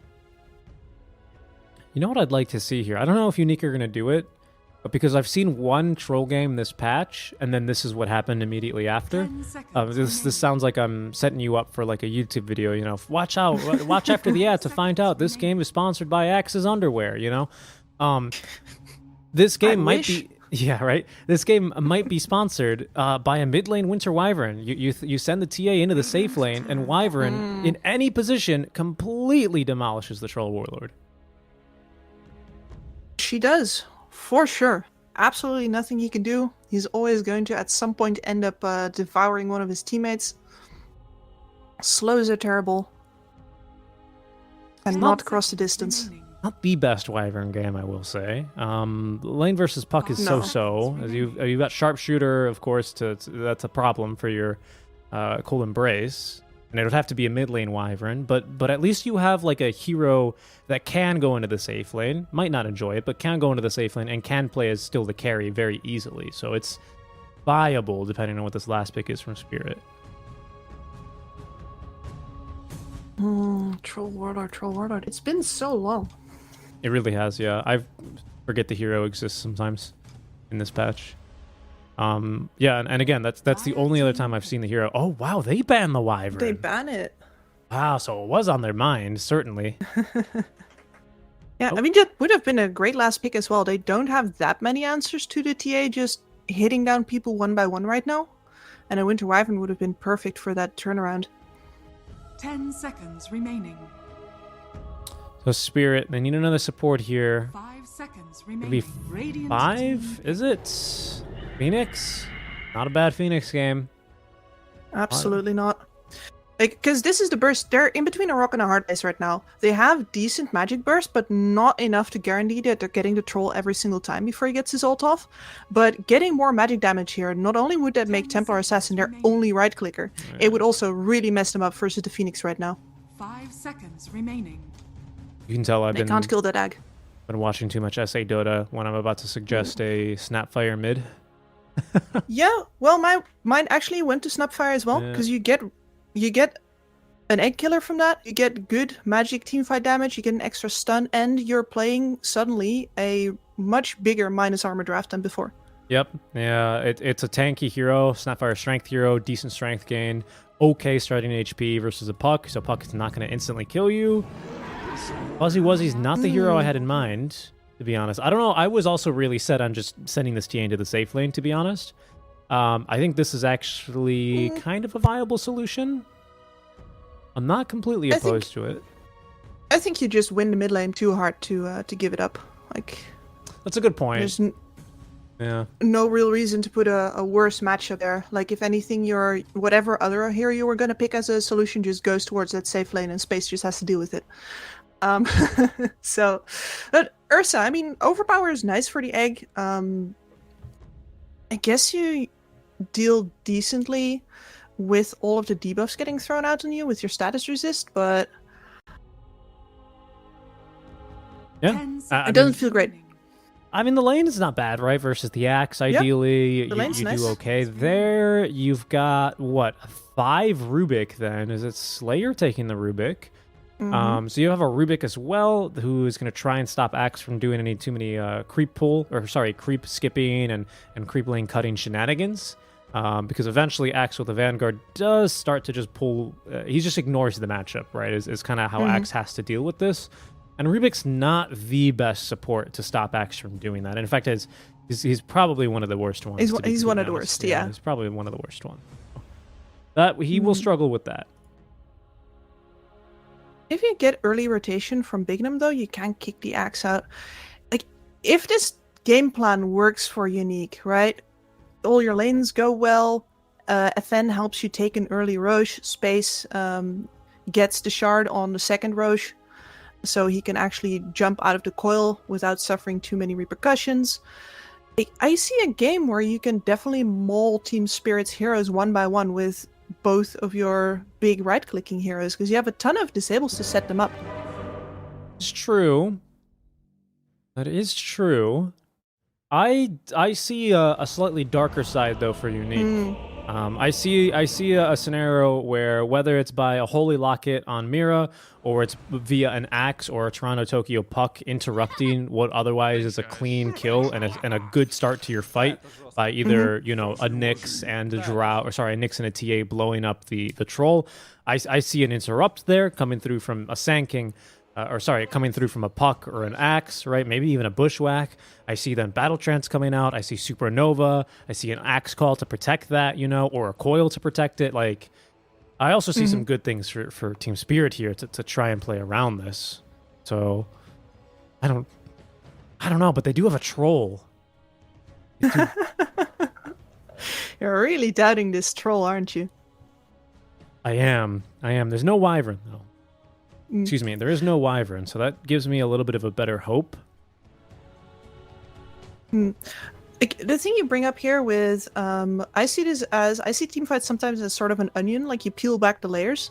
Or maybe it's a bit more like, he loves me not. Whoever pulls the last petal Sure, yeah. is what happens. And there's a lot more layers of initiation to what Team Spirit has right now. So if Unique doesn't follow up immediately onto a backliner, basically at the same time as their first jump, like you get the vision, you immediately go again. Or if they have the right vision to maybe jump, let's say, the Puck and take him out immediately. If they don't reach that, then the counter initiation from Team Spirit is going to be a big problem, and they definitely have the stronger team fight here. This Rubik needs to steal spells this game in order to provide an additional layer of possible reactions for his team, because right now the only other spell that they have to throw in here is basically just the Burrow Strike as a reaction to a counter initiation, and after that it has to be Slayer, because there's still an egg, there's still a coil, there's still a hoodwink. I'm dead. Just a couple high fives in the mid lane. Followed by crit or Zai, sorry. You here too, huh? Yeah. The really awkward thing is if they both leave and go the same way. Oh, FN? Is he going to try and bait here? Is maybe checking for a quick ward? Is he asking for a high five from his team? What's... Yeah. Look at that pen cut down the tree. He's like, come on, Petushar, give me this high five. I'm not letting you I'm not letting you hide in these trees. And they would have seen that because of this ward that we've got placed down for TSpirit. So perhaps Petushara was a bit in the right there. The battle begins.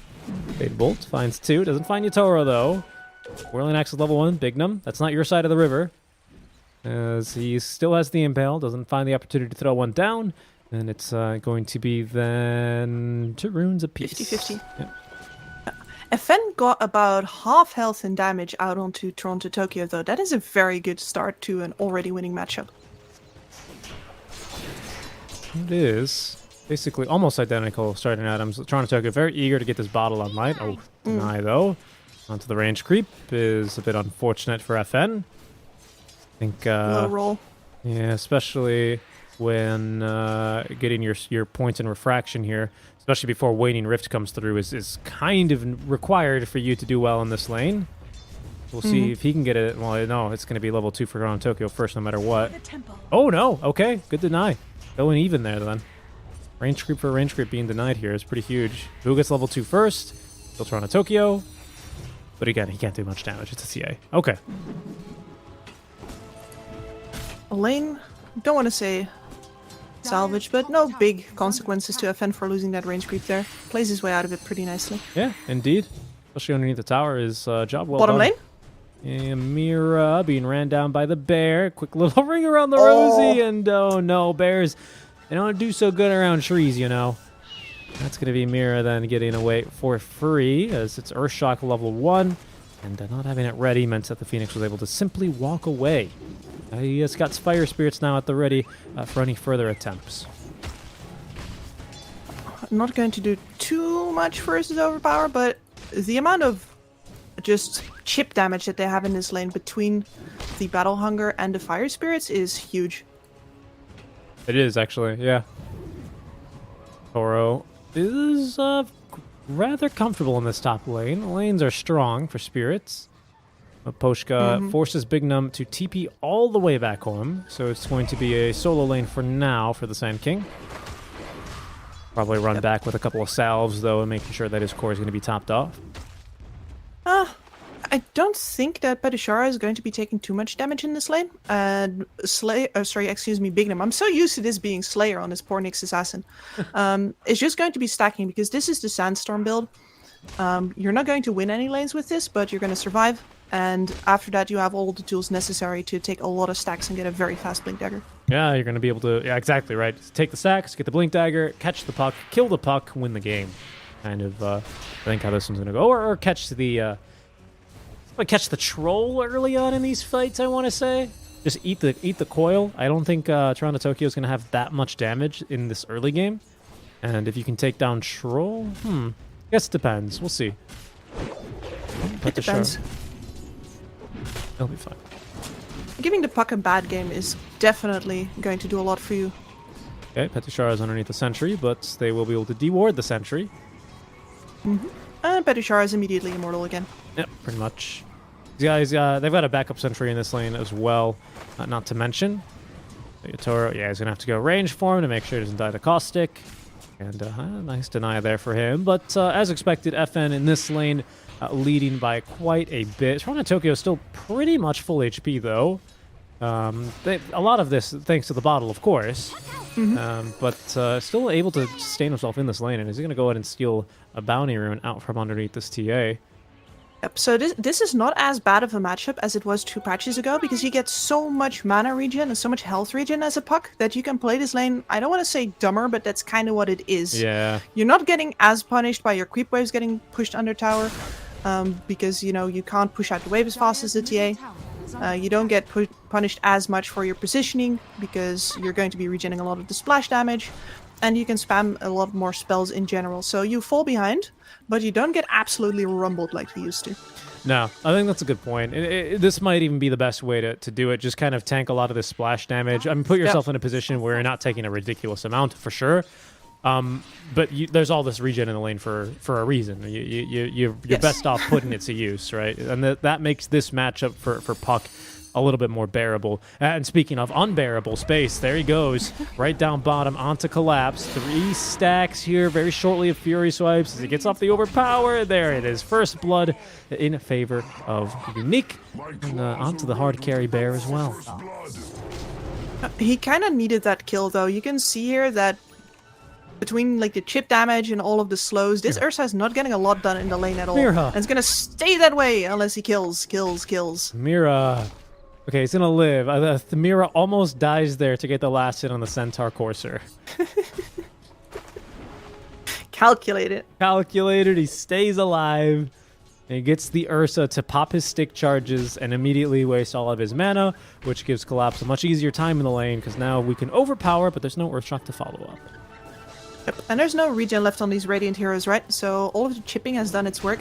Anytime that Unique goes in now, it has to be, well, either very fast before they lose much more HP, or it has to be very risky. Or they're almost going to get Mira for free as he's sent underneath the tower with the level 1 telekinesis top lane. Now, Aposhka is going to be the one to fall. Oh, Petashorus, whoa, he was 1 HP, but he was not 1 enough there for the Whirling Axes of Yatoro to find the kill. In fact, he almost dies to the spiked Carapace return damage, so Yatoro forced back, and, well, he's out of regen as well. He's eventually going to get this Ring of Health online to build into the battlefield, but he's still a bit off the ways for that. Unbelievable. His just going to salve him, though. Player just walks up to the rune and zaps Mira, who is still on like 10 HP. What?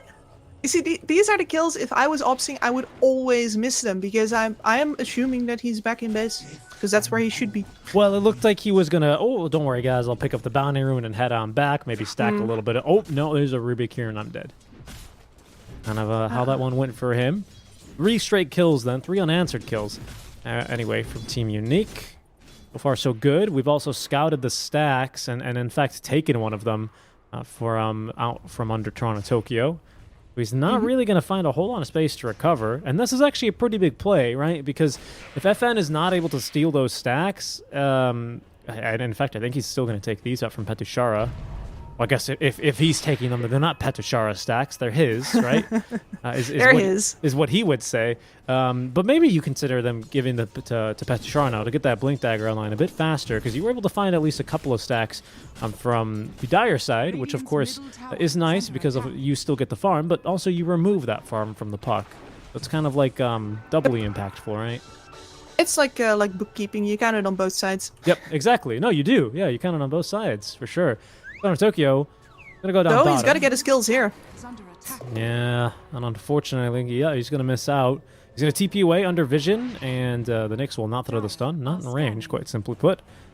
He actually had a TP back mid, whereas tower's already getting pushed. Petushara is gonna be pushed to use the Burrow Strike, or at least hide into the trees. No bushwhack, though. Yeah, so he's just going to TP away all the way back home. In the meantime, Axe in trouble here versus 3. There's going to be, oh my goodness, already the Enrage from Fuzzy Wuzzy. And that is going to be then the kill onto the Axe. Had to wait until level 6 was ready before they could actually do that. Because the Axe is a Vanguard, he was already backlaning this. And that means that for now, Space gets to stay in his lane. And this is very important when you're running a dual core lineup like this. Like a proper dual carry lineup with the TA. Because she demands carry levels of farm, right? Yep. You can't retreat into the jungle too early as a safe laner. There's nothing in the triangle for you. Ideally, for the TA, she's clearing way more than just the triangle. And you just gotta play elsewhere.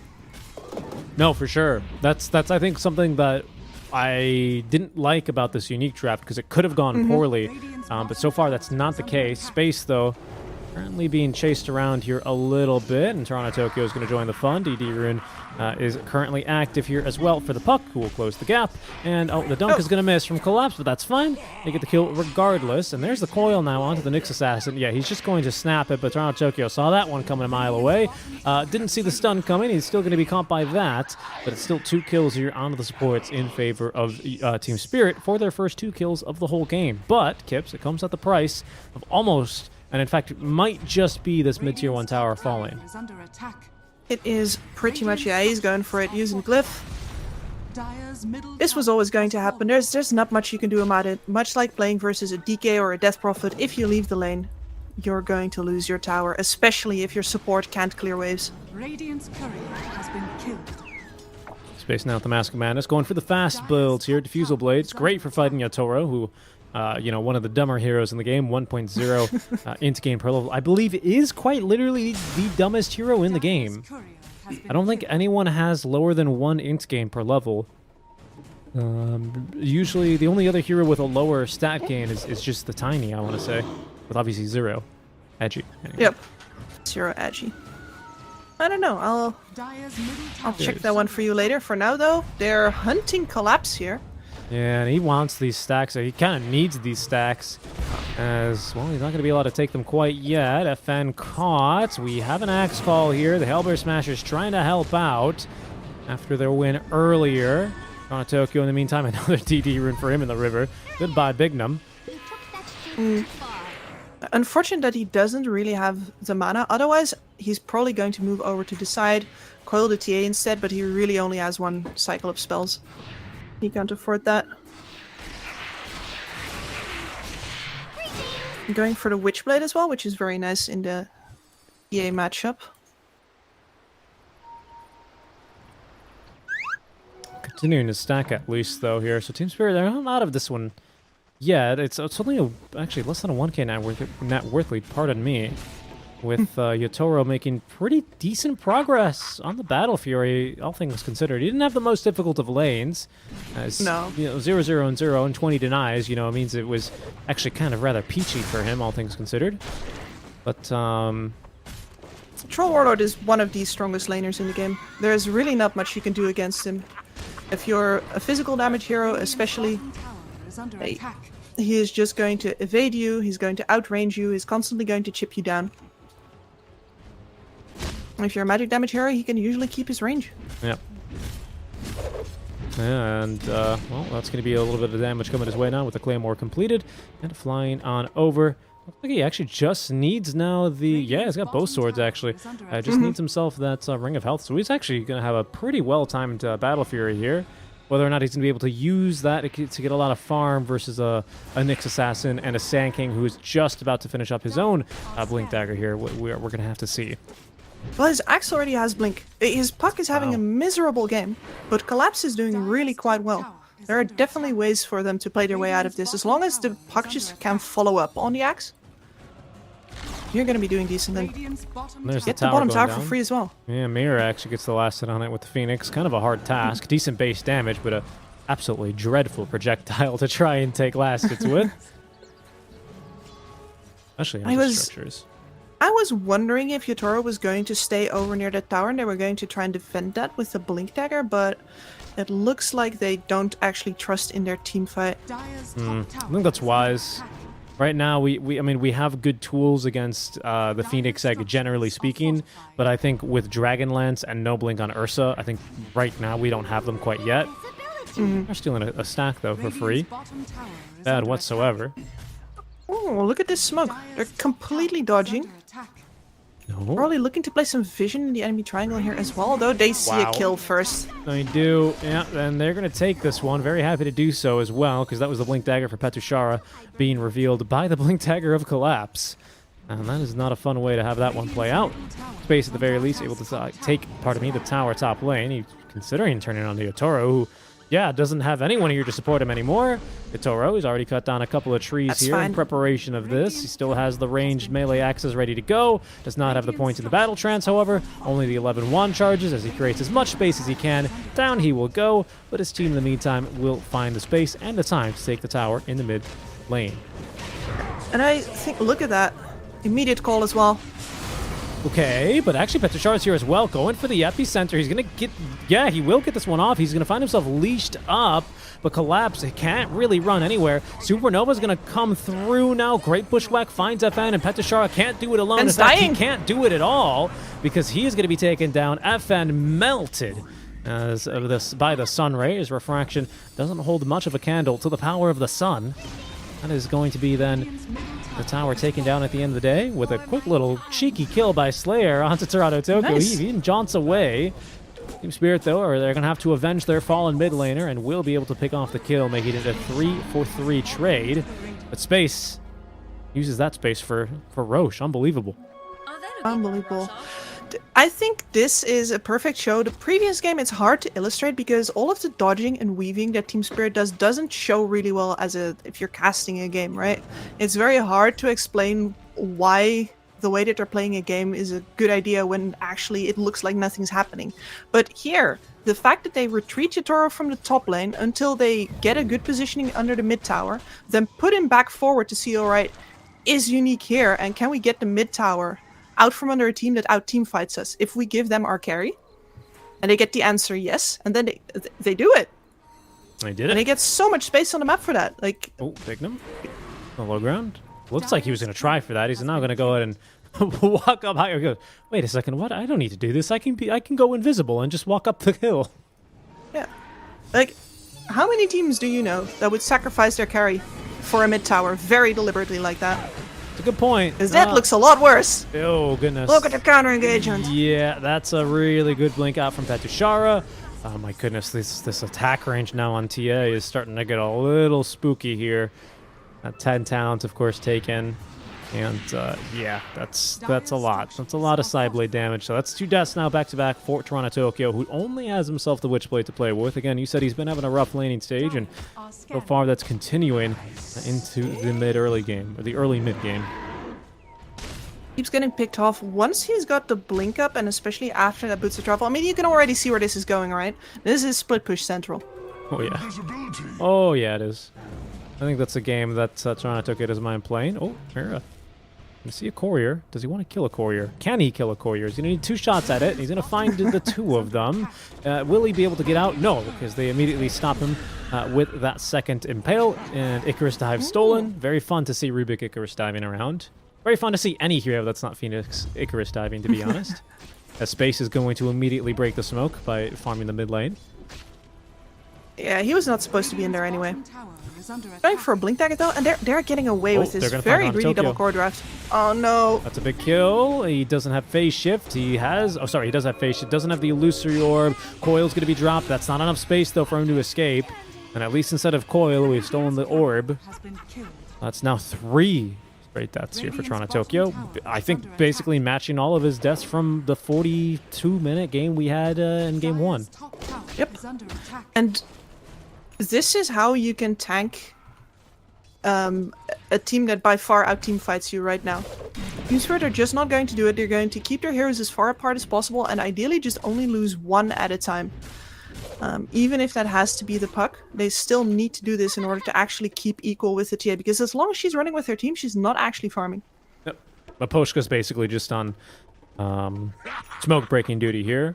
Just making sure that if Ursa's going to get caught, that, you know, they're going to have to settle for a much lower bounty prize. You know, we talked about, what was it, lions versus monkeys last game. This time, you know, bears versus a squirrel. You know, you'd much rather end up getting, like, you don't want to settle for the squirrel, basically. You'd much rather get this troll.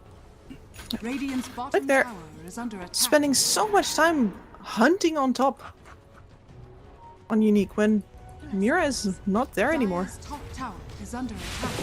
Now they're reacting. Yes, they are. Down bottom they shall go. Yatoro is the target for now.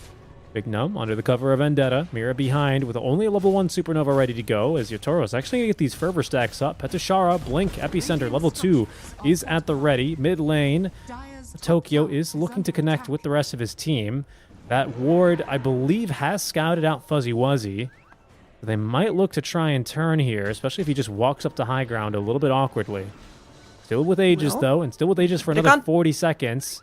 Seems like TeamSpirit, yeah, they're going to want to try and at least go for... No, okay, they're going to try and get through the Ursa. They're going to be dewarded, though.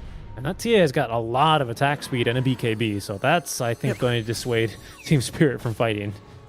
The only way to take this is if they take down the Ursa from range, or they get The, TA The one for kill. free. Yep, that's not bad. Fat Fen with the BKB active. Great Supernova, though, be right behind the high ground. Toronto Tokyo is going to have to die for this one, but gets off the coil. Epicenter as Great well. egg. Not enough damage there for Yatoro as they get through the Sand King as well as the first life here for the Bear. Good stun, though, on Yatoro. He's still playing with Battle Trance here. Fervor Stacks don't reset because that was his last target, and the dunk through from Collapse to secure the kill. Battle Trance, though, now ending soon for Yatoro as he's taken down the Sideblade Spill, nuking through half of Miposhka's HP pool, despite standing all the way by the outpost. It's a 2 for 2, 3 for 2 if you count that Aegis. But a big win here for Unique, as it looks like they're going to be able to get the +1 kill. Collapse thinking about going back in. There's a 3-man call out from this Madman with the Blade Mail active. Finds one dunk, tried to get the second. He's a bit shy, but FN is going to at least not die to the sharpshooter. He is not burning. He's going to first turn and absolutely murder Collapse. Gets the refraction back off. And unfortunately, what could have been the most beautiful turn I think I've ever seen on an offlane axe turns into a bit of debate as he simply dies to the last right click coming through from FN. That was way too close for comfort. TeamSpirit. They're sharp. They're not fooling around. TeamSpirit had no right to take a fight that was that good for them, especially in that position. My goodness. What a ridiculous fight that they've taken. The egg positioning, the fact that the puck survives after getting the coil out, and the counter initiation from Unique is just not quite in place. Dire are scanning. Wait, Puck lived? Yeah, he lived going out at first. I think he went back in later on. Okay. At least he got the orb out, is what I saw. And then after that, I was too focused on the egg. Okay. It was a good egg. It was a good egg. It was amazing egg. Yeah, really, really great placement. Level 1 egg as well. I mean, if that was a level 2 egg, I think that's... I mean, it's a huge DPS increase. The hits didn't matter because it was still a flawless hit. And maybe that extra half second of stun time. I mean, who knows, right? It's so hard to really judge the differences like that. But usually people think of Supernovas more for their hits, right? Which is fair. But the damage is incredible that you get on this thing if it's allowed to survive. So who knows? But Toronto Tokyo, now with Blink Dagger at least, is able to play a lot more fast and loose here. We're still not quite up to that Dagon 5 Aeon Disc puck that we had last time. In fact, he's actually had to go... Well, he's gone Arcane Boots here. Yeah, because he's now going to go into the Aeon Disc. He had it last game at 23 minutes in, but last game he didn't have 4 deaths at 22 minutes. So I don't think we're going to quite see it here yet, especially if he might have more. Yeah, especially as he almost gets caught here. There's a Blink Dagger on Rubik now, by the way. Position 5 Rubik with Blink Aether Lens. He is not actually position 5. He just played in the bot lane. Ah, okay. That makes sense. I mean, now that he has his basic kit of items, of course, and this is how you can juggle that, because now you do want to go for the Aghanim Scepter over on Bignum, so I imagine that he's going to get more priority now. His initiation job will also be taken over by the Rubik. Okay, there goes Bignum. Goodbye, deleted. Toronto Tokyo wanted to go for more with the Invis Rune active now. Going hunting. Gonna pick him up here, though, on the Sentry Ward. They will ping him out. Still Unique, not stopping to look at the scenery or farm the neutrals on the way back out. They're immediately out, not looking for this fight. That could have been really bad. That was the ideal smoke break there by Bignum. Miposhka's got a really nice ward setup, though. They could look to connect onto the Ursa in the jungle here. Ursa with a Blink Dagger. Is he going to get it off in time? Yes, he is. Wow. Good read from him. Yeah, once again, TeamSpirit splitting up, making sure that even while they're curving back, they're also still getting the wards in. I got enabled by the previous forward positioning. And if they hold this positioning correctly, it's going to be very hard for Unique to engage into them. Yeah, forward wards now set up here. We've got one behind the tier 2 tower mid lane, one on the ward spot here watching over the triangle. And this is second Roche alive. Ursa would love to have this, and there's a good start there by taking care of the Phoenix. Fire Spirit stolen. Does not have buyback here either on the Phoenix. which will make this upcoming Roche fight a little bit difficult, because we can definitely do this in much less than 30 seconds with a TA and an Ursa on the same team. Rainbow TPs. Oh, yeah, they want out of here, and I think Collapse is going to be able to get out. No Basher on the Ursa. Off and away he goes, but that, I think, is going to be Roche started up. 20 seconds till Phoenix is back. We have the outpost. We have tier 2s in the mid and top lane. That is incredible. I've never seen so clearly an illustration of how fast a team reacts to the calls. You can see there, they say, we go back. And immediately all three of them are, okay, boss. They're on 3 different lanes, immediately pushing them out. Nobody near that Roche. So Unique has to go rather deep to find this kill. Yep. That's going to be a big one, though. Wait. They have not given Shard to Ursa here. Really? They've given it to the TA instead. Shocking. And not Earth-shocking. Just regular shocking. Just regular shocking. They really regard her as the center of this game right now. Bit of a casual flex by Toronto Tokyo, as it's not a 23-minute Aeon Disc, but it is a 24-minute Aeon Disc, as we've learned, or as Unique have learned, I guess, more aptly. And that is going to... Again, a good bushwhack there to catch Toronto Tokyo, but they just can't capitalize on it. Radiant are scanning. Dire's middle tower. And this TA keeps on slipping further and further away from Yatoro. Collapse. Okay, he's going to TP away. They've gone hunting for him quite effectively, but no longer interested in sticking around too long. Okay, FN is very isolated here. He's extremely isolated. He only has, what, just the Rubik to play around, but luckily he's not picked up by any vision. TSpirit are not going to be able to look to capitalize. I can't believe he's still playing this far up. He's bluffing really hard right now. Yeah. Yes, the entire team could be behind him, but he does not know how deep the vision of TSpirit is right now. Okay, Toronto Tokyo's going to get out. Yeah, no, that's incredible. I just thought we saw more. I thought we saw more, honestly, with the deep wards that Spirit still have. I mean, Collapse has the confidence to casually walk up and farm Ancients, although he's going to be picked up, yeah, by that Observer ward. Unique. Right now, they're hunting for Yatoro instead. It's Petushara, who's going to head into the trees. He's going to head south, though, while Yatoro's gone north. Don't allow Yatoro to live for now here, because Space as well is hunting in the trees. There's no TP scroll for Yatoro.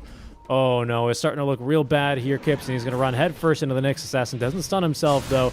But Petushara, don't worry, he's got that for him. There's the Enrage. Epicenter even used here. Oh, but it's not going to stop him from getting out the battle trance. No one else is showing up to fight here, though. And stunned up yet again. Yatoro will be taken down. Oh, we ate the cheese, though, for Ursa. Oh. Ooh, no, that's no good. FN, though, got a free squirrel, and that's pretty good. Free squirrel sandwich. Always good. Yeah, losing 2 heroes here. It's a shame that they find him, because it's clear that TSpirit's purpose is to try and make Unique waste as much time as humanly possible. And the best way to make them waste time is to dangle stuff in front of them that they really, really want. Unfortunately, Yatoro does not have a BKB yet. No way out of that situation for him. Yeah, and I think a part of that is wasting time. But what are we wasting time for? I think it's for Troll to continue farming with Battle Fury, but not if he's if he's the one that's being dangled. That's one thing. But if he's the one that's being dangled and then being snatched up here by Unique, I think it's, dangled for what then? Space for what? Axe BKB? Yeah. Okay, that's a legitimate response. We'll see what Collapse can make out of this. We shall see. Do they have the damage? Okay, well, they're going to try. Oh, yeah, they got the damage. Yes. Okay, very good. Very good. BKB unnecessary there, but it gives you the confidence to make that kind of play, of course. There might be a Sand King behind him. You literally do not know. Oh, very true. Very true. Very true. And this is, again, space for Yatoro now, with Fuzzy Wuzzy being dead. That's going to get him almost his BKB completed. Luckily, didn't lose anything on the courier last time. You see the change of the guard on bottom lane as well? The core pushes the safe waves, and then after it's unsafe, you put the pos 4 there to give it one more shove. Okay. Now this is daring. Yeah, it is. That's a little bit annoying for Slayer, because he just put down the sentry, and then the ward expired, and then he himself will expire there. That's the dunk of Collapse.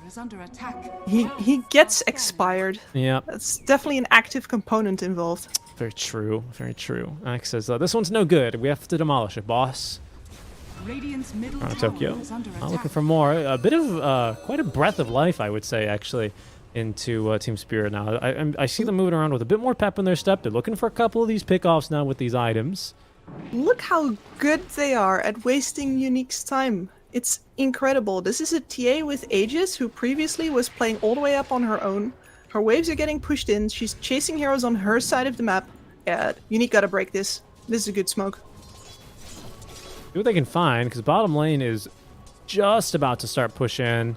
Especially because they're going to reinforce it here with another wave. So the bottom lane is losing. Yeah, Straight for Yatoro. So they had to send the Rubik back. Can they burst Yatoro in time, though? Last time they weren't able to do so. This time as well with the... What hit him? Oh, the Spike Carapace off of the Aghanim Scepter there for the Nyx Assassin, making the difference. They're still going to lose Rubik, though, yet again down bottom. TeamSpirit, though, might be having to take some losses for this one, especially as they find the Axe. BKB active. He's just going to TP out. Is that going to matter, though? Yes, he barely escapes. My goodness. 50 HP. Mira just completely... Maybe if he stands still, they won't know he's in the trees here. Oh, no. Starting to panic as Space farms the wave right next to him. But it seems like he's not going to be scouted. Actually found the puck. He did, but I think Puck has blinked away. Yes, indeed. Is under attack. Tokyo is out of there. Very, very close. Especially if he has a trap down there. Oh, Mira still Tokyo bottom. can die to the silence. Mira. Oh, he gets out in time. Ooh, that was close. Poshka. I mean, they are just everywhere at once here. Bignum with Ags. Yeah, they're just going to buy a lot of time. That was Aegis reclaimed, by the way, somewhere in the middle of this. It was up in a while anyway. It got reclaimed over a minute ago. FN now with Daedalus. Full Daedalus ready to go on top of his 8-second BKB. The benefit of all this chasing and no fighting, you're not using your BKB charges. And finally, they've got themselves grouped and ready to go at the enemy again. Bignum has finished up his Aghanim Scepter as well, so he's going to be taking up the corner office in the nicest place in the building. And he is right outside of the tier 3 towers. You know, you can back up to the secret shop, you know, grab a quick coffee real quick. He's not going to be bothered very much by the foot traffic of the creeps. He's comfy. This is the spot he wants to be in. He's got his core abilities max, which is kind of a big deal as well. He's obviously skips the 10 talent for this to make sure that it could happen. But yeah, it's the right play. It is really more value. Oh, there's space now with his own Ag Shard. He's had to buy it, of course, because he took hers. Can't help, but no, I think it is fine. I thought maybe we'd see the TA Ags, but that's more of a TA safe lane item. But it would have done really nicely to stop this kind of shenanigans that Spirit had been doing here for the past 6 minutes, it seems like. And those 6 minutes of farm have bought Yatoro quite the big item here, Kips. He's now running around with a 9-second BKB in his inventory. Finally. They will look to wrap into their own jungle here, their own triangle, but look who's in a great position to break smokes. That's going to be Bignum. The high ground he goes, and Bignum, he's going to go sweeping around the side here. Fuzzy Wuzzy in the river. I believe has been scouted. Spirit just do not have division. No, they don't. They can't march up to that high ground. They know it's not safe. Instead, they'll show you Toro down bottom here with his own with his BKB. And Unique, they'll go hunting on the northern side of the map for now. We'll have to wait a little bit longer for our next skirmish. It's Roche time, though, so both teams very well aware of it. Of course, Unique are going to have the heads up here thanks to the TA trap in the pit. But what they don't know, and what we do, is it'll be up in 1 minute. Minute from now. I think TA's about to hit 25 as well, by the way. Those refraction charges. +8. It's actually not... It's not bad. If the sun ray's on top of you, though, it's not doing much. Those +8 refraction charges. And a second smoke from TeamSpirit. They really want to make this work, but they'll have to walk up straight into Mortar if they want to. Oh, right now, I mean, sometimes you simply do walk into Mortar, and sometimes you also find Bignum basically for free, as Yatoro's going to get a couple of stacks of Fervor onto him. Oh, no, they've been forced to use Supernova in a terrible spot. Call comes through, but it's just a little bit too late now, as now TeamSpirit, well, the fight has collapsed around them. BKB has popped at least, actually only Space uses his FN, holds on to his 8-second charge currently. Toronto Tokyo is going to be sent back to push waves. Okay, we bought back, though, on Petushar for this. So Unique, they're going to go up to the high ground. I thought Bignum was impaling there. I thought he was actually going to blindly catch Toronto Tokyo there. Toronto Tokyo, who, by the way, is not saving for buyback, just bought the second Dagon recipe. Dire's top tower is is under attack. The man's sticking to his guns. Structures are fortified. That he is. That No, he is. quick Fortifies retreat. out. Well, looks like now they're more interested in Roshan than before. Quick little D-ward here. Petishar not having buyback is a... I mean, this is exactly what guarantees them Roshan. They cannot fight without this counter initiation from the Sand King. So as long as they have him, they can secure themselves Roshan. Nothing TeamSpirit's gonna do about it. They really had to invest in that previous kill on him. And now maybe with 2 lives over on your Ursa, it does not actually matter. Or excuse me, your TA. Yeah, and I'm Ursa still... takes the rest. I'm surprised I mean, Cheese is fine. I'm surprised he takes the Ags, though. I almost certainly thought that this was going to be for TA. Because like I said, you just leave traps all over the map, and then whenever TeamSpirit try and push you, you just leave a trap in the trees, and then you go, hello, I'm here instantly, and I'm going to kill you. I thought that's what it was going to be here. Ursa Ags is very strong, though. I can't deny it. Greetings! Yeah, I kind of agree. That would be very good counterplay to what TeamSpirit is doing, but if you feel strong enough to just push your way up, I do think that they got just distracted a couple of times where they could have pushed for way more territory on the enemy side of the map. Oh, Collapse. There's a lot of heroes coming your way. He actually blinked onto this wave as well. Yeah, so he is extremely dead. Doesn't have buyback either. At least he died very far up. He did, and he cut the wave real good. Gonna allow now Toronto Tokyo to play up a little bit. Is he? Oh my goodness, the D word. Oh, they got him though. Slayer with a stolen call as well, buys a bit more time. We have another illusory orb, but that's gonna set up the Sand King here. Trying to get through this Aeon Disc, which will now proc. Blink Dagger at the ready for the Templar Assassin, but the damage for the attack is gonna miss here. Toronto Tokyo, silence. Still to the high ground though. Not even the bear is gonna be able to catch him. And immediately, back down bottom, pardon me, goes Miposhka. Gonna TP just out of range of the ward, though, as his presence is required. And cordially, he's been invited to come help defend against this FN. Oh no, oh no, oh no. He's got buyback on the Phoenix. He's got buyback on the Phoenix. He's gonna need it. Okay, and they proc the Aeon Disc with the Rubik. Toronto Tokyo on the run. Down goes the tier 3 tower in the mid lane. Has fallen. They're probably losing Rex now as well. One shot, still 8, had plenty of refraction charges ready to go. And that's going to be barracks. Space, I'm helping! I do damage to buildings too. Oh, see with the Slayer, that's going to trigger the buyback. Another call here as they've stolen Bushwhack. Not enough damage immediately available for Miposhka. As the buyback out from, okay, 2. There's going to be a very dead Rubik immediately as Yotaro forced to fight into this one, but Good Space egg. going down, gets off the axe, still has the cheese and the BKB, as there's the first life already down from the Templar Assassin. They've managed to find the dunk now onto 1 in a second there. Swazi will go down. Petrushar has used the ultimate, but doesn't want to be here anymore. Into the trees he will go. This is going to leave FN completely alone, and a big call from Collapse will find Amira. Does well to stay out from range, but FN still at least going to get a die back there onto the Phoenix, as there's a third dunk from Collapse. What a play from Toronto Tokyo to set up for that. Whew, what a dream Huge. coil. That really all goes back to him taking off the Aeon Disc, risking his life to do so earlier on. Unbelievable. I actually can't believe TeamSpirit do that well in the defense. They lose the Phoenix, but they're actually quite happy to do so. You can tell immediately. By the way, my favorite thing was when Mira realizes, oh god, I just bought back and this TA is going to absolutely murder me. Oh, yeah.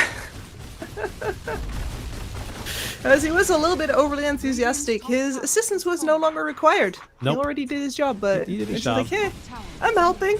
Oh wait, no, I'm not. Okay. They're going to try and maybe get a couple buybacks out from here.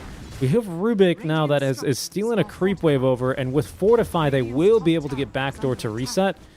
Because bottom lane is pushed in quite far, mid lane as well, it's at a tier 2 tower. But they're not going to lose any barracks here, and they're not going to lose the buyback of the bear either. So, a bad fight for Unique, but they did get a buyback out from the Phoenix, and a dieback there. Still not the worst thing in the world for them. Oh, but now we've got an Aeon Disc for Phoenix, so this is a lot harder to do in the future. And they can't simply assassinate him. I feel like they're sort of at a standstill. You probably want to wait until you get this Basher over the Ursa, and maybe actually the full Abyssal, before you engage over again. But this axe from Collapse has just been doing so much work. That's a refresher. You know what? Not the most standard of items we see on the offlane axe. but I like it, actually. I'm a really big, really big fan. Refreshing Aeon Disc, Axes, especially with this particular build, you know, not going for the Manta Shard build. You don't care if you're under the effect of Aeon Disc. All you care is you get your call off, right? You don't. At this stage, it's hey guys, I'm holding them down. You do the punching, okay, Yatoro? I hold you punch. And Mira as well. That was a big problem for Unique in the previous game, where they had nobody to hold down to do the punching. But if you can hold people into this Phoenix egg, you're gonna be demolishing them. You are, especially because we don't have any status resist items here, actually, on anyone. No one has status resist, so these are very easy full duration axe calls. And if you can get level 25... Fence under the ward. Oh, FN, there's one of the calls. Oh, they're immediately in onto him. Oh, they've just absolutely melted him. He's dead for 100 seconds because he doesn't have buyback. He bought out for the Daedalus, and now Space doesn't want anywhere to be here. He gets the blink away. Can they catch up to him? I barely could with my own camera, and TSpirit also knew where he was going, but just couldn't meet him there in time. At least they don't have a creep wave this time. I think this is a bit karmic. Oh, Bignum. Okay, he's going to die. Gets bashed. Yatoro even uses BKB here just to secure the kill. Sure, not bad. Makes fights even more difficult now for Unique, as TSpirit are forcing themselves back into this game, aren't they? They are. They played this so patiently throughout the entire stage where Unique was just gaining momentum. There were several times when they pushed back the gold graph simply by, I don't want to say doing nothing, but by avoiding fights. It was really an art.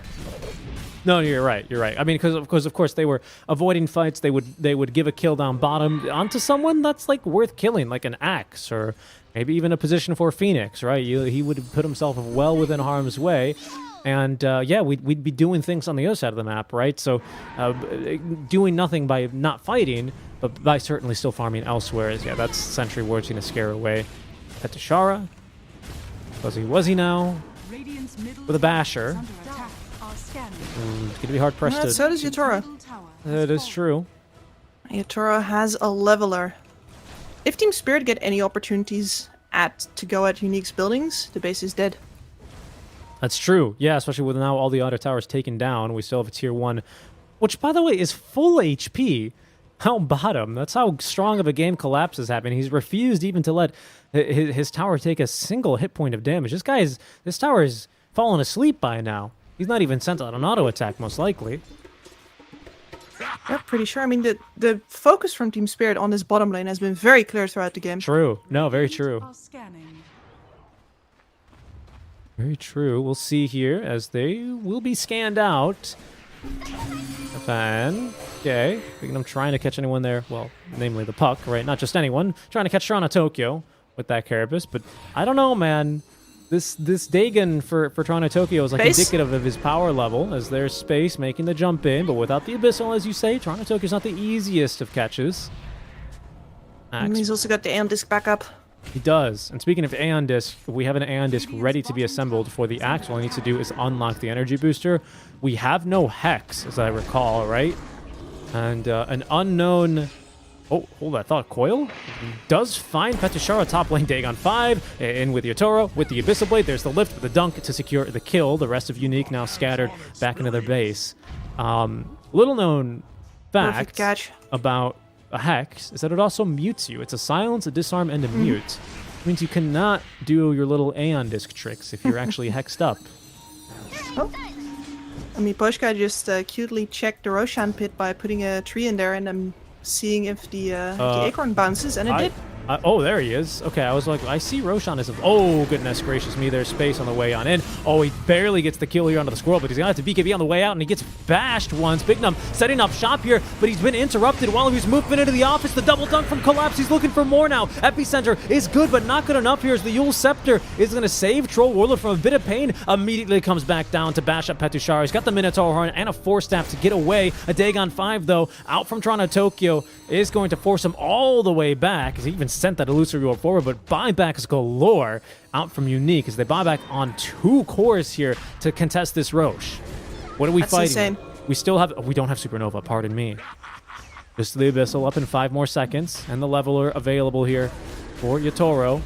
Ursa will put himself up to the high ground to get rid of the wards.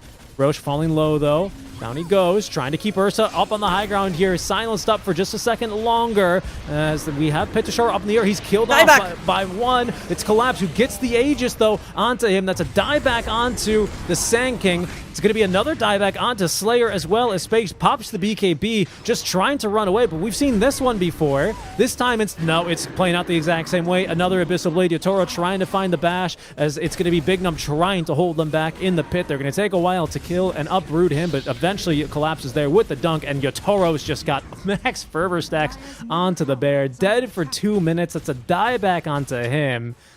It's TA versus the world. And FN, the world's got it out for you. I don't think he can make a stand here. Yep, there it is. There's the This call. TSpirit, they are so good. They're really on another level right now. Someone get these guys to TI. Someone should actually, not only that, someone should let them know, guys, this isn't TI yet. This isn't TI. Save some of that energy for TI. I know it's supposed to be TI, and I love this, but my goodness, they were not in this game for very long, and they somehow just claw their way back in. What was our... Can I see our Dota win rate here? Not as high as I thought it would be, but that's something like 75% in favor of Unique, with a 10k net worth lead, with Aegis as well pushing up to high ground, and they still lose it.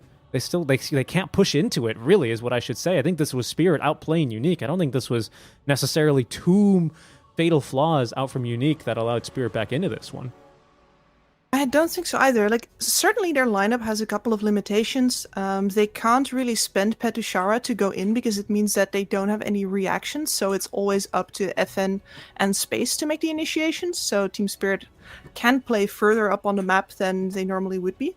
But at the same time, a lot of the doubt from Team Unique, a lot of the going back and the spending ages on hunting people in the trees is a choice. And they rather did that than moving forward to try and finish the game. Yeah. And I know this is like, it's a micro decision in what was a macro mistake, right? Deciding to give Ags on the free Ags from Roche, that is, to TA. Or sorry, you gave the Ags blessing to Ursa instead of TA when you still decided to play this hunt people down game without BOTs on FN. Like, I felt like that was a bit of a mistake, if I'm being honest. Like, I think it's... Like, I think you can play that game, but if you're going to try and play that versus a Phoenix, a Puck, and a Hoodwink, you better have some items to do it. Otherwise, they're just going to run you... They're going to tire you out, you know? Yeah. That's really what happened here. Just the more mobile lineup, dodging, and dodging. I saw it as an indication that Team Unique was ready to finally muscle up and take this to the enemy throne, you know? And they did take a Rax off of that eventually, but... that was not enough conviction, and it's so hard to siege high ground with this lineup as well, especially after your window is, I don't want to say has passed, but after you've left that period of supreme domination. Yep. Yeah, and that supreme domination passed on over to Spirit, who will take the 2-0 victory here, and once again, back right in to their grand finals here. Second grand finals visit in a row for Team Spirit. Last time around, they were able to get a flawless victory over Viking GG. Viking GG, of course, not playing this time around because the team no longer exists as Viking GG. But we'll see who their opponent shall be. As tomorrow, we have just 2 matches for you guys for the final day of the Dota 2 Champions League Season number 2. We're, of course, going to be kicking it off with our lower bracket finals, Unique versus Hellbear Smashers. And, well, we'll see who the rematch is going to be against. Hellbear Smashers did manage to take game 1 off of Spirit, but I don't really think Unique... they're going to need much better drafts. I think Spirit... I don't think Spirit was, like, being BM or mean in this draft, but the fact that they first pick overall in the entire draft the Puck was, I think, a little bit... I don't think they do that. Confident. Yeah, I don't think they do that if they're playing it safe in the draft, right? That is definitely confidence. That is definitely confidence, yeah. And I completely agree with you on the fact that it needs to be in the drafts, because the way that Team Spirit is clearly shot calling, the priorities that they set, the speed at which they react to team decisions, you can't fix that between today and tomorrow. So the only thing you can do tomorrow if you're Unique is just win the draft so hard that it doesn't matter that Team Spirit is better than you right now.